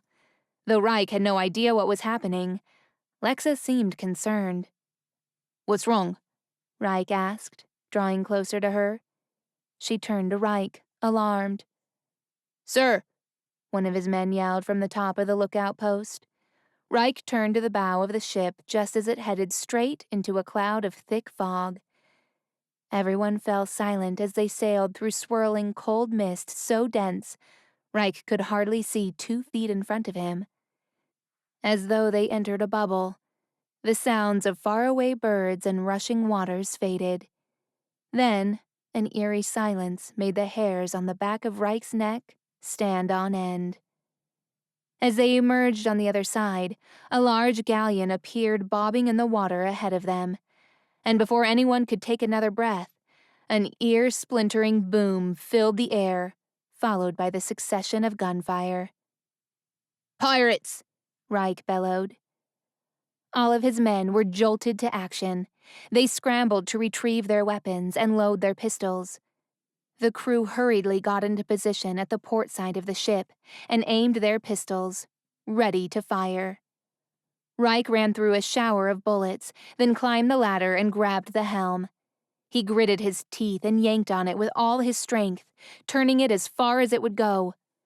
The wood creaked with the sharp turn, and the front of the ship scraped the enemy's galleon. Gunfire exploded, and Reich ducked behind the helm. "Take control!" He ordered one of his men to take his place, then ran toward the railing, pulling out his pistol. He took cover as he shot at the pirates' ship. The pirates let out angry war cries that sounded like a mixture between roars and screams. Reich was on high alert, his body flooded with adrenaline, and he loaded the barrel of his pistol as a torrent of bullets rained over him. But then he caught Lexa jumping up on the railing and holding onto a wooden beam as if she was about to jump off the ship. Her light cotton dress flapped in the wind as she stood with such fearless confidence. For a moment, Reich was frozen, and judging by the pause in the gunfire, he was not the only one. But then he came to his senses and shook his head. "Lexa!" Reich ran toward her as the gunfire resumed once more. "Get down! Take cover! Lexa!" Her voice rose above the chaos, and the gunfire ceased. The sweet melody that came from her lips was the most entrancing sound he'd ever heard. The words she sang held resonance in his heart, and like an invisible force taking over his body, a warmth spread from head to toe. Suddenly the pirates vanished from view, and all Reich could do was listen to the words flowing from Lexa's mouth in the form of a most delightful melody.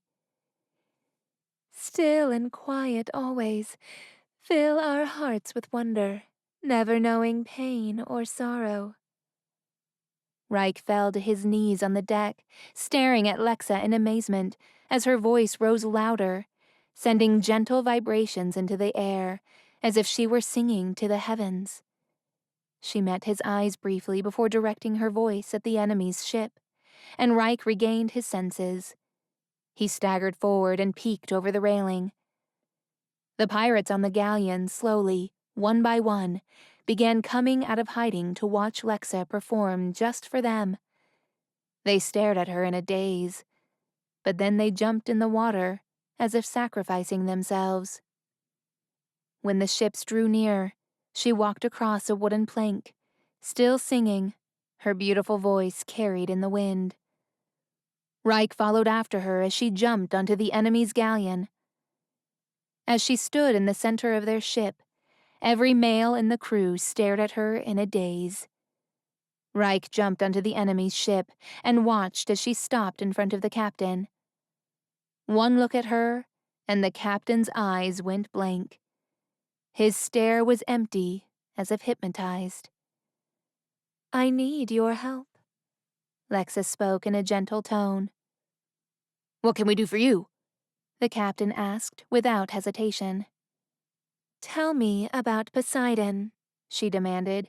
"Who took him?" "We were offered the job," he confessed, his eyes still blank. "but we turned it down. We did not wish to engage Poseidon's wrath." "Do you know who took him?" "No." Lexa stiffened, and Reich knew she was bitterly disappointed. He was just about to comfort her, but the captain was not done. "But I know where they would have taken him," the captain added, capturing Lexa's attention again. "Where?" she demanded. The captain was quiet for a moment, his eyes no longer blank, but instead watching Lexa as if she were a rising sun. Reich couldn't blame the man, but he didn't like anyone looking at her with such desire. "Where?" she asked again. The captain smiled as if a peaceful wave washed over him. "Neverland." Lexa bowed her head. "Thank you for your cooperation, Captain." She turned on her heels and flashed Reich a smug smile. "See," she said, walking past him. "I don't need a sword to win a fight." Chapter 12. Lexa. "I don't like this," Bob said, clinging onto the railing like his little life depended on it. Lexa ignored him as she drummed her fingernails on a post and looked wistfully into the dense fog. They had sailed through endless clouds of gray for many hours, and the waters rocked the ship so much, Half of the sailors got sick. Lexa looked up at Reich, standing by the helm. Every few minutes he opened his brass spyglass and inspected their surroundings. The encasing thick fog made it of little use, but they could never be too careful. I have a bad feeling about this. I feel it in my bones, Bob said, his claws snapping. Lexa sighed. You always have a bad feeling. Besides, there's no turning back now. She picked up a sword Reich had given her and began to sharpen the weapon just so that she had something to do with the nervous energy in her hands. I know what you're going to say, but Bob, they're just rumors. Hackett stopped eating the scraps and joined Lexa on the deck. Rumors about Neverland, you say? Why, yes, I do believe I've heard a few. Bob looked from Lexa to Hackett and scuttled down the side of the ship to stand in front of Lexa's blade, giving her a steely glare. Neverland, Neverland, ere winter shall never know. Neverland, Neverland, young and fertile waters flow. Come to me in Neverland, come and be free. Bring your worries and labors with thee. Neverland, Neverland, ere winter will never know. Bob stopped singing while Lexa suppressed a laugh. That was beautiful. I had no idea you had such a lovely voice. Bob snapped his claws. It's not supposed to be beautiful. It's a warning. You know what they say. Those who venture to Neverland do not return. Hackett ruffled his feathers with a honk. That is true. I have heard that as well. Lexa dropped the metal with a huff and looked at the seagull hard. And what would you have me do? Forget about my father? She glared at Bob as well. You are his most trusted advisor. Are you advising me to abandon your king? Bob did not reply, and before he could come up with an argument, Hackett soared into the sky above their heads and let out a warning cry. We're approaching land! Shortly after, Reich yelled at his men to drop the anchor. We'll take the boats from here. Lexa jumped to her feet, then pulled her hair back into a ponytail. The sailors marched about, busying themselves with their tasks, some of them more eager to get off the ship than others. There was a violent judder, followed by a splash, and the ship lurched to a halt. Reich scaled the ladder and called out orders to his crew. Lexa turned to Bob and Hackett. Stay here until we return. When Bob started to argue, she gave him a hard look. You're safer on the ship. Besides, we shouldn't be long. Begrudgingly, Bob plopped down on the wooden floor. Meanwhile, Hackett had returned to the scraps and began to help himself. Trust a seagull not to grasp the gravity of a situation. Lexa supposed he was the only soul on the ship with an appetite. Lexa threw her hair back and straightened her dress as Wendy came to stand next to her. The crew lowered the boats into the water, and Reich jumped down from the upper deck with a broad grin. Ready to save your father? He held out his hand for Lexa and helped her climb over the edge of the ship. Ready as I'll ever be, she replied, climbing down the rope ladder, with Wendy following close behind. The crew sailed on small rowing boats through the misty fog, following the birds that flew ahead toward something that no human eye could see. Lexa wrapped a shawl around her shoulders, hoping that they would get out of the fog soon. Its cool vapor licked her body like melting ice and made her shudder. Then peaks of sunlight streamed through the fog and grew brighter, burning the mist away. Finally, the air cleared just enough for them to see a mountainous island. Lexa and Reich looked up and marveled at the sheer size of it. The green mountain was so tall it disappeared into the clouds high in the sky, and it appeared to be covered in trees or moss. Birds circled the trees, and a rainbow arched proudly from the waters to the mountains.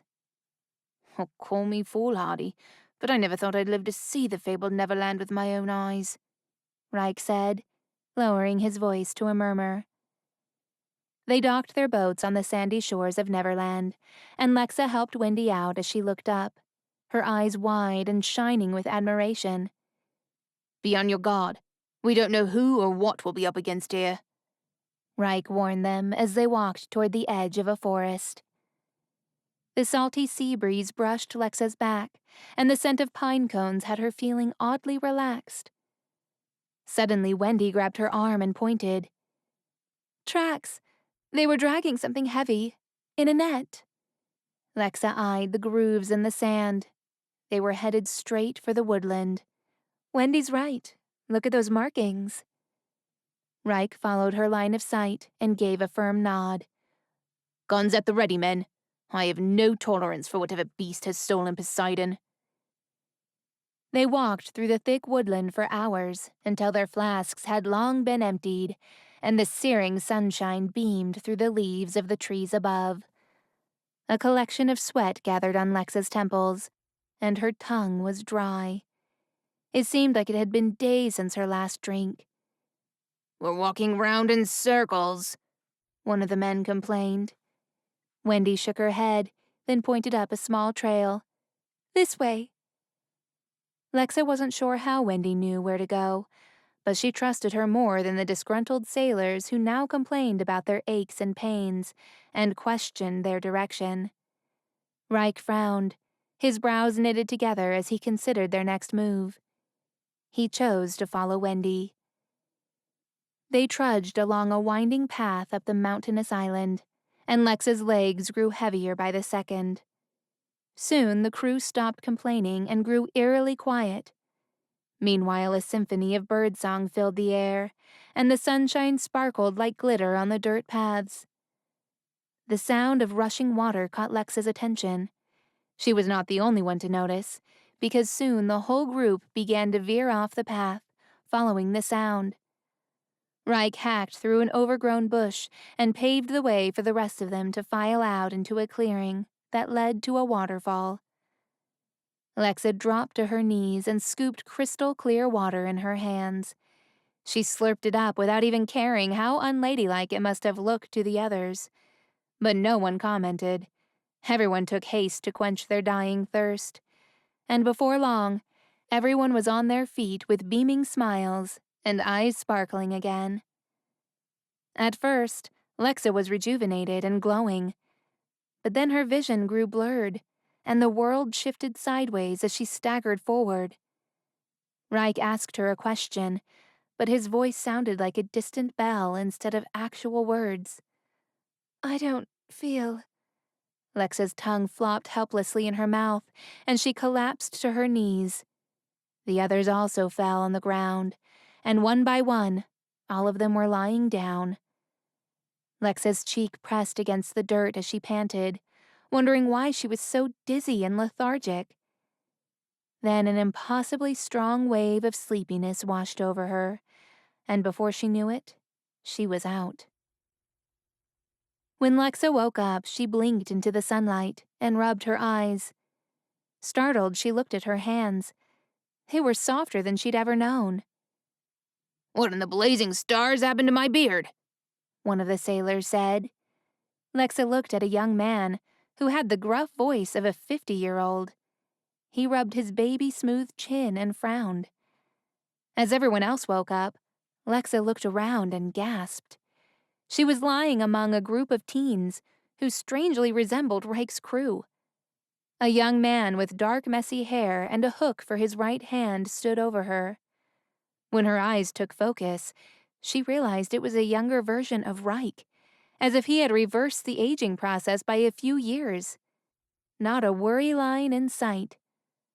Only Wendy did not seem to have changed, considering she was already the youngest of the group to begin with. We're all younger, Lexa said, rising to her feet. She inspected her thin arms and rolled her shoulders, noticing how limber and supple she was. One of the other sailors seemed to have the same thoughts, as he started doing lunges. Good heavens, my knees haven't felt this good since I was 19 years old. Reich rubbed the back of his neck and frowned as he marched to the waterfall again. What is this place? Lexa gasped as the memory of Bob's singing flooded her mind. Neverland, Neverland, ere winter she'll never know. Neverland, Neverland, young and fertile waters flow. Come to me in Neverland, come and be free. Bring your worries and your labors with thee. Neverland, Neverland, ere winter will never know. What is that? Reich asked, walking toward her. A song about Neverland. You haven't heard it before? Young and fertile waters flow. Wendy cut in as she had been reading Lexa's lips. Lexa, the water rejuvenated all of us. Lexa nodded. Wendy says it was the water. That's what made us young again. One of the sailors walked to the edge of the glittering water, with his mouth hanging open. Captain Hook, can you imagine the riches we would get if we took some of this home? Reich held up a hand and shook his head. No one takes anything until we know exactly what this place is, and what it will do to us. His voice echoed in the treetops, and birds flew out of the bushes and soared into the sky. Reich gave Lexa a nod. We're here for one mission, to find King Poseidon. Let's stay focused. The group was just getting ready to continue their journey when they were interrupted by a shower of squeals that ended with crackles and pops. Sparks flew, and a succession of bangs had the crew scatter in panic. We're under fire! They're everywhere! Run for your lives! Before Reich could rally them, the crew fled into the woods in all directions, leaving Reich, Lexa, and Wendy behind. More squeals filled the air, followed by ear-splitting bangs. Lexa watched a spark whiz by, narrowly missing her ear, and looked at Wendy, who was holding her hand on the ground as though communicating with the earth. Then she turned to Lexa. They are just boys. Before Lexa could ask what she meant, a group of young boys emerged from the trees with firecrackers in their hands. Many of them looked no older than 14, and the small one on the end looked like he had barely 7 years on him. The boys closed in on them, but Wendy jerked her head to the side, her eyes focused, and Lexa knew she sensed something. Or perhaps someone. Wendy raced to the left. Come on, Lexa shouted to Reich. The two of them dodged more firecrackers, and Lexa tried to ignore the war cries from the boys as they chased them deeper into the woods. Branches and thick tree roots slowed them down as they ambled their way through the overgrowth. Reich raced up front and slashed through the jungle with his hook, but they couldn't move fast enough. The boys were catching up, and Lexa wasn't sure what these children were capable of, or whether they were really just boys. Perhaps they drank the water too, and really they're menacing pirates who had stumbled upon the island in times past. Just then, a twig snapped on the ground, and a huge net scooped Lexa, Wendy, and Reich up into the trees. The boys circled the ground beneath the swinging net and shouted with glee as they danced about and threw their hands in the air. But then a flash of golden light shot through the clearing, and the boys fell quiet. Oh no, it's Tink, one of the boys said, his voice disappointed. Another flash of golden light hit one of the boys like a zap. He clutched his buttocks with both hands and ran screaming into the woods. Come on, Tinkerbell, we're only having fun, one of the older boys said.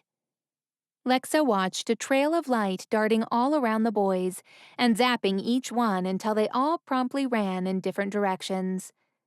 Soon they were alone, and Lexa held her breath, wondering if they too were going to be under attack. The light flew above their heads, and with a crack, the rope snapped, sending Reich, Wendy, and Lexa tumbling to the ground. Lexa dusted herself off, and they got back to their feet as the golden light floated down to their eye level. It was only then that Lexa could see a small fairy encased by the golden light. Lexa squinted. The fairy was like a tiny human, no bigger than the palm of Lexa's hand. It was a woman wearing a leaf as a dress and ginger hair tied into a bun. Thank you for saving us. Are you Tinkerbell? Lexa asked, looking at the fairy with curiosity. The fairy opened her tiny mouth, and all that came out was a succession of squeaks. Reich scratched his head, and Wendy looked puzzled, clearly neither of them able to interpret. Then a voice entered Lexa's mind. I am Tinkerbell, guardian of Neverland, and none of you are safe as long as you stay here. Before Lexa could relay the message, Tinkerbell zoomed into the tree line, and Wendy bolted after her. Where is she going? Reich asked. I don't know, but if we don't hurry up, we'll lose them, Lexa shouted as they both broke into a sprint. Wendy crossed the jungle like a cat, bounding off of tree trunks, swinging from vines and hopping over uprooted trees with so much ease. Lexa wondered if she had done this before. There was something instinctual by the way Wendy tore through the woods, and it took all of Lexa's concentration and energy to keep up. Reich grumbled, Slow down, a few times, his breath coming out in raspy coughs. But Wendy did not slow down. Finally, they stumbled out of the jungle onto the sand, and for a gleeful moment, Lexa wanted to dive into the glittering sea and take a deep breath of aqua, rehydrating her body again. Tinkerbell hovered in the air and squeaked again. The noises were sharp and quick, like a bee having a fight with a wasp. You must leave right now. You escaped death once today, but if Pan finds you, you will not be so lucky to escape it again. Pan? Reich asked, echoing Lexa, who had relayed the message. Peter Pan? You've heard of him? Lexa asked. Reich frowned, pacing the sand. Only rumors. He walked up to Tinkerbell. We have reason to believe that King Poseidon is here, and we're not leaving without him. Tinkerbell flew to Reich's ear, and as Lexa leaned in, she could just make out the squeaky voice, though it seemed that Tinkerbell was screaming at the top of her lungs. Forget about him. Leave now and don't come back. If Pan catches you, there is no telling what monstrous fate beholds you. Lexa's heart sank. Tinkerbell didn't argue that her father was not in Neverland, which meant he was most likely there. She couldn't just leave, not now, even if they had to risk crossing paths with this mysterious enemy named Pan. No, Reich said, his voice firm and hand clenched into a fist. My crew is on this island, and I have no intention of leaving them. He began to march back toward the forest, and Tinkerbell flew like an angry bee around their heads. You're making a huge mistake. Turn back now. Lexa exchanged looks with Wendy, and they nodded in agreement. When it was clear that no one was leaving, Tinkerbell made a final squeak, then zoomed back into the trees. Lexa turned to Wendy and Reich. She said, "Your funeral." Reich halted and turned to face them, his expression fierce and determined. I don't care what she said. I never leave a man behind. Then he turned around and disappeared into the jungle. Chapter 13. Reich. Hours passed by until the jungle was blanketed in darkness, except for the soft silver glow of moonlight through the gaps in the trees above their heads. Reich charged forward, cutting down overgrowth with his hook and snapping twigs underfoot. It had been a long day, and his muscles screamed for rest, but the beating drum of his heartbeat in his ears urged him forward. Owls hooted in the distance, and the gentle roar of the ocean floated through the jungle like a breath. If it wasn't for Reich's heart hammering in his chest, he might have thought the night was still and tranquil. A sudden chill filled the air, and as a cold breeze blew, it whistled like a bird, warning them to turn around and go back to the ship. Despite the rising hairs on the back of Reich's neck, he pressed on. As he already told Tinkerbell, he was not one to leave men behind. The scent of burning wood stopped Reich in his tracks, and he moved his head, trying to locate the direction of the fire. This way, he said to Lexa and Wendy, who followed close behind him. Reich unsheathed his sword to cut branches that hung low, blocking their path. But just as he was about to swing his blade once more, Lexa touched his arm and lifted a finger to her lips to shush him. He blinked at her, wondering what she had heard. She closed her eyes as if straining her ears for a distant sound. "Do you hear that?" she whispered, shooting her eyes open with alarm. What, the birds? Reich asked. Lexa shook her head. "Those aren't birds. They're whistles." Lexa darted down the hill, swerving the trees like a gazelle. Reich ran to keep up, with Wendy by his side. By the time they reached a lake, Lexa was already midway through it, the water up to her waist.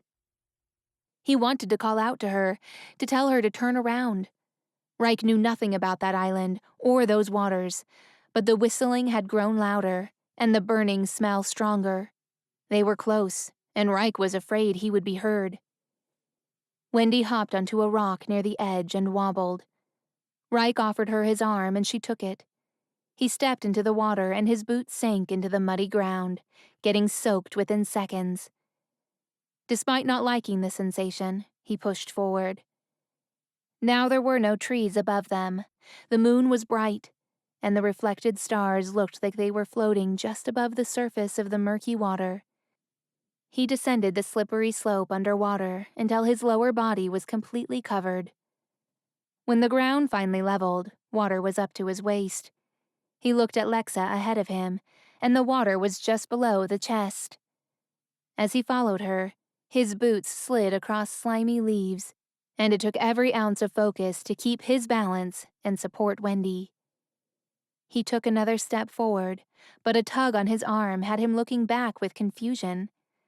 Wendy hadn't jumped onto the next rock. Instead, she looked ahead, with all blood drained from her face. Her eyes were wide as she stared into the dark water at what would have been her next stepping stone. Reich wondered if she was concerned about the size of the jump. He gave her hand a reassuring squeeze and tugged on it lightly. But her panicked eyes flickered toward him. "What?" he mouthed to her, knowing she could read his lips. She shook her head, and that was when he realized what she was trying to say. His eyes slowly moved toward the stepping stone, which was not a stone at all. The bright moon above allowed him to see pattern ridges where it was supposed to have been smooth, and the tiny ripples around it indicated that although it wasn't moving, it was definitely bobbing in the water. "Lexa, stop moving," he whispered loud enough for her to hear. She stopped and turned around. "I said don't move," he repeated, scanning around the lake, suddenly realizing those shiny diamonds were not a reflection of the stars. They were eyes. And when the textured stone began to move, Reich spotted the spiked tail slinking behind. His stomach churned, and he stopped breathing as his eyes turned slowly toward Lexa. "They're crocodiles," he whispered. She suppressed a gasp. The creature swam with its tail weaving on the surface of the water.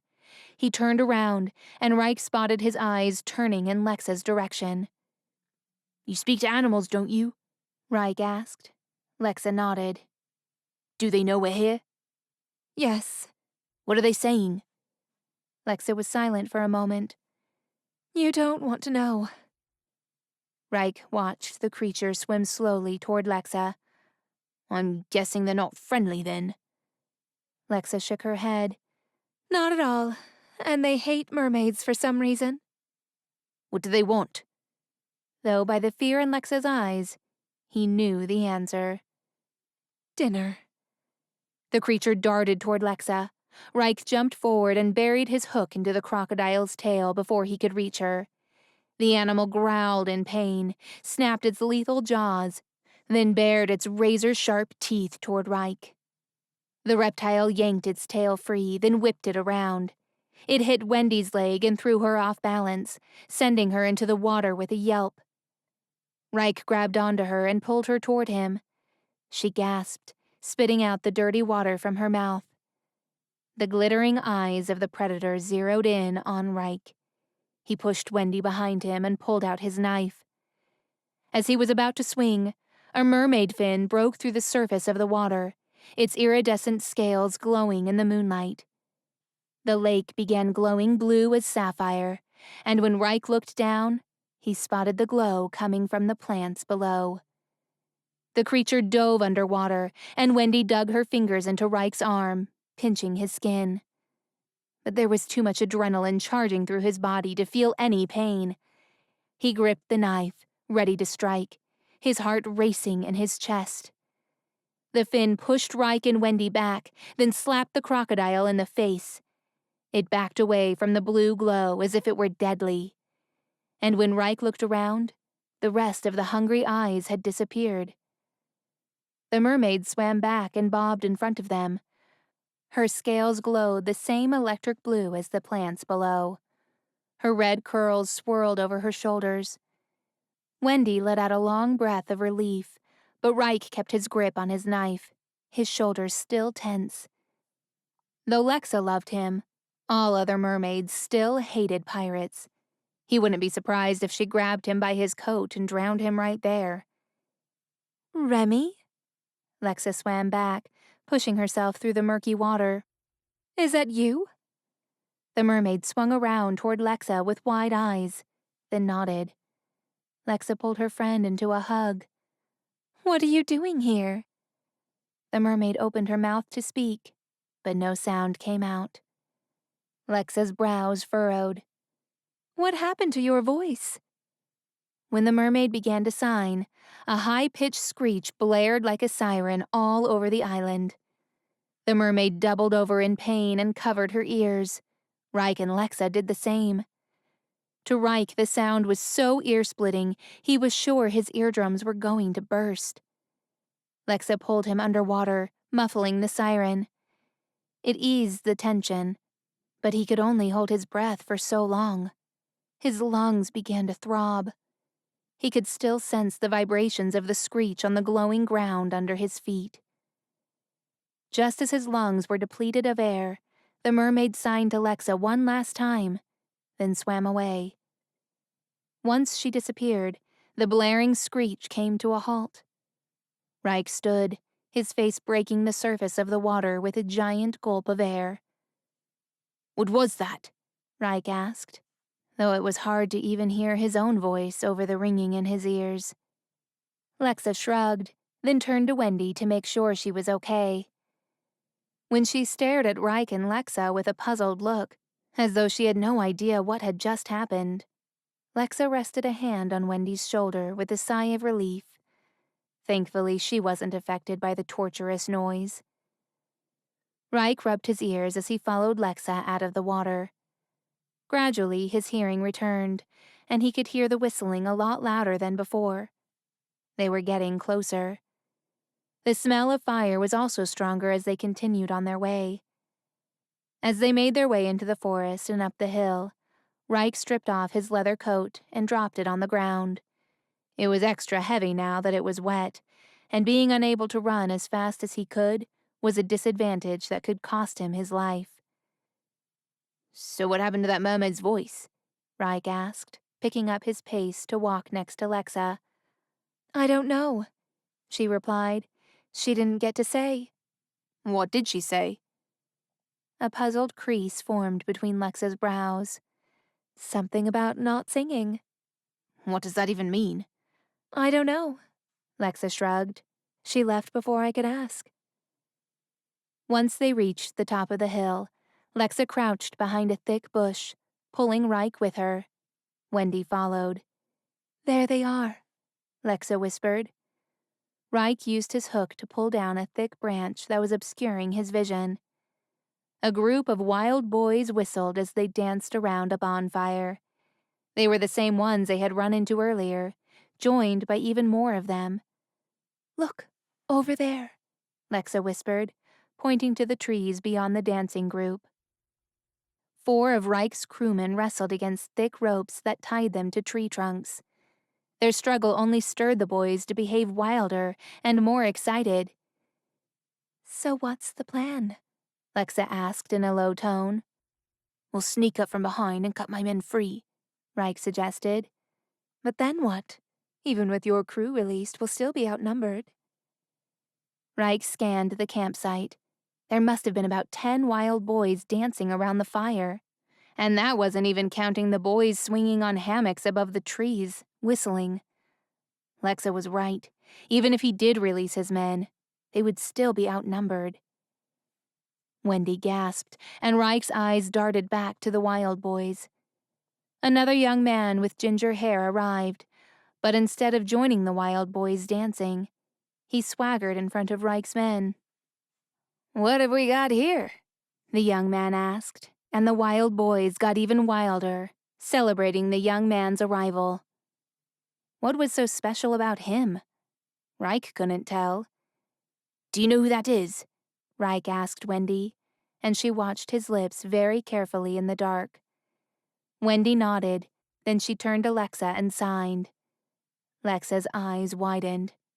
"What?" Reich asked. Lexa stared at him. "That's Peter Pan." "What is your business in Neverland?" Peter asked, and the wild boys fell in hushed silence. He paced in front of Reich's men, giving each one a steely look, but none of them answered. "What's the matter? Fairies got your tongue?" Reich's men looked at one another in fear, but still didn't respond. "Oh, I see. You're loyal to your captain." Peter crossed his arms. "That's very admirable, really. So how about we try this a different way?" He narrowed his eyes as a wicked smile spread across his face. "Let's play a game, shall we?" The wild boys cheered, then began dancing around the fire again. "Take that one," Peter ordered. A few of the wild boys grabbed one of the crew members and threw him on the ground.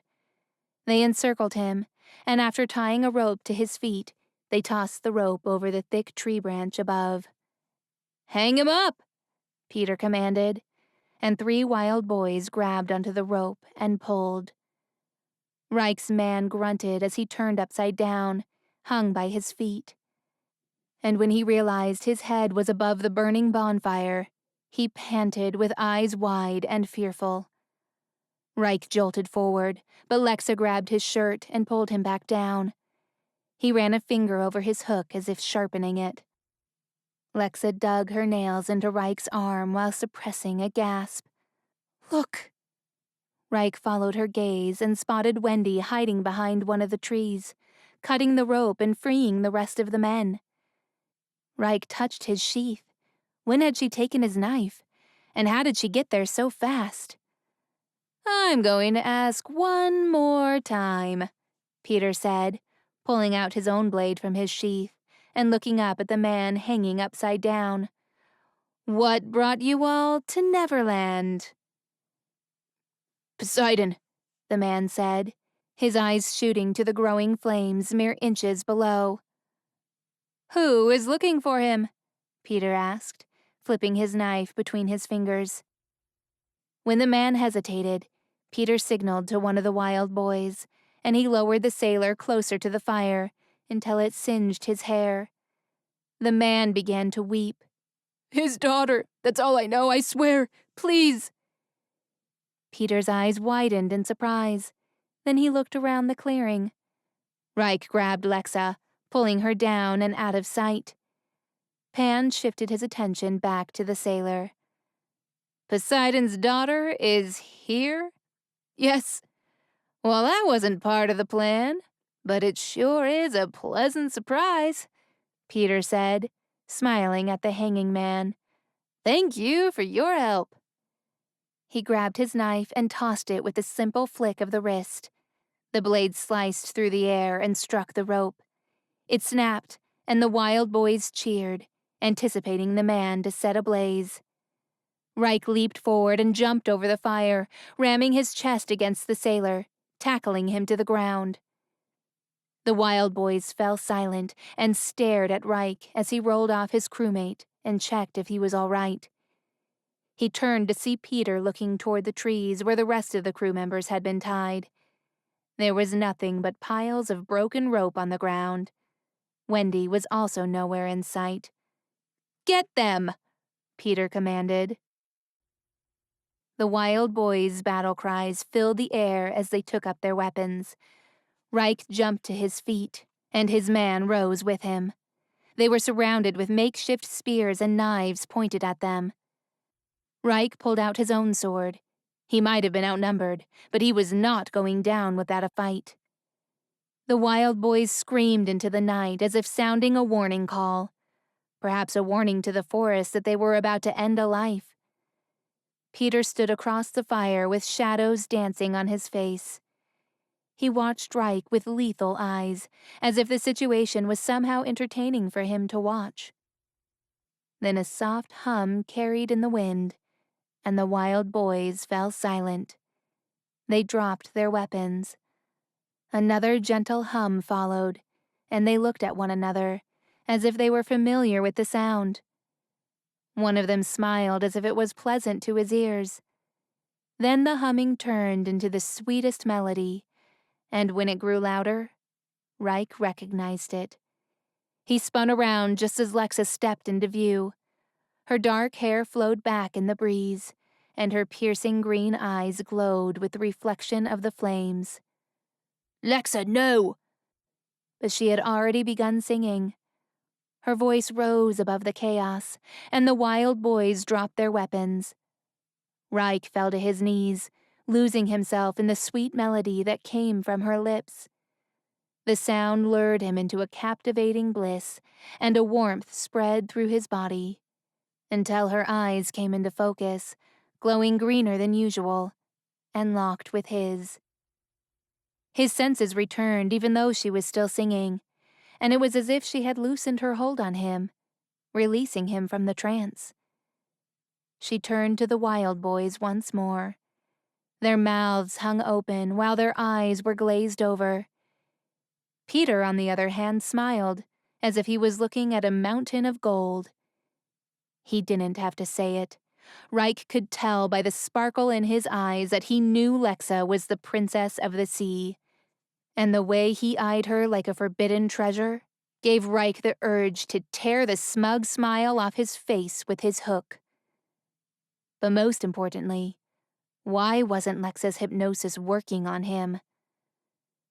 Suddenly, the sweet sound left Lexa's mouth, and she clutched her throat. The song was still playing as a glittering fog floated in the air. Reich watched it rise, dancing with the wind. It traveled up toward the top of the trees as if it had been summoned by something or someone much more powerful. As soon as the song ceased, the wild boys' eyes returned to their normal state, and they shook their heads in a daze. Lexa coughed as if she were choking.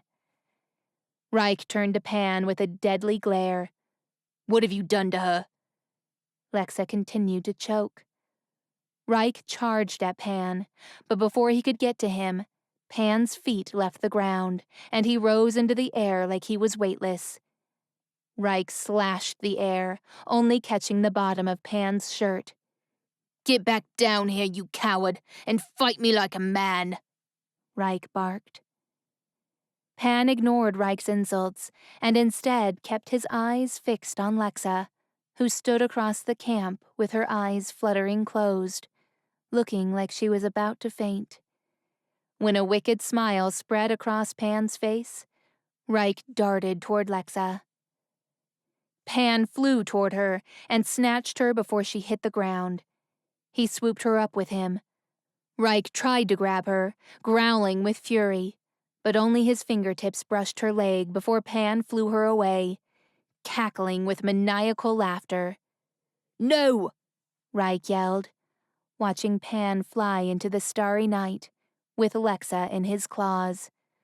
"I'll get you for this, Pan." A war cry came from the darkened woods. Reich turned toward the sound to find the rest of his crew members charging toward the wild boys with thick branches as weapons. The wild boys dropped their spears and staggered away, their minds still in a haze from Lexa's hypnosis. Wendy emerged from the trees and approached Reich, watching him with concern in her eyes. When she scanned around the camp, he knew she was looking for Lexa. Pan took her, Reich hissed. I swear when I get my hook in him. Wendy touched Reich's arm. She signed, but he didn't understand. His hand was shaking, his mind spinning. It was hard to focus. Wendy sighed, then pointed to something in the distance. Reich squinted in the night. A dark statue sat at the top of a building far away. What is that? He murmured. Then his eyes adjusted, and he recognized the statues. Are those mermaids? Wendy nodded. Reich turned to face her with renewed hope. Is that where he's taking Lexa? Wendy nodded again. Reich picked up his sword from the ground and returned it to his sheath. Let's go get that son of a siren. Chapter 14. Lexa. Whistling winds slapped Lexa's cheeks as she came to her senses. Her head thumped and her ears rang as she looked around the world soaring past and tried to make sense of the situation. A vast lake shimmered below her dangling feet. An arm was clamped around her waist, and Lexa was careful not to move. But she caught sight of a flash of ginger hair and knew that Peter Pan was flying her away. Where was he taking her? Up ahead, poking out of the vast trees, stood a stone castle with gargoyle-like statues in the shape of alligators and mermaids on every turret. Lexa had a sense of foreboding looking at it, guessing that Peter must have been taking her there. But judging by the way he was so callous with Reich's crew and would have gladly watched one burn alive, Lexa was not going to wait around and find out what dreadful fate he bestowed upon her. She sucked in a deep breath, then jerked her elbow back, winding Pan just enough for him to grunt and lose his grip on her. Lexa free fell through the air, and for a few exhilarating moments, she knew what it felt like to be a seagull. Then she crashed into a lake and fell like a boulder to the bottom of the murky waters.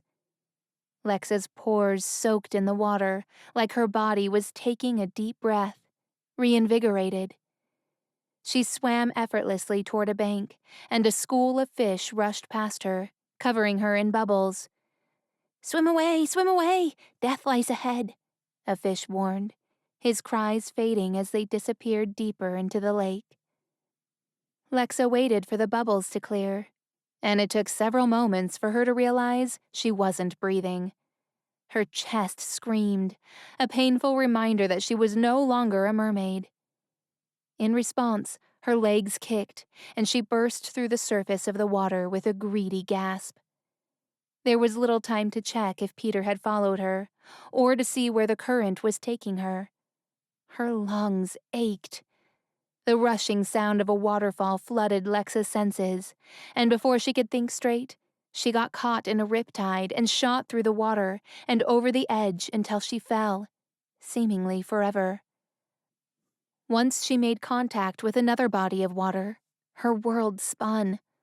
Lost in a confusing swirl of foam, with lashings of water hitting her body in thousands of thuds, Lexa thrashed to keep her head above the surface. She took quick breaths each time her face broke free of the water, which bombarded her on every side. The everlasting roar of the waterfall rang in Lexa's ears. Coughing and spluttering, Lexa finally found her bearings and swam away from the plunging waterfall. She looked up and spotted the huge castle looming over her. She grimaced, annoyed that the water betrayed her, leading her to the very last place she wanted to go. But then, a dazzling light drew her attention. Small openings in the walls of the castle let out jets of water that fell to the bottom of the vast lake surrounding the castle. A flicker of light piqued Lexa's curiosity, and she swam over to one of the small waterfalls. Unable to get a good look at the light source, Lexa took a deep breath and ducked underwater again. Usually she could hear the thoughts of fish and other creatures beneath the surface, like a constant chatter. But here, there was nothing. Just an eerie silence that sent the hairs on the back of her neck on end. Something was wrong.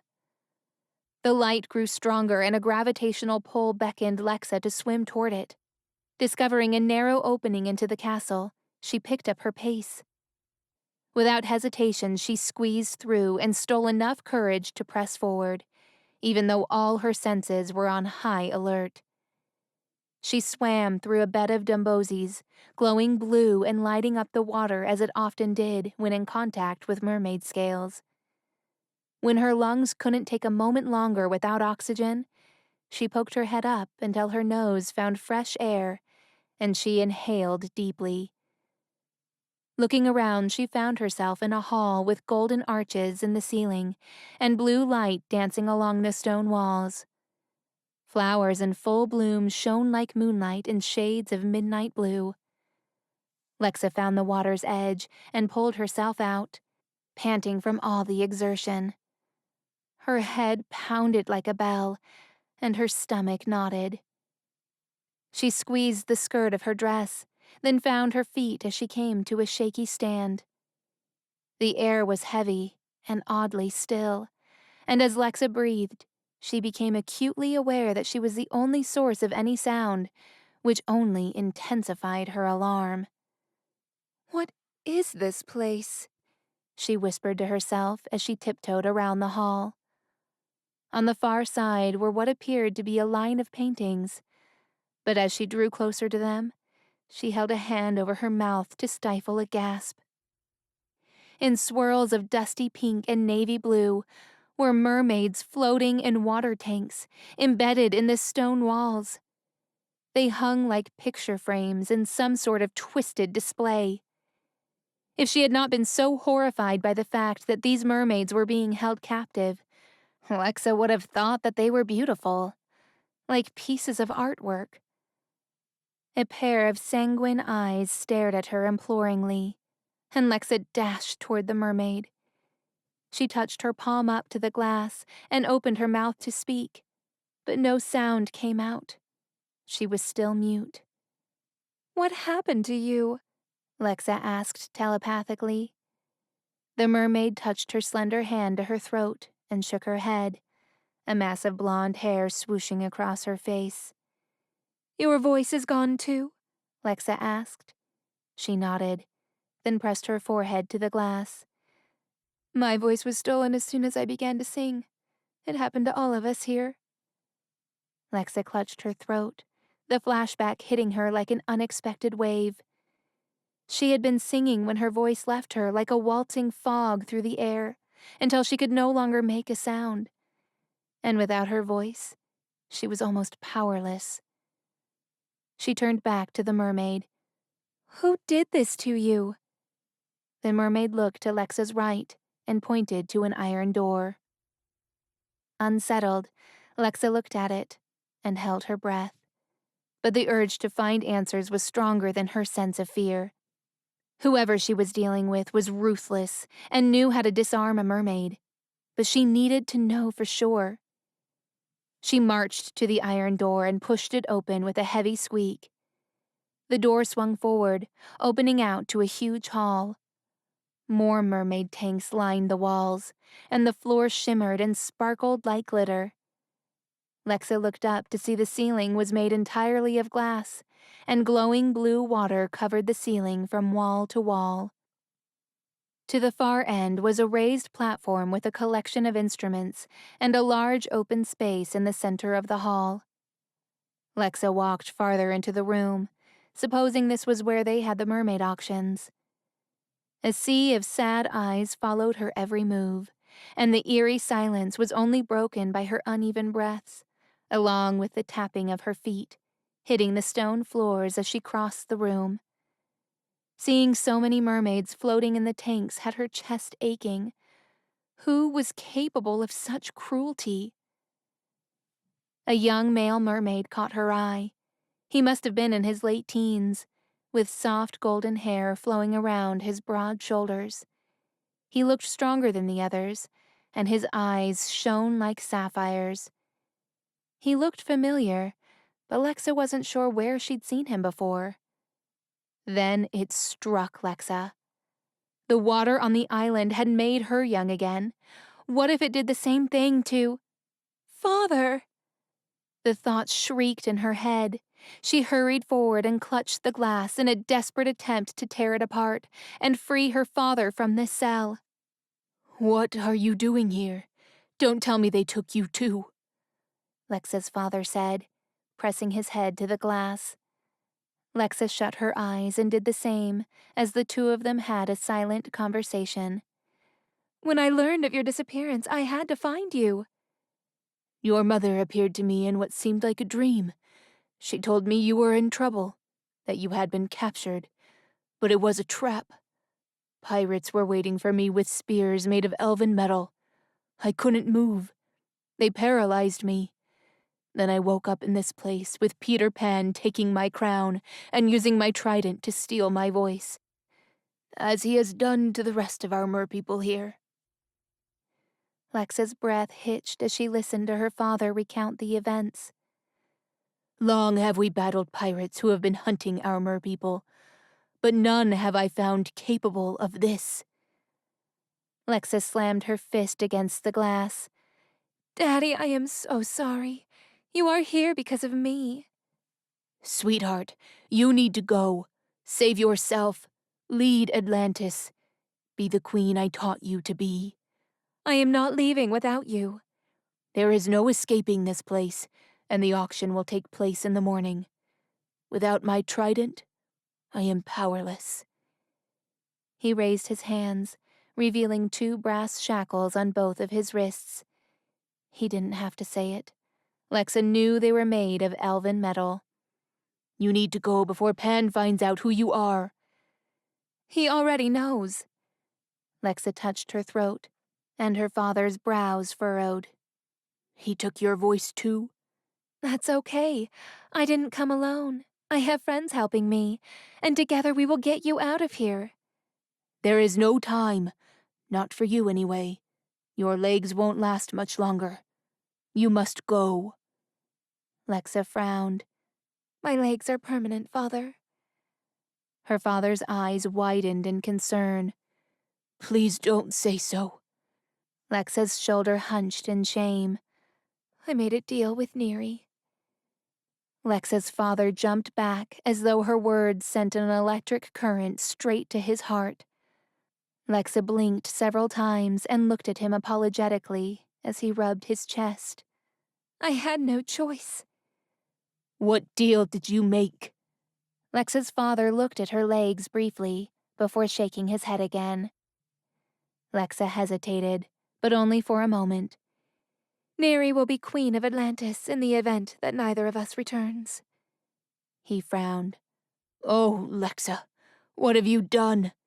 Trust me, Father. I will return you to your throne. I just need to get your trident.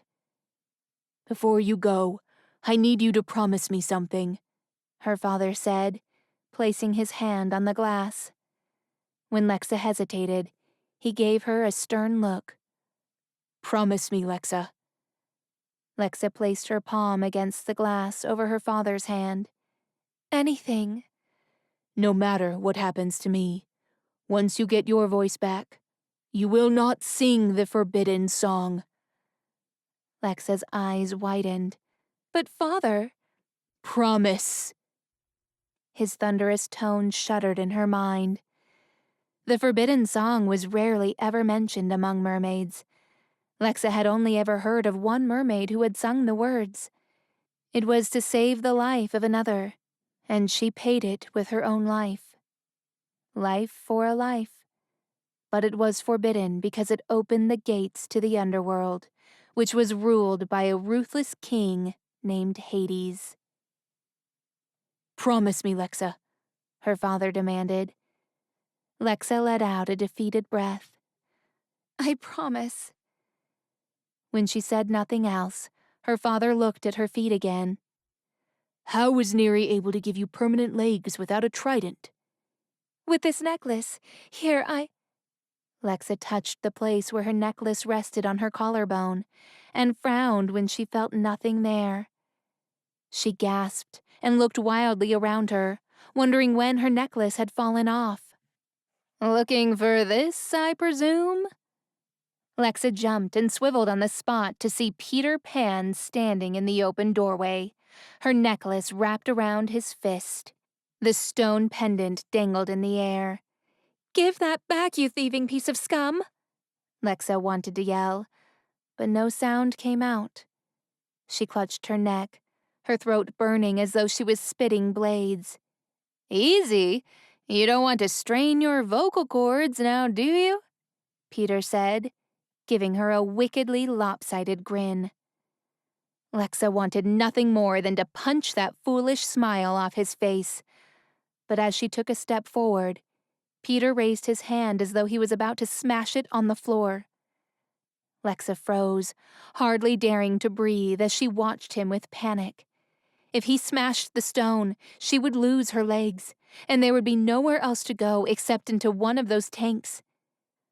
Her eyes moved from him to the pendant with a pleading look.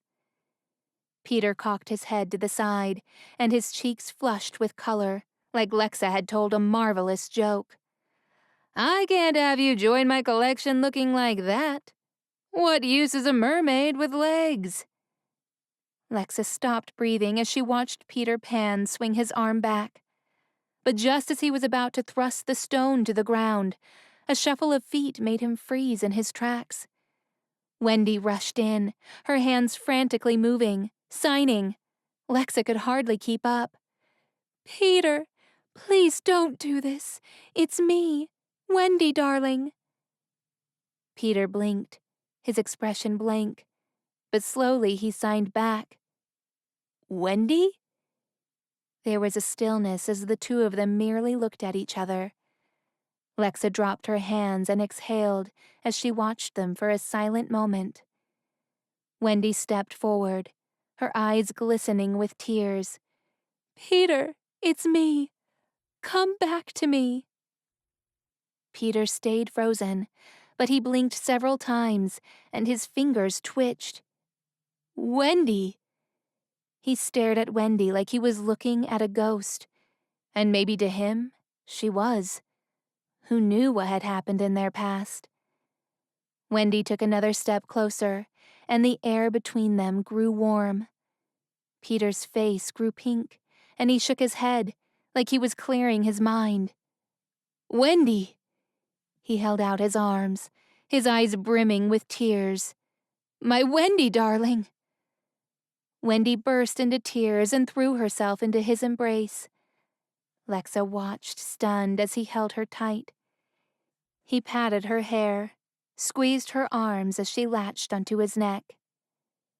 Taking advantage of the moment, Lexa reached for her pendant and yanked it from Peter's grip. Startled, he turned to face her. She moved away from him, holding tight to her necklace. When Peter's eyes locked with Lexa, she was expecting to find a menacing stare. But instead, he watched her as if it was the first time he was seeing her. He turned to Wendy, confused. "What happened? Where are we? Who is she?"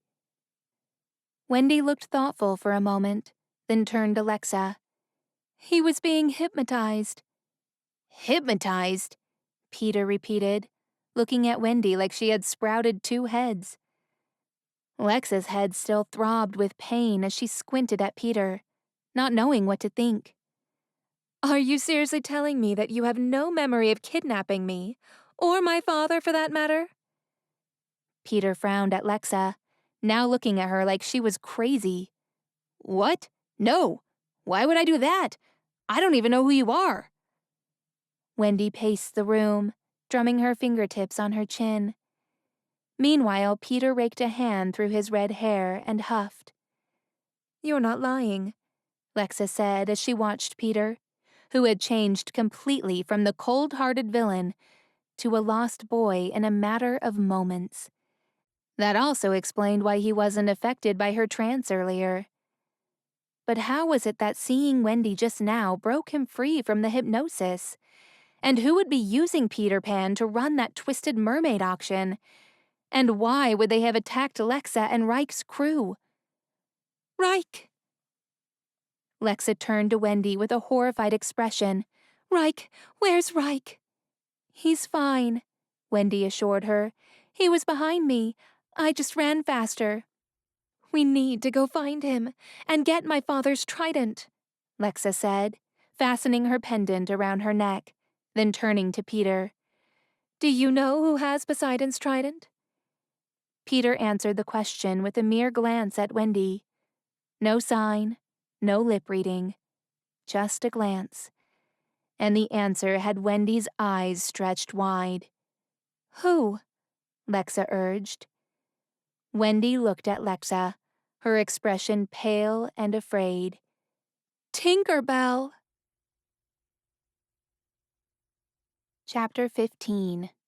Reich. By the time Reich reached the steps of the dark castle, he was out of breath. He wondered how Wendy could have run so much faster than him. His chest burned with each ragged breath as he tried to keep up. He halted at the sound of approaching footsteps from the top of the stairs. He strained his eyes in the darkness, looking for the outline of a person. Who was it? A man? Woman? Fairy? The moonlight was too faint for him to distinguish any shapes. As the footsteps grew louder, he hid behind an alligator statue and pressed his back against the rough ridges of stone. He tightened his grip on the hilt of his sword and held his breath. As the dark figure reached the statue, Reich jumped out and drew his sword, pressing the tip of his blade against Peter Pan's back. Peter raised his arms and stood still. Where's Lexa? Reich hissed. A hand touched his shoulder, and Reich swung around, brandishing his sword at whomever dared to come near. Lexa threw her palms up and hopped back so as not to get sliced by Reich's steel blade. Lexa! Reich sheathed his sword with an exhale, then moved toward her, scanning her from head to toe, making sure she was not hurt. Her cotton dress was damp and clung to her form like a second skin. He eyed the smears of dirt staining the pretty dress, and to his utmost relief, he saw no blood. Did he harm you? Lexa threw her arms around Reich's neck. For a moment, his body flooded with heat, and he wanted to scoop her up and never let go. But she hadn't spoken a word, and the silence sent the hairs on the back of his neck on end. What did he do to you? Reich asked, pressing her protectively against him, as though the act alone could stop anything bad from happening to her again. She can't speak, Peter said from behind Reich. Her voice is gone. With Lexa still in his arms, Reich turned to Peter with a deadly glare. What do you mean, gone? When he didn't answer, Reich ripped himself from Lexa and charged toward Peter. He grabbed him by his cotton shirt and pinned him to an olive tree. What did you do to her voice? The curve of Reich's hook pressed against Peter's face, and he threw his hands up in surrender. It wasn't me, Peter said, his voice careful. I was being mind-controlled. And you expect me to believe that? Reich snarled. He leaned in so close, the hot vapor of Peter's breath burned his cheeks. Lexa reached for Reich's hook and carefully moved it away from Peter's face. He looked at her, confused. He's telling the truth, Reich asked. Lexa nodded, her eyes reflecting the moonlight. Reich's eyes softened as he met Lexa's gaze. Then she began to sign. She's saying we have to find Tinker Bell, Peter said, only to get another angry glare from Reich. Tinker Bell is the one who had me mind-controlled. She's also the one who took Lexa's voice. As much as Reich wanted to pierce Peter in the gut, if he could communicate with Lexa and Wendy, he had no choice but to bring him along. Lexa tugged on Reich's arm. He shoved Peter toward a dirt path. Wendy hurried to his side with concern in her eyes. If you cross us in any way, you're dead, Reich warned. Peter signed to Wendy. If Reich had to guess, he was probably telling her not to worry. But that wasn't true. Reich would be watching his every move, and if Peter so much as stepped out of line, he was done. Lexa rested her hand on Reich's tense shoulder, and her touch soothed his irritation. He turned and brushed his thumb against her soft cheek. "We'll find your voice again, I promise." "This way," Peter called out ahead of them, with Wendy by his side. Reich pressed his lips to Lexa's forehead before following Peter into the forest. While Peter slashed his sword through the tangled foliage, forging a clear path for them, Reich squeezed Lexa's hand, not wanting to ever let her go. They came to a creek running up to a waterfall. The smell of wet grass flooded Reich's nostrils. Wendy pointed into the foaming water, and Peter went to join her at the edge of the creek. Though it was night, the water let off a soft light of its own. Peter crouched and picked up a glowing blue flower that floated on the water. "What is that?" Reich asked, curious at the sight. He had seen many strange and unexplainable things in his lifetime, but flowers glowing in the water was new for him. Peter held it up. "It's Dumbozy, but I'm not sure why it's glowing." Lexa reached out, and Peter placed the flower on Lexa's palms. She stared at it for a moment. The soft light intensified the green in her eyes. "What is it?" Reich asked. Lexa looked up and signed to Peter. "It glows when it comes in contact with mermaid scales," Peter interpreted. "But it's also dangerous." "What makes it dangerous?" Reich pressed. Lexa held up the flower as she signed. "This flower, when it glows, harnesses a hallucinogen element, which is the same hypnotic effect mermaids have when they sing." Peter's eyes widened. "Like mind control?" Lexa nodded. Wendy gasped, then pointed to the distance. A tiny sparkle like that of a firefly swooped in the air toward them. "Tinker Bell," Peter murmured venomously. Wendy grabbed Peter by the arm and pulled him toward the darkness of the forest. Reich did the same with Lexa, and they crouched behind a thick tree trunk. In silence, they watched as Tinker Bell flew down and picked up a Dumbozy in her tiny hands and lifted it out of the water. Her arms strained as she carried the wet flower.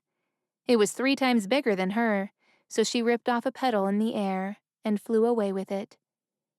Peter ran to the edge of the water with his hands balled into fists as he watched her fly away. And for the first time, Reich believed him. Wendy went to stand next to him and put a comforting hand on his shoulder. But his fists stayed clenched. Reich couldn't blame him.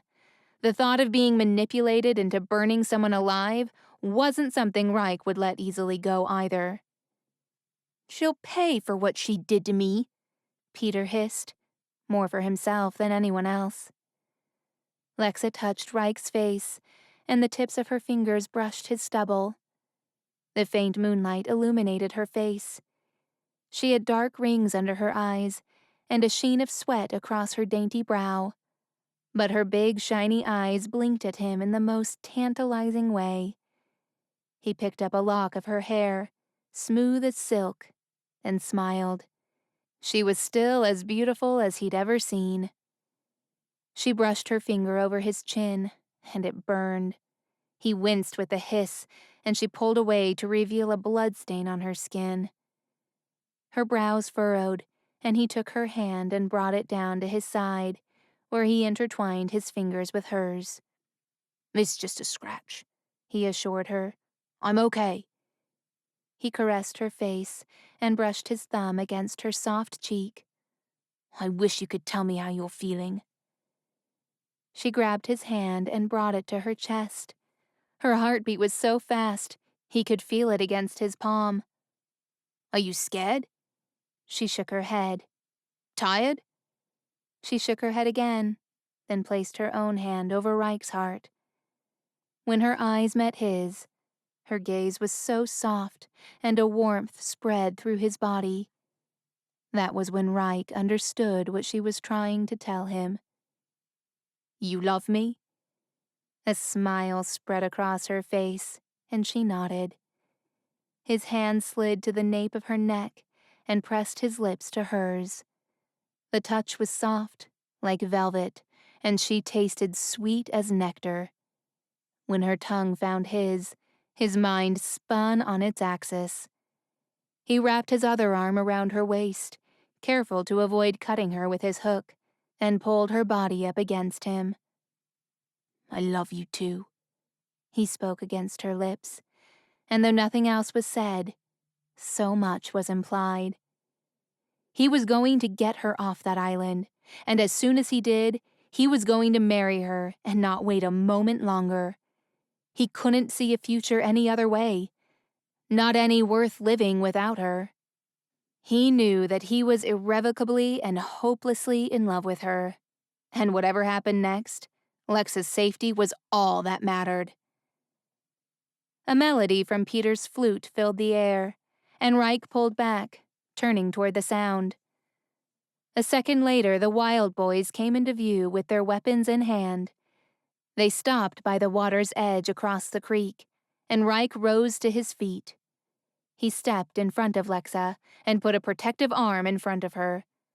But before he could draw his sword, Peter raised a hand. It's okay, he said. There, with me. Reich wrapped his finger around his sword's hilt, but didn't pull it out. Peter signaled to them, and they dropped their weapons. Reich relaxed his grip on the sword. Peter grabbed Wendy's hand and turned to Reich.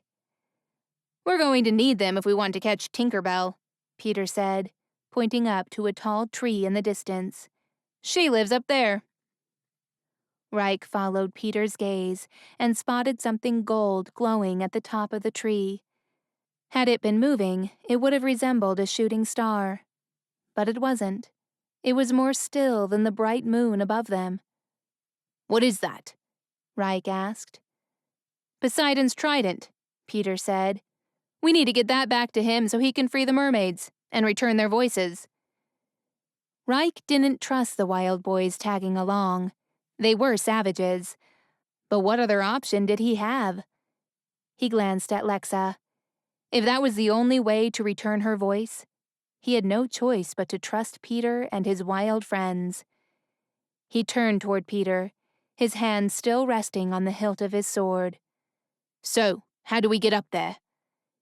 Peter squeezed Wendy's hand. We stick together. As they stepped into a clearing, the wind blew, and the familiar smell of lilies filled the air. The image of Reich's little sister surfaced in his mind, her golden locks bouncing joyfully over her shoulders as she picked flowers from the garden. As a nomad, Reich rarely ever missed people or places.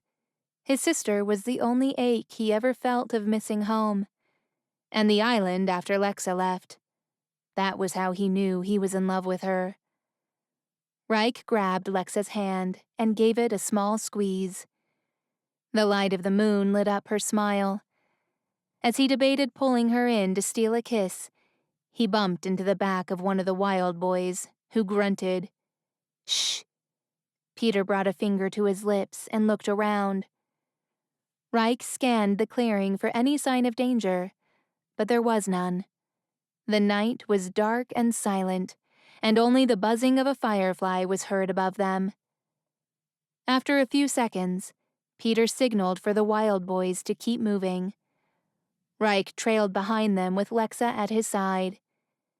As they pushed forward, the firefly that was above them flew ahead and began to hover over the lilies, flipping and turning as if it were dancing. It was a truly captivating sight, even from a distance. Lexa stopped and squeezed Reich's hand. He glanced at her and noticed her moonlit expression was tense. His legs froze in place as his body flooded with a sense of foreboding. Lexa's wide eyes turned to Reich, and he could tell that if she could scream, she would. When his eyes found the firefly again, he finally understood what Lexa was trying to say. Tinkerbell! Reich yelled. Her glittering wings swooped down toward the wild boys. They scattered. Tinkerbell flew into the lilies, hitting them with her wings like batting dust off a rug. Glittering yellow powder puffed from them like pollen, and suddenly the wild boys broke into coughing fits. "Run!" Peter yelled, turning on his heels and darting back toward Reich and Lexa. In one quick move, Lexa ripped a piece of fabric from her white cotton dress and pressed it to Reich's nose and mouth. Though he had no idea what was happening, he held it in place as he followed Peter. "Don't breathe in her pixie dust," Peter called out breathlessly as they ran back through the dark woods. "It's what she uses for mind control." Reich stole a glance over his shoulder, and the glittering gold pixie dust danced in the air like a ghost with arms outstretched, ready to capture them. He pushed his legs harder, but he was running out of air. Recognizing that he was slowing down, Reich knew he wasn't going to be able to outrun it. "The waterfall!" he yelled, turning a sharp right while keeping Lexa at his side. He could hear Peter and Wendy following close behind. Then the sound of the plunging waterfall grew strong as the smell of damp wood. "Jump!" The four of them leaped in the air, leaving the pixie dust to scatter above them. They splashed into the frigid water. Reich waited until the yellow glow vanished before swimming back to the surface. Lexa punched the surface of the water with a grunt as she looked to the top of the waterfall. They had climbed for hours. And for what? Just to jump back down? Tinkerbell flew away. Then the wild boys' hunting call echoed in the distance. "We have to go. We can't let them catch us," Peter said, swimming to the edge. "They're being controlled by Tinkerbell now. There's no telling what she's capable of. You saw what she had me do to your sailor." "Why is she doing this?" Reich asked, climbing out of the water and turning around to help Lexa. "What does she have against mermaids?" "Other than using their Dumbosi flowers to enhance her pixie dust, I have no idea," Peter said. Wendy got to her feet and signed to him. "Wendy thinks she's working for someone." "But who?" Reich's question was cut off by a sharp pain on his side. He grunted, then dropped to his knees. Reich blinked several times as his brain scrambled to make sense of the sudden pain. That's when he saw it.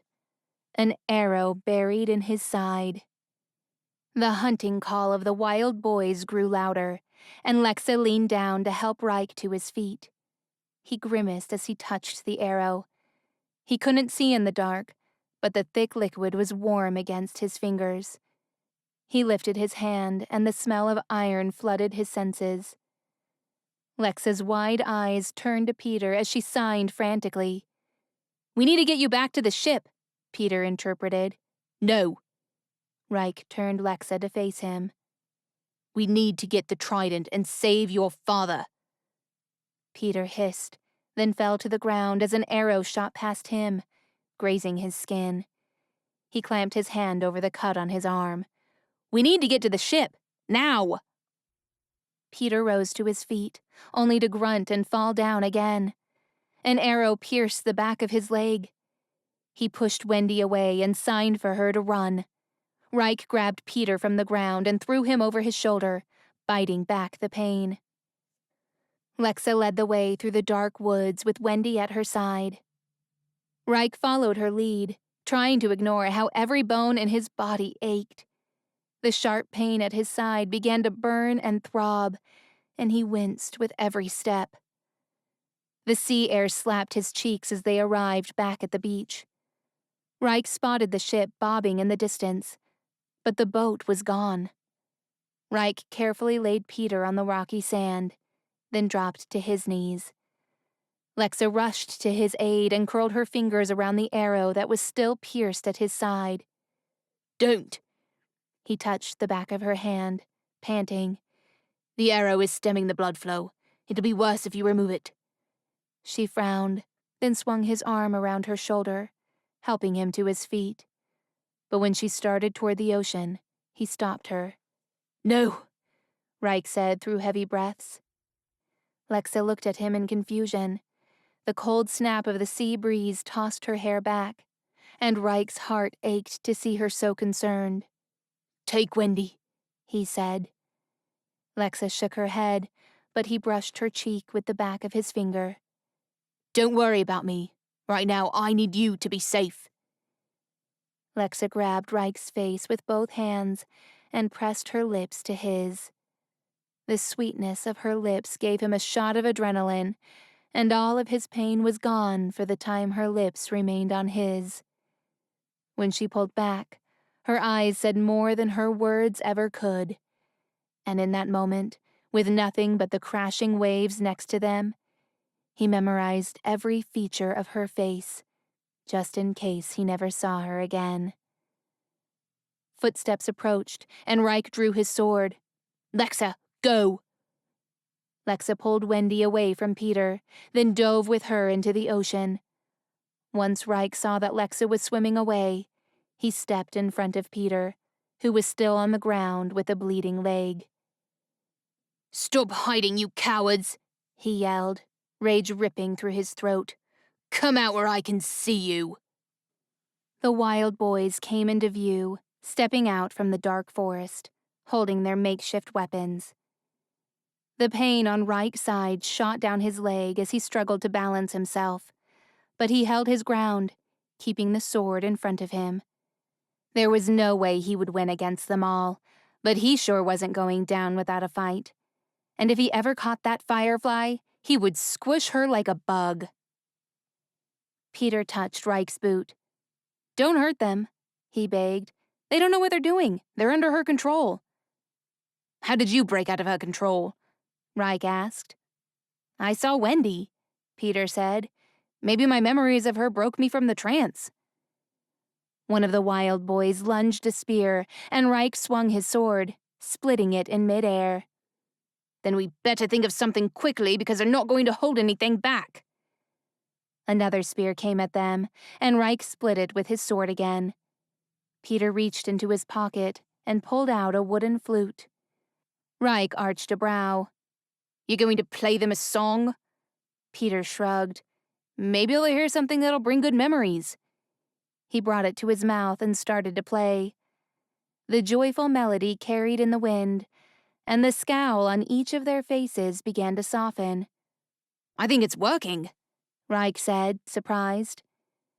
The wild boys shook their heads, then looked at one another, stunned and confused. But then an arrow pierced Peter's flute, bringing the music to a stop and splitting the wood in his hand. The deadly stare returned to the eyes of the wild boys, and they raised their weapons once more. Peter scrambled with the broken flute and tried blowing into it, but the sound it made was that of a screeching bird. It did nothing to the boys but rile them up even more. Reich's arm was growing tired. His sword had never been so heavy. His wound was throbbing. Peter dragged himself backward to get away, but there was nowhere to go. With his bleeding calf, he wouldn't even be able to swim, let alone run. And Reich, with an arrow still pierced at his side, wouldn't be able to swim either, let alone carry Peter with him. Peter pushed himself up, grimacing. "What are you doing?" Reich asked, holding on to Peter's arm. "They're my responsibility," Peter said, limping forward to stand in front of Reich. "I'll hold them off. You go after Lexa." Reich pressed the curve of his hook against Peter's chest and stopped him from stepping in front of him.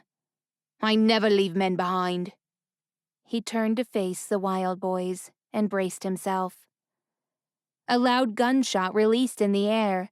The wild boys swung around to find Reich's crew aiming their guns in their direction. The boys howled their hunting call into the night sky, then dropped their weapons in the sand. Then one by one, they began to shake their heads as they came out of the trance. They looked around in a haze, confused as to where they were and how they had gotten there. Reich dropped his hand with the heavy sword, then signaled to his crew. "Lower your weapons. They're no longer a threat." Always so trusting. A familiar voice came from a distance.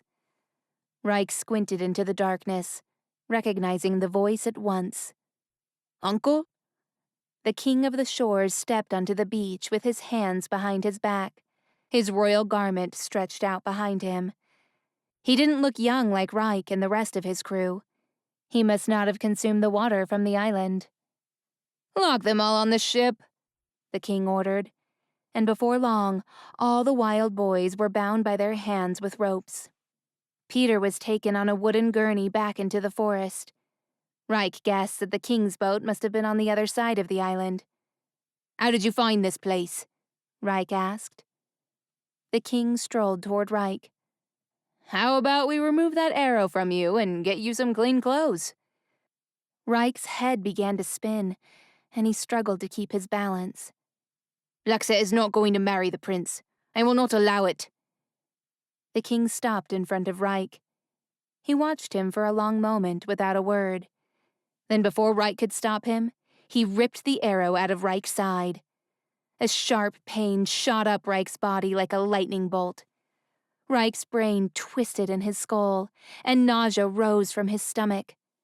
The world around him became a blur of oceans and stars as his body hit the sand. He could barely see his uncle towering over him. Then everything went black. Chapter 16. Lexa. Lexa fell with Wendy onto the wooden floor of the ship, drenched and panting. She looked around. They were alone on the ship. No crew, no captain. Lexa pushed herself to her knees, then turned to Wendy. I have to go back for Reich. But before she could rise to her feet, Wendy grabbed her arm. It isn't safe. All the more reason he needs me, Lexa said, and I cannot leave my father. Then why did we swim to the ship? Wendy asked. A cunning smile tugged at Lexa's lips. Weapons. She jumped to her feet, ignoring her wobbly legs, and rushed to the captain's quarters where she knew Reich kept the swords and knives. She handed a couple to Wendy, then sheathed 2 knives under her dress after holstering a sheath to her waist for a sword. Wendy glanced at Lexa furtively. With each passing minute, Lexa's heart throbbed, and she couldn't catch a breath. She couldn't wait to return to Reich's aid.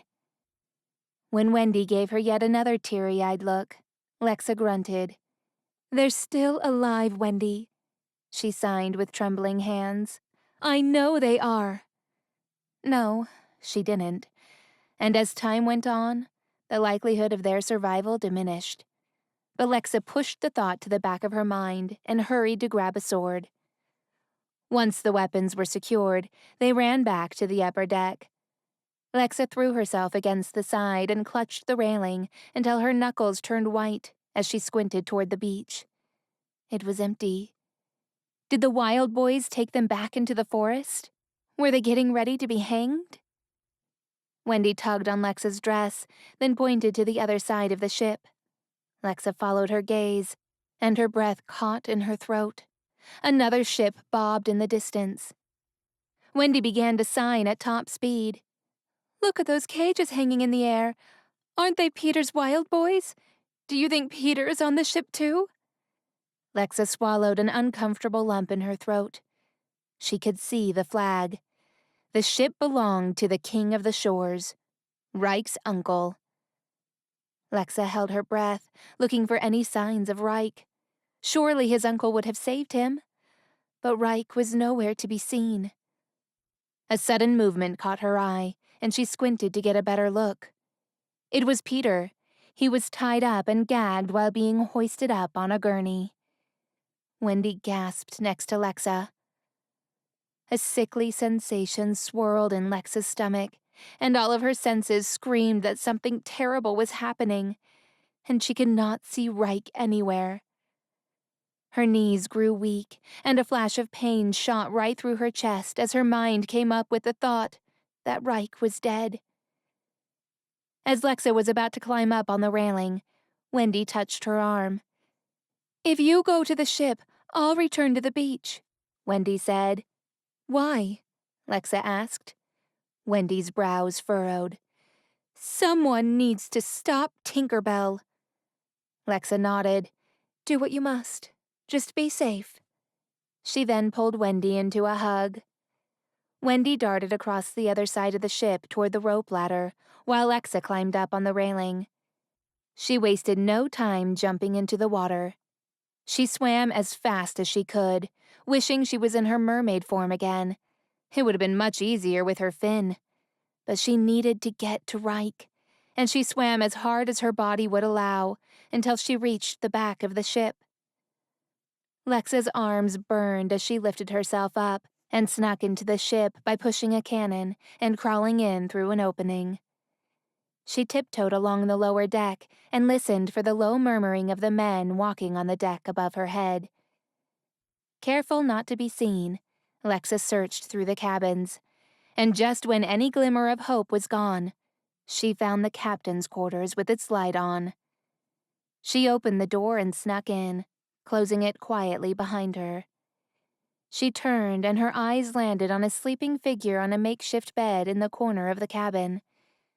There he was, bundled up in blankets, with his jet-black hair drenched in sweat, clinging to his temples. Reich.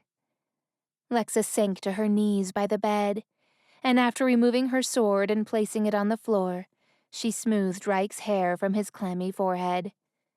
His eyes fluttered open with the wince, but then his eyes met hers, and he jerked forward with a grimace. Lexa shushed him and planted her hands on his chest, feeling his firm pectorals through the cotton shirt. She wanted to tell him to rest, but her voice was still gone. You have no idea how happy I am to see your beautiful face, he murmured, bringing his hands to her cheek and grazing her with his thumb. The touch sent tingles through her body, and she lowered her head and kissed his salty lips. It was gentle and brief. Then she lifted his shirt to see that the arrow was gone, and in its place was a fresh bandage wrapped around his torso. Lexa let out a deep sigh of relief and returned to meet Reich's eyes. As much as she wanted to stay with him, she still needed to get her father's trident, and she needed to free him before the king did. Otherwise, she would have to abide by their agreement. And the mere thought of her marrying someone who wasn't Reich made her heart throb in pain. She caressed his face and peered into his deep blues, wishing that she had her voice so she could tell him just how much she loved him and how much she needed him at her side. But he was in no condition to tag along, so as much as it pained her, she needed to go without him. As if reading her thoughts, Reich grabbed her arm and held her gaze. I'm coming with you, he breathed. But he could barely keep his eyes open, let alone fight. Though not even Lexa knew who she was going up against. Who really was Tinker Bell, and what did she gain by auctioning mermaids? We mustn't let my uncle save Poseidon. Reich spoke as if he was having a nightmare. You will not marry the prince. I will not allow it. I will not bear it. Lexa frowned and brushed the tip of her fingers over his stubble. His eyes fluttered open once more, and she held his gaze for a long moment. He must have sensed the farewell in her eyes, because he jolted forward and pressed his lips to hers with such desperation and passion, it took her breath away. Reich seemed unaware of his injuries as he roughly fisted her hair and pulled her into him to deepen the kiss.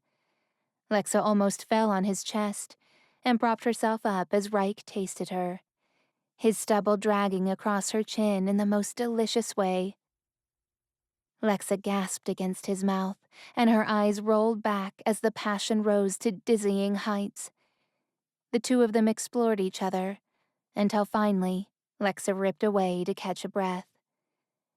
Reich leaned his forehead against hers as they both exhaled.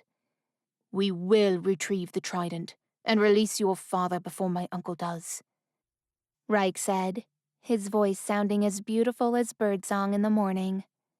He caressed her cheek, looking at her lips. And once your father is safe, I will ask him for your hand in marriage."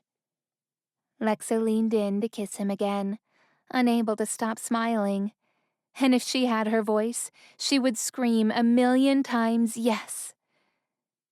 The door opened, and Lexa tore her lips from Reich as she backed away, startled. The king of the shores strode in, his bushy brows rising briefly at the sight of her, but then his face broke into an amicable smile. "Finally, it all makes sense," he said, walking to his desk and picking up a glass. "I have been so puzzled as to why you have been dead set against this arranged marriage, Reich. But now I see the real reason." Reich grimaced as he pushed himself to sit up.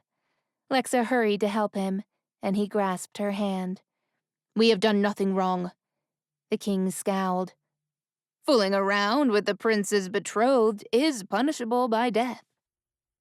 Lexa's eyes widened in horror, and she squeezed Reich's hand. Reich rose to his feet, wincing and struggling to keep his balance, then stepped protectively in front of Lexa. "She is not betrothed to the prince, and she never will be." Prince Tristan walked in and looked from Reich to Lexa, then back to Reich again. Finally, he turned his attention to his father, who was taking a greedy gulp of his strong drink. "What is the matter?" He looked back, and his gaze lowered to Lexa's hand, still holding Reich's. Lexa wanted to say something, anything, but there was no need. The prince got the message. "The wedding is off," he said, turning to his father again. "You say that as if you have a choice," the king said firmly. Lexa frowned and glanced at Reich, but the prince cleared his throat. "No, I will not stand in the way of my cousin's happiness." He crossed his arms across his royal uniform, and for the first time, Lexa saw the prince Wendy had praised him to be. The king met his stare for several moments while Lexa exchanged looks with Reich. She could see in his eyes that they were both waiting with bated breath. The king picked up a small pouch from the inside of his coat, then turned to Reich with darkened eyes. "We'll see about that." His arm swooped like an arch, and a cloud of yellow pixie dust filled the air. The prince leaped forward. Lexa hitched a breath, thinking that the prince was going to hurt Reich. But then the golden powder covered the prince's head. He coughed and blinked while Reich covered his nose and mouth with his shirt.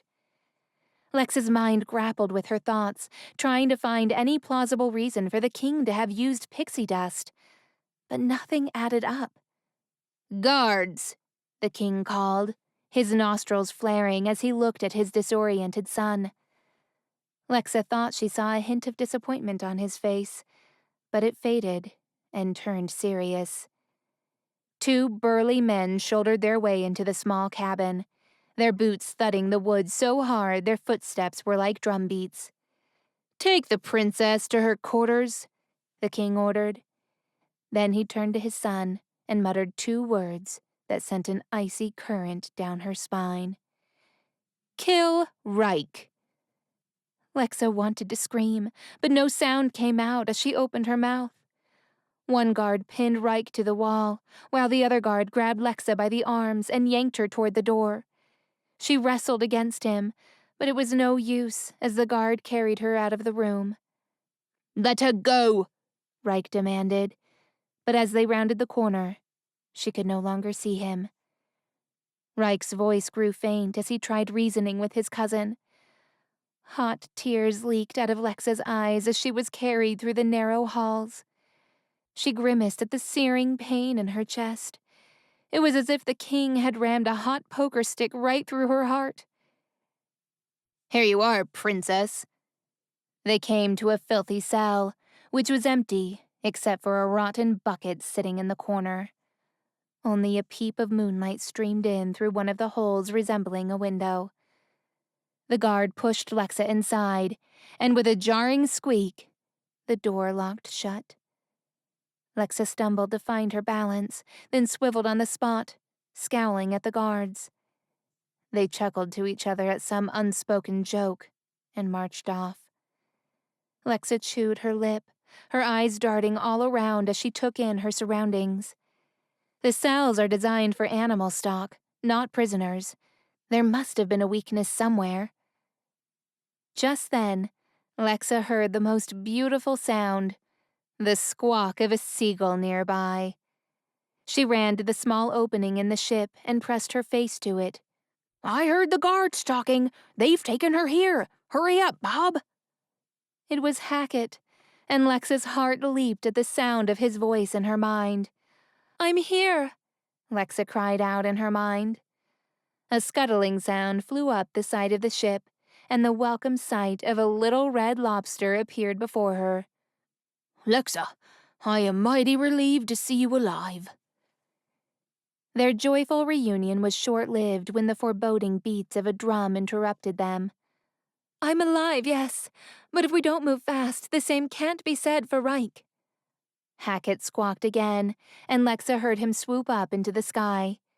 Meanwhile, Bob scurried inside the cell. "Well, can't you do something?" Lexa asked him. His beady eyes looked startled. What do you think I am? I can't exactly pick a lock with these. He raised his pincers and snapped them furiously. Lexa reached for a knife she had taken from Reich's quarters and showed it to Bob. "Will this work?" The drumbeats were steady as Lexa watched Bob trying to pick the lock. "What is that sound?" she asked. Someone is walking the plank, Hackett replied as he soared outside the window. A lump formed in Lexa's throat. They were running out of time. Not only were Peter and the Wild Boys going to walk the plank into crocodile-infested waters, but... Lexa frowned as she looked at Bob. "They're going to kill Reich." Chapter 17. Reich. Reich shoved the guard off of him, then turned to the prince, who dismissed the guard at once. I'll deal with him, he said with a menacing glare. Reich lifted his hook defensively in front of him. Cousin, you don't want to do this. Cousin? The prince snorted. You abandon your family and live as a nomad for years, and now you dare call me cousin? We are family. No, we're not. The prince pulled out a knife from his sheath and glared at Reich. You are nothing but a despicable pirate trying to steal my throne. Your throne? Reich stared at his cousin in disbelief. What on the blazing stars has that pixie dust done to you? I have never desired the throne, you know that. Why else would you want to marry that fish? Watch it. Reich puffed out his chest. That is the woman I love. Don't you dare speak of her in that manner. The prince chuckled. Don't worry, cousin. By the time I'm done with you, I'll make sure she's never spoken of again. This isn't you, Reich barked, but winced as his thunderous voice reverberated through his injured body. He could feel his strength fading. He raised his arms. Listen to me. You are being mind-controlled. The prince's eyes were blank, and Reich wondered what it would take to break the trance. He needed to find Peter. He had broken free once before. Something about seeing Wendy. I heard enough from you. The prince tossed his knife in the air, only to catch it again with the sharp blade facing down. I'll tell Lily you said goodbye. At hearing his sister's name, Reich charged toward his cousin, pinning his knife hand against the wall. But Tristan's free hand balled into a fist and struck Reich in his wounded side. A sharp pain shot through Reich's body like a jolt of electricity. He stumbled backward with his head spinning, but before the prince could strike him again, Reich ran out of the captain's quarters, staggering down the narrow hallway. Reich! His cousin barked, stomping behind him. Get back here! Reich pushed his legs harder, and it felt like needles covered his entire body. But he needed to get to the upper deck. He needed to find Peter. It was the only way to save his cousin. And himself. Reich! Tristan's angry voice was much closer than before, and it took all of Reich's strength to hurry up the stairs. As soon as he reached the top, he fell to the ground, panting and aching. A guard hurried to his aid, and in one quick swoop, Reich snatched his sword. The guard stepped back as Reich's blade pressed to the man's chest.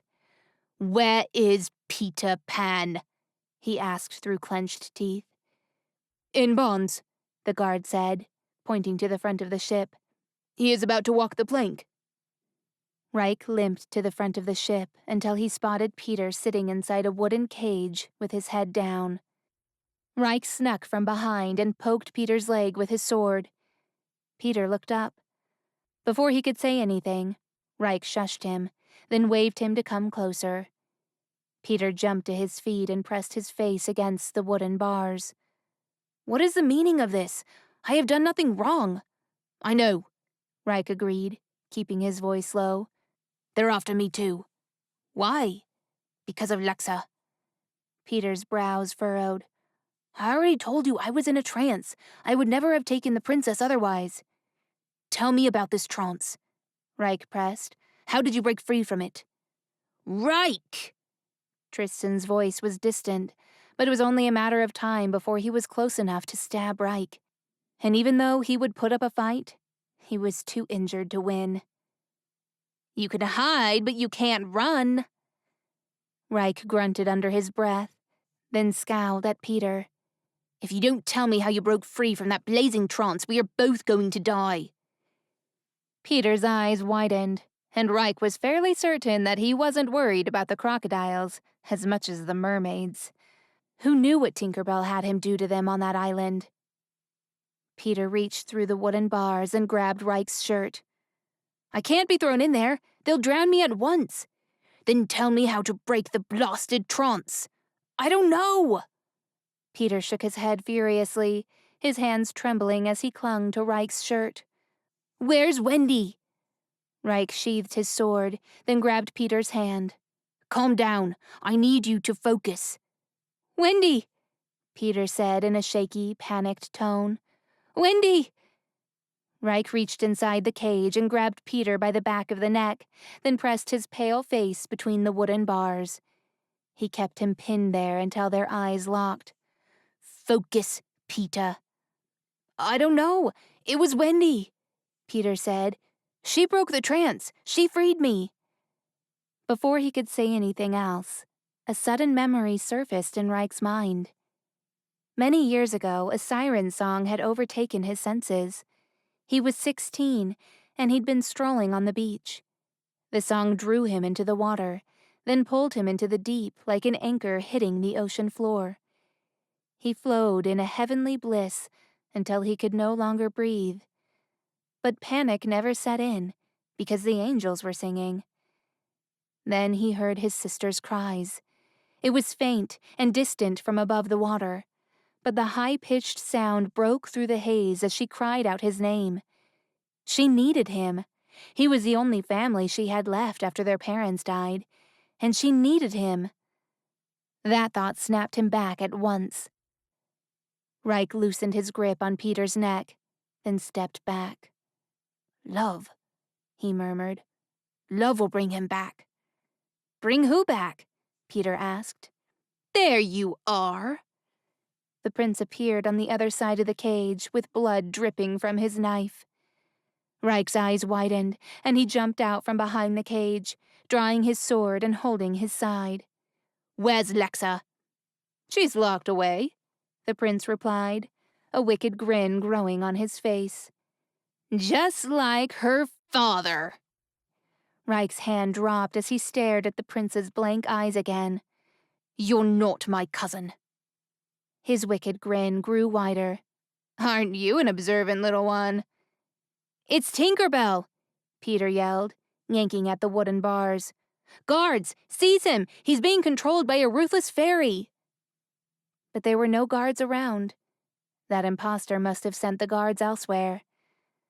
Reich cocked his head, watching his cousin as he moved from side to side, swirling the bloody knife in his hand. "I have heard many stories about you," the imposter said, "and I must confess, I am impressed. Not many pirates survive to tell tales of the sea. You most certainly are the most fearless pirate I have ever met." The prince bowed his head. It will be an honor killing you. Reich narrowed his eyes, trying to see through his cousin. A fairy wouldn't know the tales of the sea, and she most certainly would not have met pirates because they knew better than to come near Neverland. No, the imposter wasn't Tinker Bell. Reich gripped his sword and raised it in front of him again. I know who you are, he said, replaying the words his cousin had said just moments earlier when Reich had asked about Lexa. She's locked away, just like her father. Had there not been so much disdain in the word father, Reich wouldn't have guessed it. But there was only one person who, according to Lexa, hated Poseidon more than anyone. Neri, Reich hissed. Another wicked smile spread across the prince's face. And here I was having so much fun blaming it on Tinker Bell. Peter's mouth fell open, and he backed away from the bars. Let my cousin go, Reich demanded. Fight me in your own skin. Neri chuckled. You can't even fight your human prince. What makes you think you can win against the Queen of the Sea? You're not the queen. It's Lexa's throne, not yours, Reich said, watching as the imposter's amused expression was replaced by a glare. That was when Reich knew he'd struck a nerve. You've just spoken your last words, pirate, Neri hissed venomously like a dethroned queen. Reich braced himself for the blow he knew would follow. But instead, his cousin stepped back and raised the bloody knife to the heavens.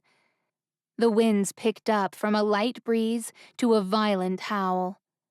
Thunder rumbled in the distance as lightning cracked the black sky. A sudden flash of lightning struck Reich's sword, sending him flying across the ship. His back hit a wooden beam, then he fell on the floor. Pain shot up his arm and sizzled through his body. His head spun and ears rang. The floor beneath him moved, and nausea rose from the pit of his stomach. A heavy boot pinned him down, and he shot his eyes open. The imposter towered over him, holding a sword to his throat. I told you that you didn't have what it takes to go against the Queen of the Sea. Reich grimaced as the boot pressed at his wound. And when the imposter raised the sword with both hands, ready to pierce Reich through the chest, he closed his eyes and thought about Lexa, and what he wanted his final words to be. I love you, Lexa. The clang of metal against metal rang loudly in his ear. He shot his eyes open only to find Lexa on her knees next to him, blocking Neri's fatal strike with a sword. When their eyes locked, there was a glimmer of playfulness in them, as if she were saying, I love you too. He chuckled, and she smiled. Then without another thought, she swung her sword around until it slipped from Neri's grip and was flung overboard. His chest puffed with pride as he watched her rise to her feet, sword in hand. Neri stepped back, swirling the bloody knife again. Reich waited to hear the venomous words that were clearly on the tip of her tongue, but nothing came out. Neri and Lexa simply stared at each other in silence for a long time. That was when Reich realized they were communicating telepathically. Lexa! Peter's voice came from somewhere on the ship. Before long, he joined Lexa with a sword of his own. Lexa crouched next to Reich and swung one of his arms around her shoulder to help him to his feet. He grimaced as the wound on his side stretched open. As he touched it, the warm liquid spread across the bandage. He didn't have to look at it to know he was bleeding. Thanks for that lightning, by the way, Peter said to the imposter in a smug tone. You released us all. The wild boys suddenly stepped into view, holding broken pieces of wood as weapons. Guards! The prince barked. Seize them! Heavy footsteps rushed toward them at the back of the ship, and Peter howled a battle cry. The wild boys howled in return, then turned their attention to the wave of guards that came at them. Lexa's veins seemed to pump with adrenaline as she tied her long hair back and ran to fight alongside the wild boys. She dashed forward, throwing her sword this way and that. Sometimes it met with a clash of steel. Other times the blade met with flesh, accompanied by a grimace. Lexa shoved a guard so hard that he almost fell overboard. As he struggled to find his feet, Lexa hopped over him and kicked him over. She picked up the guard's fallen sword and tossed it to Reich. He caught it mid-air with a wince. Another guard came at her. She ducked and blocked the attacks, then kicked the guard on the stomach. He crashed against a stack of wooden crates and fell in a heap on the ground. A bird cocked from above them, and Lexa swung around. When she gasped, Reich turned to see. Tinkerbell was carrying Poseidon's trident above the trees. A swirl of pixie dust danced around them as they glided toward the ocean. Reich gasped at the realization that Tinkerbell was taking the trident to Neri. "No!" he yelled, feeling every muscle in his injured body ache. Lexa placed 2 fingers between her lips and blew a loud whistle. Hackett cocked in reply, then darted toward Tinkerbell. Lexa picked up Bob from the floor, then ran to the front of the ship. A frightened sound ripped from the lobster's throat as Lexa hurled him in the air. He grabbed the trident with his claws and ripped it from Tinkerbell's grip. He soared in the air for a long moment, then began to fall toward the sea. More lightning cracked the sky, and Reich spotted Neri in the distance. A frightening screech ripped through the lobster's throat as he hurled down toward the monstrous tentacles thrashing in the waters below. But then Hackett swooped down and grabbed Bob, along with the trident, just before one of Neri's tentacles took hold. Lexa leaped with joy at the front of the ship as she watched Hackett fly away with her father's trident, back toward Neverland. If Reich had to guess, Lexa must have told Hackett telepathically where to find her father, and before long, Poseidon would once again hold power over his kingdom. A bubble of pride rose inside Reich as he watched Lexa, still jumping for joy. But then he caught a movement to his left and spotted his cousin running farther to the back of the ship. Reich limped after him with a sword in hand, though it was too heavy for him to lift it up. "It's over. You lose." Neri had Tristan stop by a stack of wooden crates, then turn around slowly. "I guess you're right," he said in a low tone. "It is over." He raised the bloody knife in the air, but it wasn't until the moonlight reflected on the blade that Reich realized who was its next target. "No!" Reich dropped the sword and charged toward his cousin. He swerved the knife with his hook, aiming it away from Tristan's heart. He fell on top of him and pinned him down. The knife slid across the wooden floor until it splashed into a thick liquid only a few feet away. Reich blinked several times, willing his eyes to focus and his sight to sharpen. A woman in a dark cloak rested on her knees next to a body that laid in a pool of its own blood. Her blonde hair seeped out of the hood of her cloak as she stared down at her hands. They were covered in blood. "Father?" Tristan choked out, his body trembling beneath Reich. "Cousin?" The prince looked up at Reich, his eyes back to their original blue. "Reich?" He gave his cousin a puzzled look. "What happened?" Reich rolled off of his cousin, and the prince crawled toward the bleeding corpse. "Father?" He scooped up the body and cradled him in his arms. When his head fell back, Reich could see his uncle's lifeless eyes wide open. "No! Father, no!" The woman in the dark cloak rose to her feet, then backed away slowly as if in shock. But Reich couldn't see her face. It was too dark. "You!" Tristan turned toward her with a deadly glare. "You killed the king!" When she swung around, the prince grabbed her cloak. He yanked it off her, revealing her long blonde curls. "Guards!" The prince barked. his voice trembling. "She killed the king! Seize her!" A wave of footsteps came rushing toward them, and the woman began fidgeting in every direction. She was clearly in a panic. Reich couldn't blame her. Killing the king was punishable by death. The prince tossed her cloak aside, then rose to his feet. "Stop!" he yelled at the woman. She swung around, but her face was cast in shadow from the stacked crates. "Whoever you are," the prince spoke through clenched teeth, "surrender at once." The woman jumped up on the railing and without any hesitation dove into the ocean. Tristan ran toward the railing and reached out to grab her. The tips of his fingers brushed against her clothes. Then a second later, she splashed into the water. "Give me a boat, now!" the prince ordered, squinting into the dark waters. "Guard!" Reich pushed himself up, grimacing with every breath, then limped toward his uncle. He crouched next to his lifeless body and closed his uncle's eyes. "May your kingdom have peace now that you're gone." He picked up the cloak from the floor and covered his uncle with it. He stared at the cloth for a moment, feeling a deep ache in his heart. "And may you have peace wherever you go." "Reich!" Lexa's voice was back, and the sweet melody made his heart soar. He pushed himself to his feet and limped toward the sound.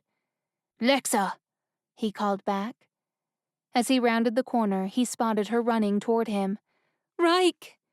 She leaped into his arms, and he bit back the pain that rippled through his body.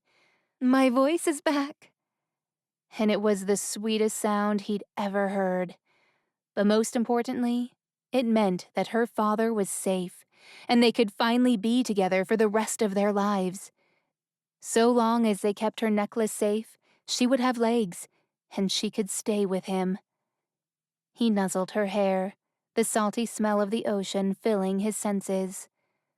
"Oh, my love, we did it." She pulled back, beaming. "We did it." Reich brushed his thumb over her porcelain cheek. He couldn't wait to make her his wife and caress her entire body with the same tenderness. "Yes, we did, my love." He closed his eyes and leaned in, eager to taste her sweet lips. But she was suddenly ripped from his arms, and he shot his eyes open. Lexa was on the floor of the ship with a large black tentacle wrapped around her leg, screaming as the tentacle dragged her toward an opening on the side of the ship. Reich jumped toward her and grabbed her arms. They were dragged together until Peter and the Wild Boys grabbed Reich by the shirt and pulled him back. Lexa's arms slid off of Reich's, and he lost his grip on her. "No!" he screamed as he watched her slide off the side of the ship, then splash into the dark waters. "Lexa!" Reich pushed Peter off of him and ran to the edge. He peered into the water, but it was too dark. He climbed on the railing, but before he could jump, Peter tackled him to the floor. "That's a bad idea." "Get off of me," Reich demanded. "You can't possibly think you can fight against a sea monster in the water and still survive." "She's going to drown." Reich's throat burned as the words came out. He shoved Peter aside and staggered to his feet. "She's a mermaid. How could she drown?" Peter asked. "As long as she has legs, she can't breathe underwater," Reich said, turning toward the spot where he'd last seen Lexa. "I may not be able to beat that sea monster, but you can bet the blazing stars I will not let Lexa die." And without another word, he jumped in after her. Chapter 18. Lexa. Lexa held her breath, but from the iron grip Neri's tentacle had on her leg, cutting off blood supply and giving her pins and needles in her foot, to the rush of water flowing through her hair, she knew soon her lungs would give out. The salty seawater that used to bring comfort now stung her eyes, and as Neri brought Lexa deeper, the fading moonlight filled Lexa's heart with dread. She clutched her necklace and shut her eyes as thoughts spiraled like a cyclone in her mind. Neri's cruel laugh flooded the space around her. Then panicked cries surrounded them as they shot like a cannonball deeper and deeper into the darkness, and Lexa could just make out a silver fin above her. Her chest grew stiff as seconds stretched into long minutes. Lexa needed oxygen, and at that moment, there was only one way to get it. But in doing so, she'd be breaking her own heart. She reached for the pendant, but before she could even think to shatter it, Neri stopped dragging her, and another tentacle wrapped around Lexa's torso and arms. Now, not so fast. Neri's bright purple eyes dazzled Lexa as they beamed at her, like two jewels near a flame. The purple dots grew bigger as her smile widened, and for a second, Lexa wondered how Neri was going to kill her. Would she pierce a tentacle straight through her heart, or simply let her drown? Her lungs ached, and it was as if her organs were constricting inside her body. Neri ripped Lexa's necklace from her and held the pendant in her broad hand. Lexa tried reaching for it, but her lungs were on fire, and she was growing weaker by the second. As much as it pained Lexa to lose a future with Reich, crushing the pendant was her only chance at survival. Neri's smile turned devilish, and she tightened her grip around Lexa's body, squeezing the last of her breath out of her. Lexa held on, but she could feel her mind fading to black as her eyes rolled back. But then Neri flinched, and her grip loosened for a fraction of a second. Bewildered, Lexa forced her eyes open to see a rush of bubbles surrounding her like a cyclone. Only this one brought the most beautiful sight, which made her wonder if she was dreaming. Jinko soared through the water with Reich clinging onto his fin. He grabbed Lexa and held on as Jinko rushed to the surface. Once her face hit the open air, Lexa took greedy gulps of air. She held on to Reich, and for a splinter of a second, their eyes met, and a flood of warmth poured through Lexa's whole body as he nodded to her. But despite his reassurance, she knew she wasn't safe. Neither of them was. Neri's tentacle wrapped around Lexa's torso once more, and she filled her lungs with air before getting pulled under. Jinko swam back down with Reich holding onto his fin, but as she sunk deeper into the darkness, they vanished from sight, and Lexa wondered if this was what dying felt like. Her burning chest grew light, and she tingled from head to toe. Neri let out a terrible scream that made the ocean floor tremble. Her glowing eyes shone on Reich, who had jumped from Jinko and buried his hook into Neri's shoulder. He yanked it out, tearing the flesh from her bones, and they became shrouded in a crimson wave of blood.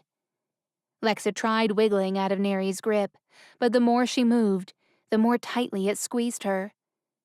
She pressed her lips shut, willing whatever was left of her oxygen not to escape. Neri's shrieks were drowned out by the loud thump of her heartbeat, slowing in rhythm. Suddenly, the water cleared enough for Lexa to see Neri and Reich in battle, the necklace dangling from her wrist. He tried to grab it, but Neri struck him with a tight fist in the gut. He lurched forward while Jinko slapped Neri with his tail. Not that it did anything but mildly irritate her. But instead of reaching for Jinko, a second tentacle curled around Lexa, and there was simply nothing left in her body to give. Through Neri's purple eyes, Lexa saw Reich slashing Neri's forearm with his hook, and though Neri cried out, her grip on Lexa never wavered. Instead, she dragged her farther down to the ocean floor. Lexa's body tingled as some sort of deadly farewell, and her eyes began to roll back. Reich seemed to have been growing tired as bubbles escaped his nose, and he choked on the water. Lexa's heart burned. Drowning was torture enough, but watching Reich die along with her was a fate worse than death. If she could speak, she would demand that he swim away and save himself. She hated Neri for putting her through this agony. Another tentacle whipped at Reich and struck him over his wound. The blow sent a mass of bubbles out of Reich's mouth, and he jerked back on the ocean floor like a rock. Lexa shut her eyes and waited for the darkness to come. She used the last of her consciousness to reach out in thought to anyone who might be able to hear, then uttered her last words in case she didn't make it. I'm sorry I failed you, Father. Seconds passed, but darkness did not come. Lexa opened her eyes, realizing that the heaviness in her limbs had evaporated. She floated upward, her body buzzing with energy and strength, and the cool, salty taste of water was pleasant to swallow once more. She looked up and met Neri's look of shock. Then she looked over to see Reich unconscious, and the pendant smashed into pieces floating above his hook. Lexa hitched a breath. Jinko bleated, slapping Neri across the cheek. Neri released her hold on Lexa just enough for her to wriggle away. She swam over to Reich as Jinko and other fish blocked Neri from reaching after her. Reich looked peaceful, as though he was merely having a pleasant dream. But when Lexa pulled him upward, he was heavy and lifeless, like he was made of stone. Jinko, take Reich back to the beach. Jinko did not hesitate, and within seconds, he had Reich zooming up toward the shore.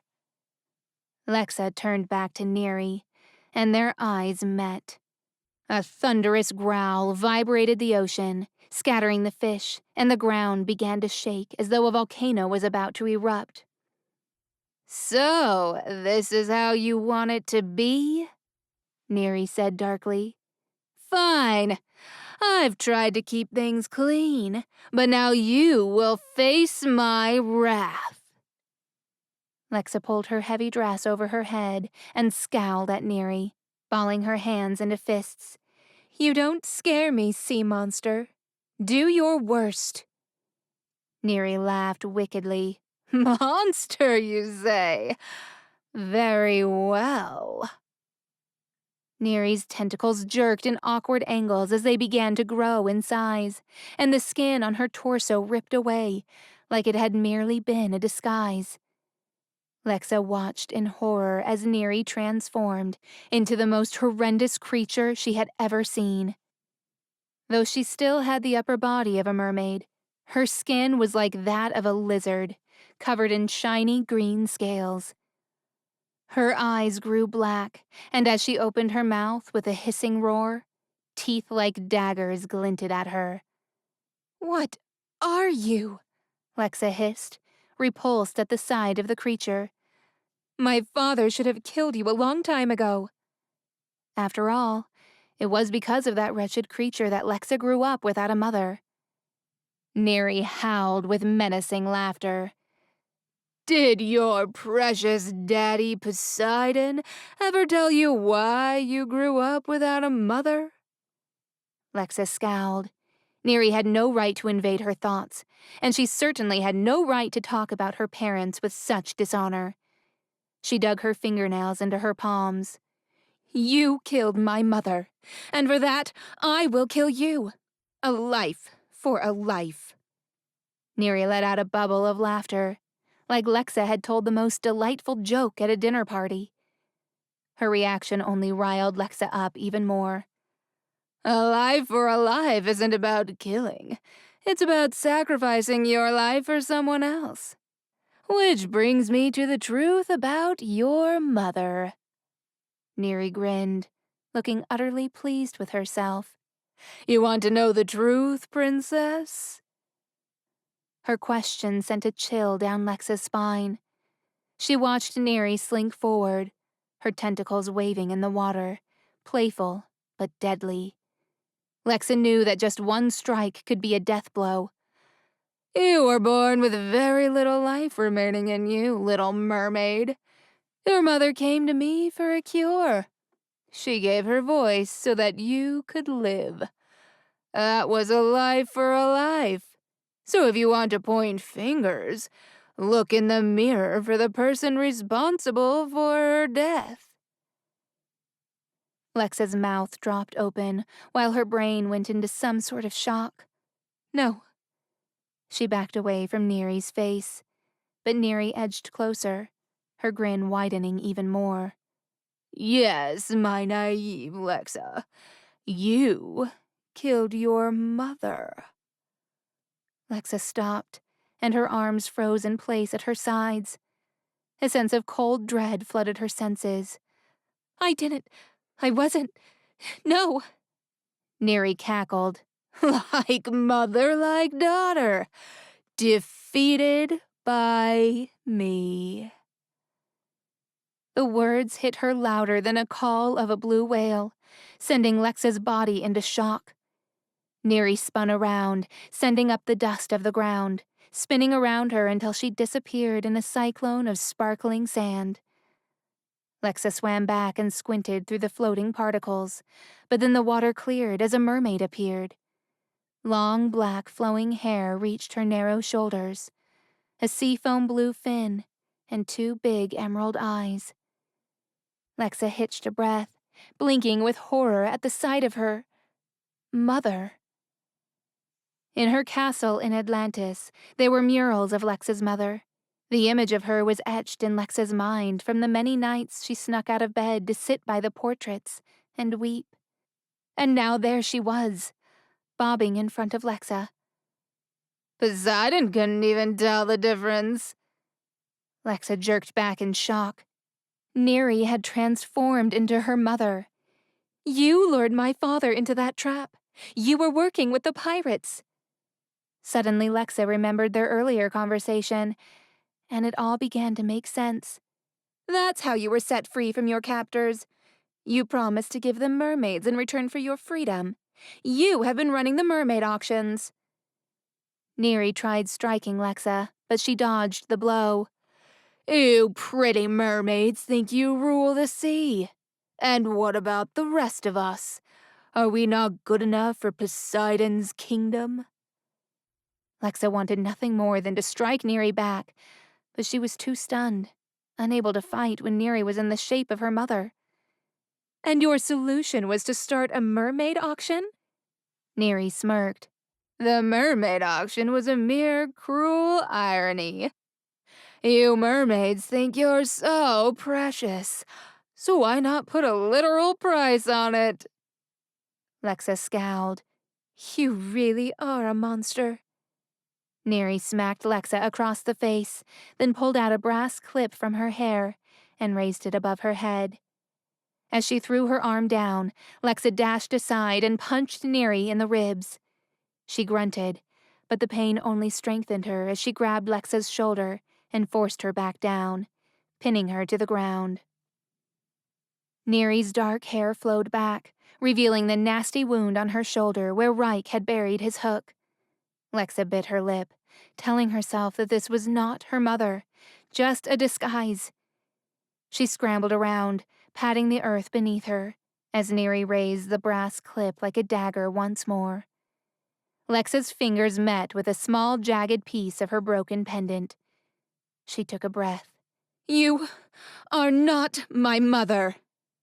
Before Neri's hand came down in full force, Lexa dug the sharp edge into Neri's jugular. Her mother's emerald eyes stretched wide as a fresh pool of blood flooded the water. Neri dropped the hair clip, and Lexa watched as her body jerked violently. Her mother's disguise vanished, and the monster was back. Her long tentacles withered like a dying plant. After a few ragged breaths, Neri floated back and fell to the ground, stone dead. Bubbles of red floated upward as she bled out. The sight of Neri's lifeless body brought Lexa back to Reich, and without hesitating, she hurried for the surface. Upon finding a group congregating on the edge of the beach, Lexa swam toward the shore. Peter and Wendy held Tinkerbell in a glass dome while they clung to each other, while Reich's crew knelt on the sand, sobbing and cursing into the wind. No, she breathed, fear and dread washing over her. Jinko joined her to offer a fin, and she took it because she was too stunned to move. All eyes were on her as she reached the shore, and a somber hush fell over the people. But Lexa didn't care to speak to any of them. She washed up on shore, wriggling forward. Without legs, she couldn't get to Reich fast enough. She reached for his cold body and immediately pumped his chest, making short breaths with each compression. "Come back to me," she whispered, her voice hoarse. Lexa. She ignored Peter's gentle warning and continued to give Reich chest compressions, willing his heart to start beating again. Her eyes blurred with tears as she pushed her entire weight onto his chest. She couldn't lose him. Not now. Not after everything they had overcome. It was one thing to know she could never be with him, but the thought of a world without Reich somewhere in it was unthinkable. He had to come back. Alexa, he's gone. Someone's hands were on her shoulders, but she pushed them away, tears streaming down her face. "No!" She went back to pumping his chest, but as minutes passed by and her attempts were futile, a terrible ache spread through Lexa's arms and gripped her heart in a vice.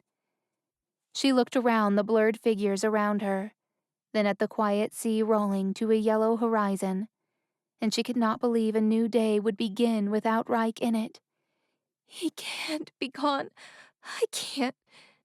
Lexa's words caught in her throat. More tears pricked her eyes. Her arm tickled, and she looked down at the forlorn face of Bob, sitting on her arm. Oh, princess. Wendy buried her face in Peter's chest and began to cry.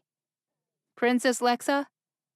Lexa looked up to meet the prince's devastated face. Any obligations you had to my father are absolved with his death, and as newly appointed king of the shores, I will ensure that no man will be permitted to hunt and enslave mermaids ever again. You have my word. Lexa nodded, but couldn't bring herself to care, feeling hollow inside. She turned back to Reich and lowered to press her forehead against his. He was gone, and the thought of a world without Reich brought on unbearable pain. She couldn't live without him. She couldn't live in a world where he didn't exist. She just couldn't. Then she remembered an old song she had once heard as a child. At Atlantis, there were whispers of a forbidden song. Her father had forbidden her to summon it, but what other choice did she have? She pressed her forehead to Reich's and whispered, "A life for a life, my love." Then, hoping she could remember the words, she began to sing. "Morning sun of summer, wake me from my slumber. Flood my body with your rays." Tears leaked out of Lexa's eyes as she sang the old song, and an icy chill washed over her skin like a cool breeze. Lexa could hear the gasps around her. She peeked to her left and saw thousands of mermaids bobbing in the water, watching. She kept her head pressed to Reich's and shut her eyes. "Lasting rays of moonlight, repair what has been damaged. Bind these wounds with your shine." Slowly the air grew warm, and a soft breeze encircled Lexa and Reich as her singing grew louder and more exquisite than she'd ever known. To her wonderment, the mermaids joined in the song. "Hades of the underworld, hear my cry. Bring back that which is owing, from your waters flowing. Give one soul in exchange for mine." The men stopped sobbing and looked in awe at the chorus of ethereal singing. The prince sank to his knees and thrust a hand over his heart. Lexa lifted her head and planted her hands on Reich's unmoving chest, letting a flood of heat rush through her arms. She repeated the song with as much authority as she could muster, buoyed up by the chorus of voices from the sea. "Morning sun of summer, wake me from my slumber. Flood my body with your rays. Lasting rays of moonlight, repair what has been damaged. Bind these wounds with your silver shine. Return to me that which is mine." Lexa lowered her head and brushed her lips over Reich's, and for the first time, something thumped against Lexa's palms. When it happened again, heat spread from Reich's lips through his body until he took in a gasp and opened his eyes. Hardly daring to believe what she was seeing, Lexa's heart soared as Rike's soft blue eyes blinked back at her. He panted as though he'd been running through the forest for an entire day. But then his eyes tilted with concern. "Why are you crying?" he asked, and his voice was the most beautiful sound Lexa had ever heard. A golden light poured over them as the first rays of morning sun flooded the sky. Lexa placed her hands on Rike's cheeks and beamed through happy tears. "You came back to me." Cheers surrounded the two lovers, but to Lexa, all she could look at was Rike. She knew that their time together was short, for soon she would have to return to the sea until Hades came for her, and she wanted to soak up every last second. She only wished she could spend the rest of her days with Rike, but he was alive, and they were together for that moment. That was enough for her. It had to be. As though Rike followed her thoughts, he wrapped her up in his arms and kissed her with as much passion as a tsunami engulfing the shore. Lexa clung to Rike's back, her heart splintering at the thought of being away from him. When they finally broke apart, Rike glanced at her fin, his brows rising. "You know what this means," Lexa said, dipping her head. Rike's expression hardened, and his jaw jutted out. He couldn't speak, but his slight nod said it all. Lexa belonged in the sea. With Neri dead and the necklace broken, there was no other way for Lexa to be human again. The two lovers stole more kisses, grasping each other and letting tears run freely as their time together ran out. "Lexa!" They turned at the thunderous voice that came from the water. Poseidon floated among the mermaids, glowing yellow as though he was the very embodiment of sunshine. He raised his golden trident in the air. It glinted like a sword. It was time to go home. Lexa gave Rike one final kiss and cupped his face. "I must go."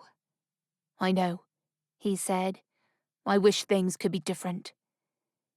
They pressed their heads together and took a breath. Then Rike cradled the back of Lexa's head and spoke softly into her ear, with his cheek caressing hers. "You will always have my heart." Lexa couldn't bear the pain any longer. She tore herself from his embrace, and with one last look at everyone's devastated faces, she threw herself off the beach and into the water. She swam as fast as she could and flew into the outstretched arms of her father. She buried her face in his chest as he wrapped her up in a tight hug. "Oh, Daddy," she sobbed in his arms. With a deep sigh, Poseidon tucked Lexa's hair away from her ear. "My precious Lexa, what did you do? You know Hades will be coming for you soon, and I have no power to stop him." Lexa lifted her head and glanced at the beach. Rike was still looking in her direction, immobile. Then she turned back to her father. "I know, but I love him, Daddy. I love him more than anything in this world." Her father watched her for a long moment, then nodded slowly. "Well, I may not be able to stop Hades from taking you, but I can help you make the most of your final days in this world." He lifted his trident. "Is this what you really want?"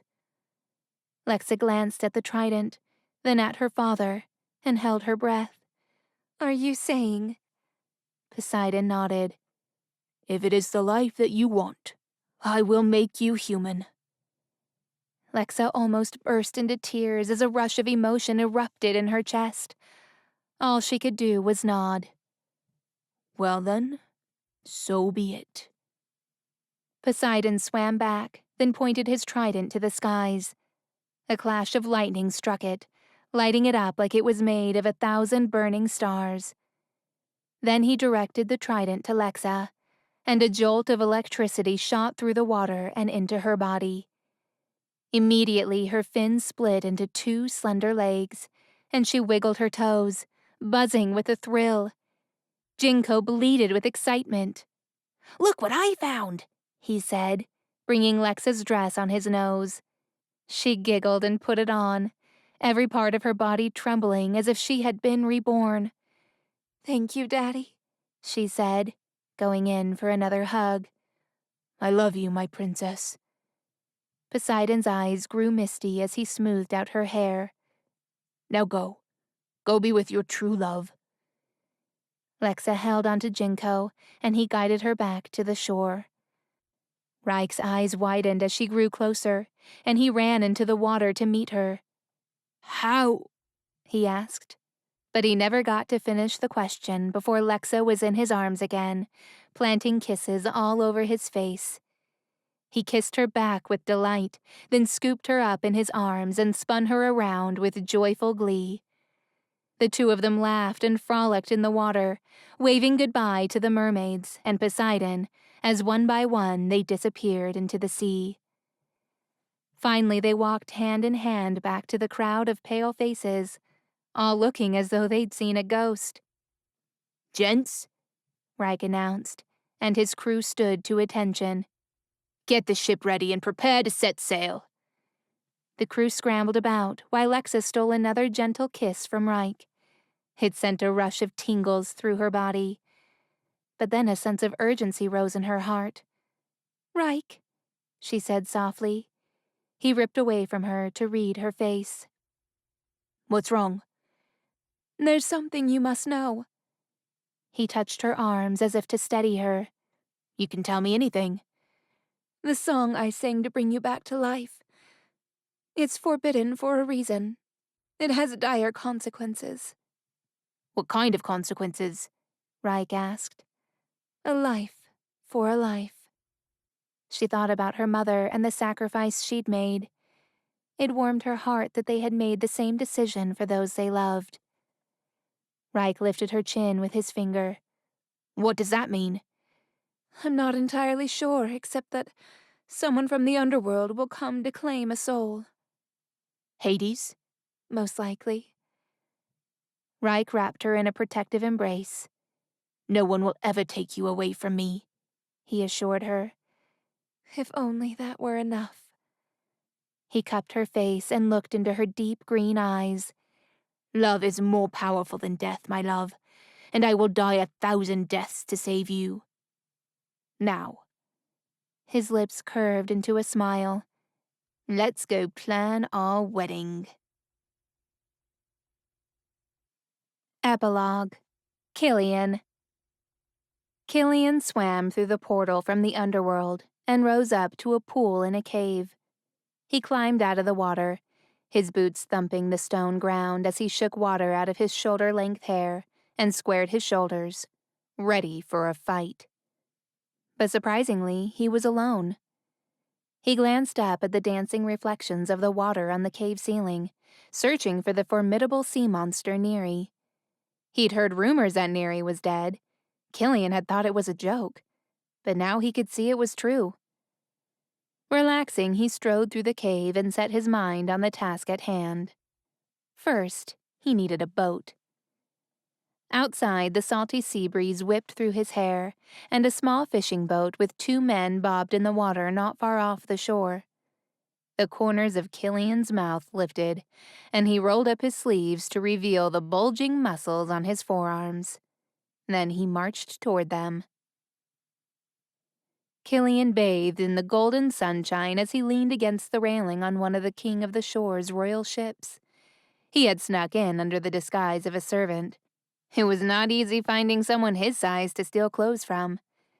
He stood a foot taller than any man on the boat, and his broad shoulders and arms were big enough to make even Hercules nervous. He looked around the boat again, the music drawing him back to the party. A server walked by and Killian picked up a glass of sparkling wine to dull the buzzing in his veins. That world heightened his senses to an unimaginable degree, and it was uncomfortable having to keep his thoughts and feelings in check so as to appear more human. He gulped down the drink, then surveyed the small group surrounding a bride and groom. He thought it was the oddest selection of guests for a wedding, but then it was an odd pairing. Never in all his years had he heard of a pirate marrying a mermaid. But there they were, making history. A lobster sat in the prime position between the bride and groom, holding 2 sparkling rings in his pincers. A seagull stood proudly to one side, wearing a black tie, and a dolphin watched from the other side of the boat with a top hat on its smooth head. If Killian had not been so focused on his mission, he'd have cracked a smile, maybe even made a sarcastic remark. But he needed to keep a low profile. A sacrifice was called for. The underworld was missing a soul, and it was his job to get it. The happy couple exchanged vows, and the guests cheered as the 2 of them kissed. The seas were calm for the entire day, and thousands of mermaids bobbed in the waters near the ship, flooding the air with their sickly sweet tunes. Men often whispered about the beautiful mermaid melodies and their deadly abilities, but the siren's trance had no power over Killian. The sky turned crimson as the sun began to set over the ice mountains. Only then did Killian step forward and show his true colors. He knew that his eyes had flashed a cyan blue because Lexa, the bride, looked at him like she was seeing a ghost. Then she muttered something Killian didn't care to hear to her new husband and kissed his cheek as they stopped dancing. "I'll be right back," she whispered, but Killian heard her clearly. He had a keen sense of hearing and could hear even the faintest of sounds if he really focused. Lexa rushed through the crowd of dancers, grabbed Killian's arm, and pulled him aside, taking him to the darkest corner of the ship. When she turned, her green eyes shone like 2 emeralds, and her face had turned ashen white. The pretty pink color of her cheeks completely faded. "Please, just let me have tonight," she said, her voice shaky. "Just one night."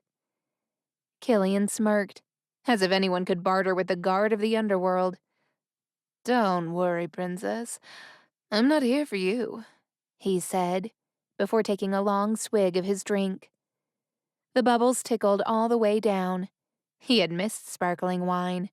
It had so much more flavor than the grim drinks he had back home. Lexa's eyes stretched wide. "But I sang the forbidden song. I made an oath." Killian raised a brow and surveyed the mermaid's look of disbelief. Lines had appeared on the corners of her eyes, and he wondered if she had gotten any sleep since she had sung the forbidden song. "Let me explain a few rules of the underworld." He tucked a strand of hair behind her ear, but she shrugged away like she'd been zapped by an electric eel. Undeterred, Killian set his drink down. "You summoned your beloved pirate's soul back from the underworld." "Yes, I know, but—" Killian raised both eyebrows and gave her a firm look. She stopped and shut her mouth. "As you are aware, the underworld delivered, but now we need something in return," he explained, keeping his eyes on Lexa. She swallowed loudly. "And I'm ready to go, but not tonight. Please, can we wait until morning? Just give me one night with my husband." "You're not listening, princess." He leaned forward and sniffed her. His nostrils picked up the sickly sweet scent, and the sound of her racing heart thumped against his ears as though it was his own. "I can't take you to the underworld. You have too much life in you." Lexa took a step back, pinching her brows and looking at Killian like he'd said a bad word. "But you said you need—" "A life for a life. That is correct," Killian confirmed, standing tall again. He smiled, but Lexa looked more terrified than ever. Then her eyes flew in all directions, looking at the happy people dancing on the ship. "If you're not here for me, who are you here for?" Her words barely came out in a whisper. He took a big breath of sea air, and all manner of scents mingled together, flooding him with information. He could sense the emotions of every person on the ship, and of them all, there was one that had a delicious scent. one that made him burn inside. I can only take a soul that has given up the will to live, one so tormented by life that putting them out of their misery would be a kindness. So you're not taking me to the underworld? She asked in disbelief. I can live out my life with Reich. Correct. Lexa's frown deepened. Who will you be taking then? Killian inclined his head with a gruff laugh. Go and please your husband. Enjoy your life together. I have no business with you. Reluctantly, Lexa ran back to the arms of her groom, who started to dance with her again. Then the crowd parted, and a figure with the darkest aura met his eyes. Killian strode across the ship, never taking his eyes off the woman, delighting in the sweet, addicting scent of guilt and hopelessness. He stopped less than a foot from her. A pair of pretty blue eyes blinked up at him, framed with golden hair that fell in soft waves below her shoulders. She wore a pale blue gown with a tight corset, giving him an eyeful of her pert bosom. May I have this dance? He held out his hand, and when she placed hers into it, he marveled at how tiny she was compared to him. Her feeble body was so delicate, it was like dancing with a doll. The blonde maiden was a skillful dancer. Not once did she stumble or step on his feet. And all the while she held his gaze, her plump lips spread open to form a perfect O. To whom do I owe this honor of a dance? She asked, her voice prettier than any of the thousands of mermaids. Killian tightened his grip on her waist and led the dance, holding her slender body pressed up to him. The closer he got, the stronger the scent of her was, and it had him more intoxicated than drinking a gallon of bourbon. The name is Killian, he said, dipping her as she arched her back. His mouth hovered mere inches from hers, and he couldn't help but notice the swell of her chest heaving under his gaze. I'm Ella, she said between breaths. Killian lifted her up and spun her around before setting her down to continue their dance. By now, the dancers had moved away to give them room, and some people stood by and watched. But Killian paid them no attention. Ella was all he had eyes for. Her scent and sweet, tormented soul were his for the taking, and he was ready for it. Pleasure to meet you, Ella, he said in a low tone. And I came for you. What do you mean? She asked, batting her lashes. Killian smirked and twirled her on the spot before he pulled her in again. I know what you did to the king. I know you're racked with guilt over it, too. I am not. Don't lie to me, Ella. I can sense it on you. You can sense guilt? Yes, and you reek of it. Ella stiffened in his grasp, but Killian did not let her go. What do you want from me? Ella asked, her voice tight. Killian saw a flash of defiance behind her eyes. He smirked again, then leaned forward and whispered into her ear, while she trembled in his arms. I want your soul. I've come to take you to the underworld. Ella pulled back to look at him with horror. Then she drove her knee into his groin. He bent over in pain, and she ripped herself from his arms.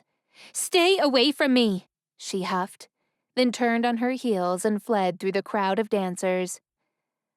Once the blinding pain faded and Killian could follow, he saw her running down the sandy beach, and a small-heeled shoe lay on the deck by the wooden ramp.